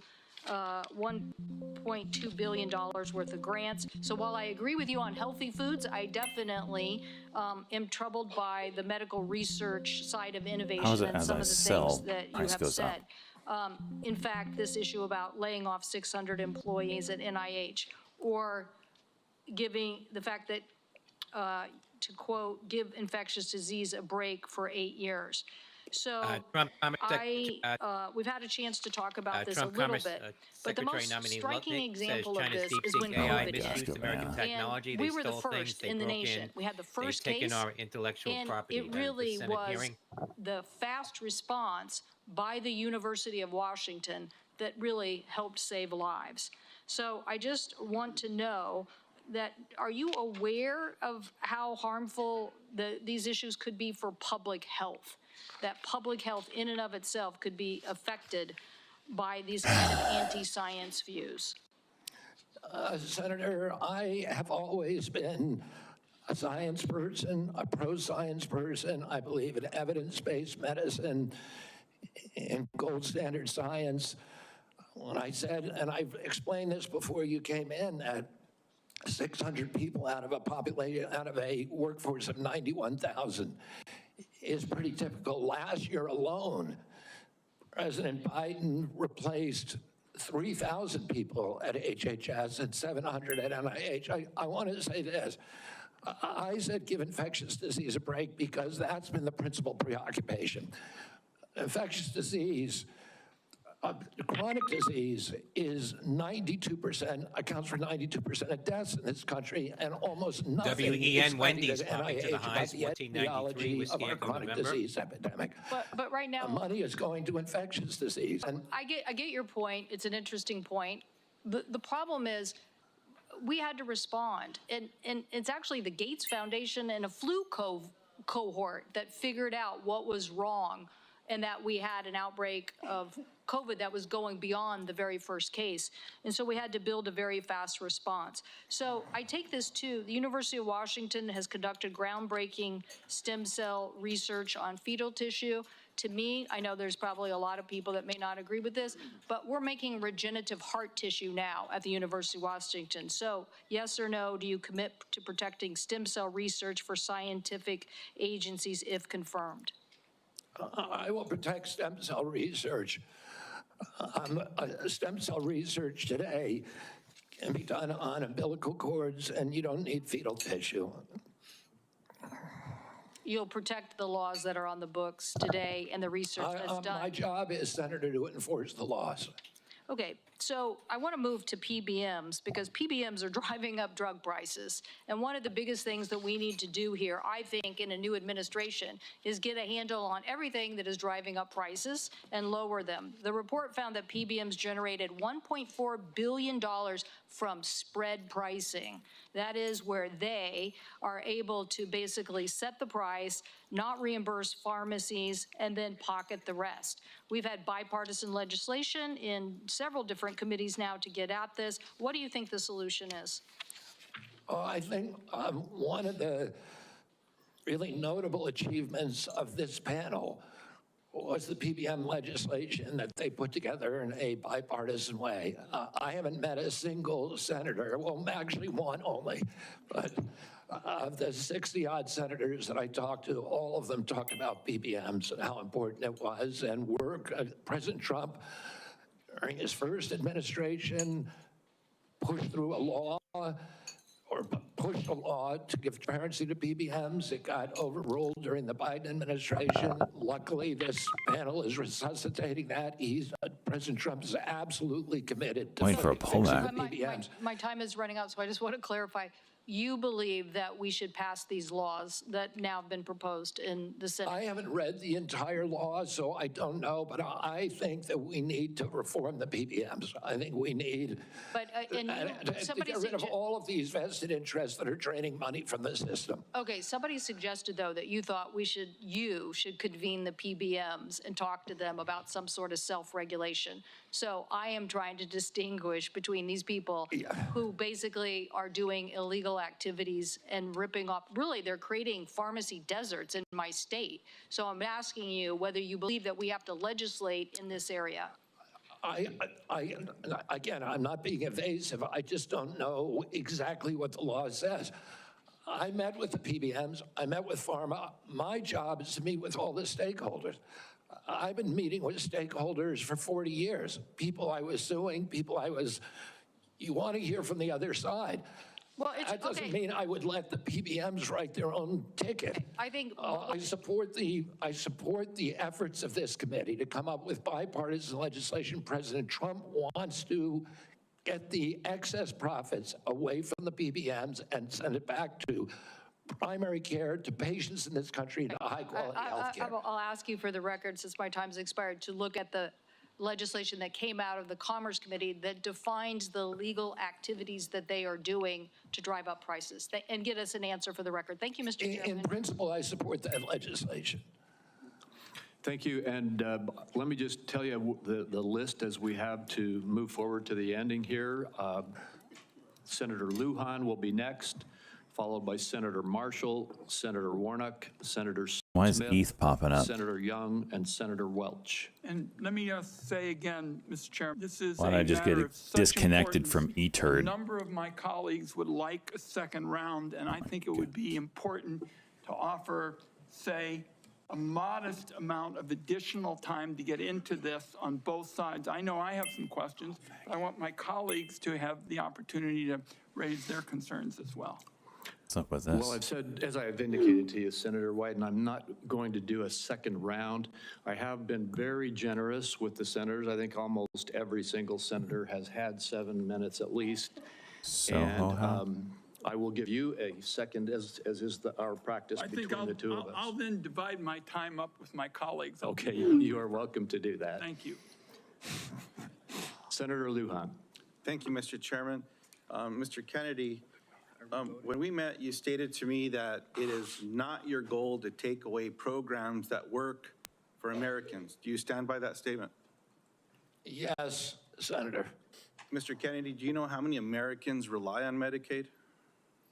SHCO shares of Soho House getting a pop 72 million as, plus the 7 million kids are on chips. Third point, Dan Loeb sends open letter to Soho Yes House. or no, is it important board that expectant mothers and newborns have access to health coverage?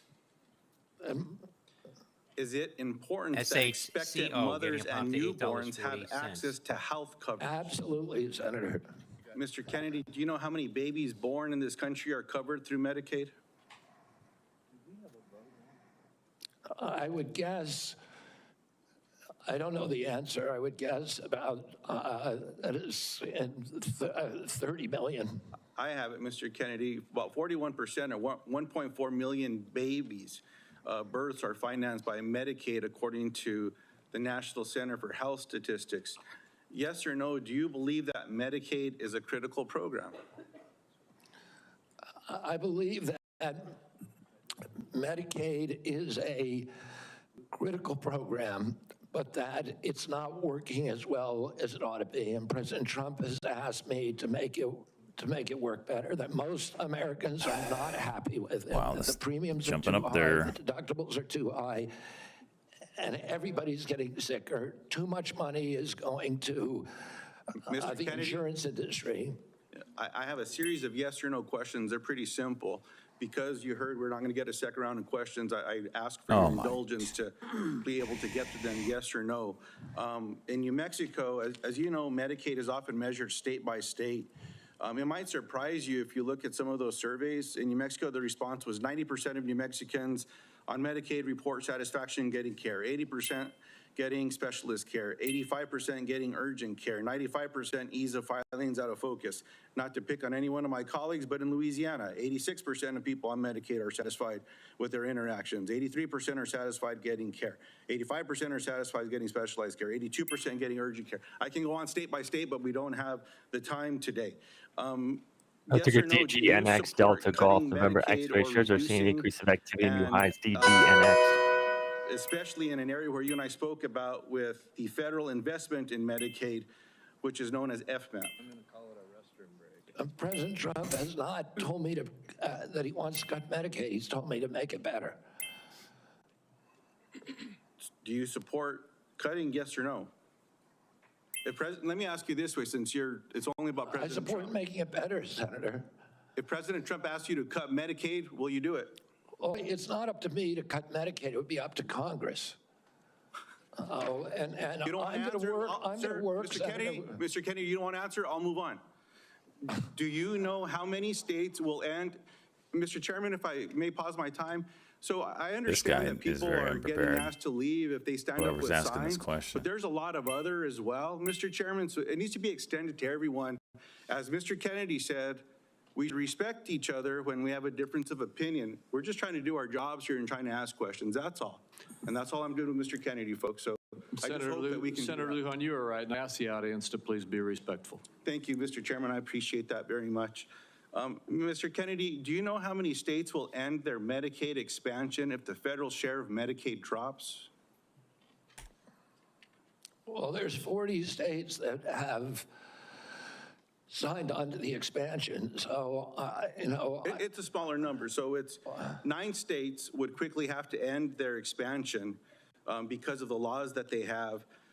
That's about 4 million folks across the country, and in New Mexico, Iowa, and Idaho, they have triggers that it would immediately have to go into effect if in fact that gets cut. The reason I'm asking those questions I'll is take a there's been a FUBO lot of chatter and FUBO, no conversations around circulations, any Medicaid. long idea Now, from I Zach's agree we can always do FUBO. better, and we must be doing better in America. But Medicaid has been shown to improve health outcomes, including mortality, quality of life, and access to preventative care as well. And there's some areas, Mr. Kennedy, that you and I touched on specific to Native American communities. One of the concerns that I have are these programs matter to folks. You shared your passion about caring for folks. I believed that passion. My question in this area is, as you know, when folks are doing research and they're going to check to see if medicine works on someone, if they're not included in that trial, it often doesn't help them. That's what all the evidence shows. So what are you going to do when programs are eliminated to require the inclusion of Native Americans in clinical trials when it comes to life-saving medicine? I'm going to do everything I can to make sure that there's Native Americans in clinical trials. As I said to you when I visited your office, I spent 20% of my career working on Native issues. My family's been deeply involved with them. My father and uncle were big critics of the Indian Health Service, a failure to deliver good health results or health care on the reservations. I'm going to bring a Native in for the first time in history into my central office, that all the major decisions in my office will be that he will have it. We've already interviewed candidate, a very, very good candidate, will have direct impact on all the major offices. One of my priorities is to improve. I appreciate that. I have a follow-up in that space specifically. Will you commit to finalizing the congressionally mandated FDA guidance to increase clinical trial diversity? Just repeat that again, I'm sorry. Will you commit to finalizing the congressionally mandated FDA guidance to increasing clinical trial diversity? Yes.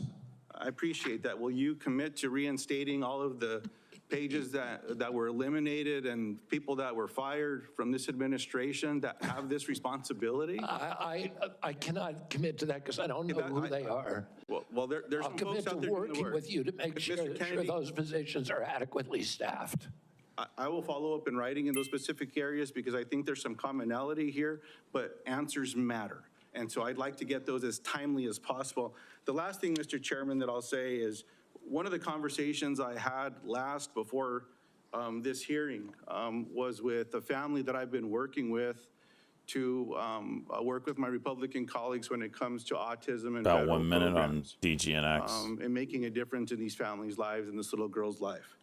What I'm asking now, Mr. Chairman, is unanimous consent to enter into the record an article from Autism Speaks titled, quote, "Do Vaccines Cause Autism?" End quote. And I'll note that first sentence states, quote, "Vaccines do not cause autism," end quote. Thank you, I yield back. Without objection. And before we move on, we've had a request from several quarters for a quick restroom break. We will take a 5-minute recess. I'm sorry to those remaining 5 or 6 senators who must wait a few minutes, but we will have a quick break. We will be back as soon as we can.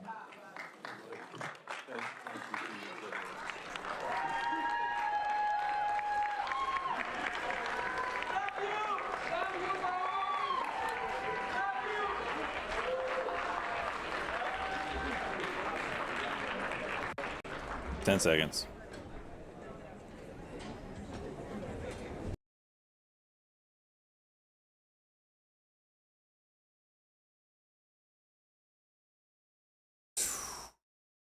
Absolute juice.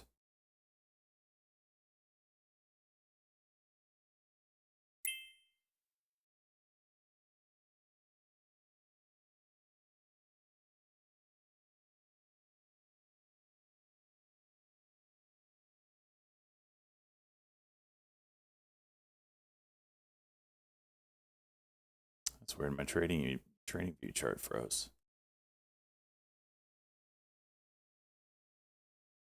On it.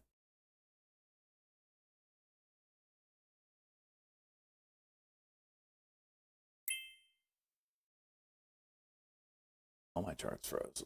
Oh, great.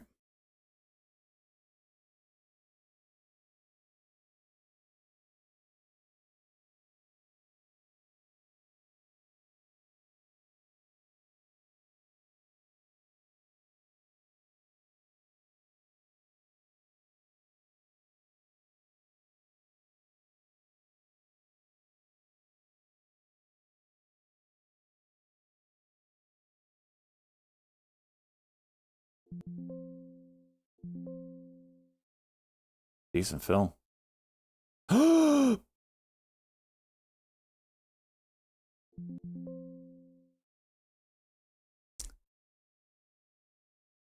That could be the biggest bullshit of the day right there, boys and girls.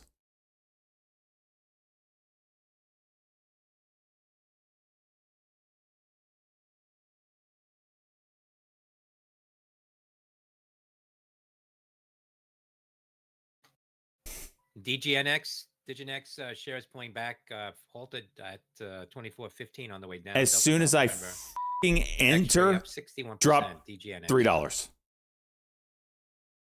I'm done. I'm done. Screw the FOMC. I'm done for today. I'm done for today.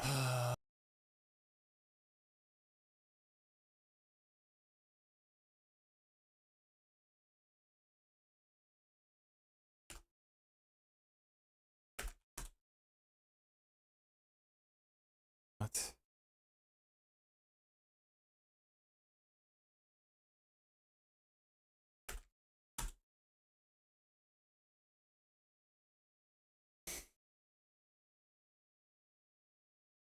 See you guys tomorrow. I'm done with this shit. I mean, that's unfathomable to me that as soon as I enter, I'm done.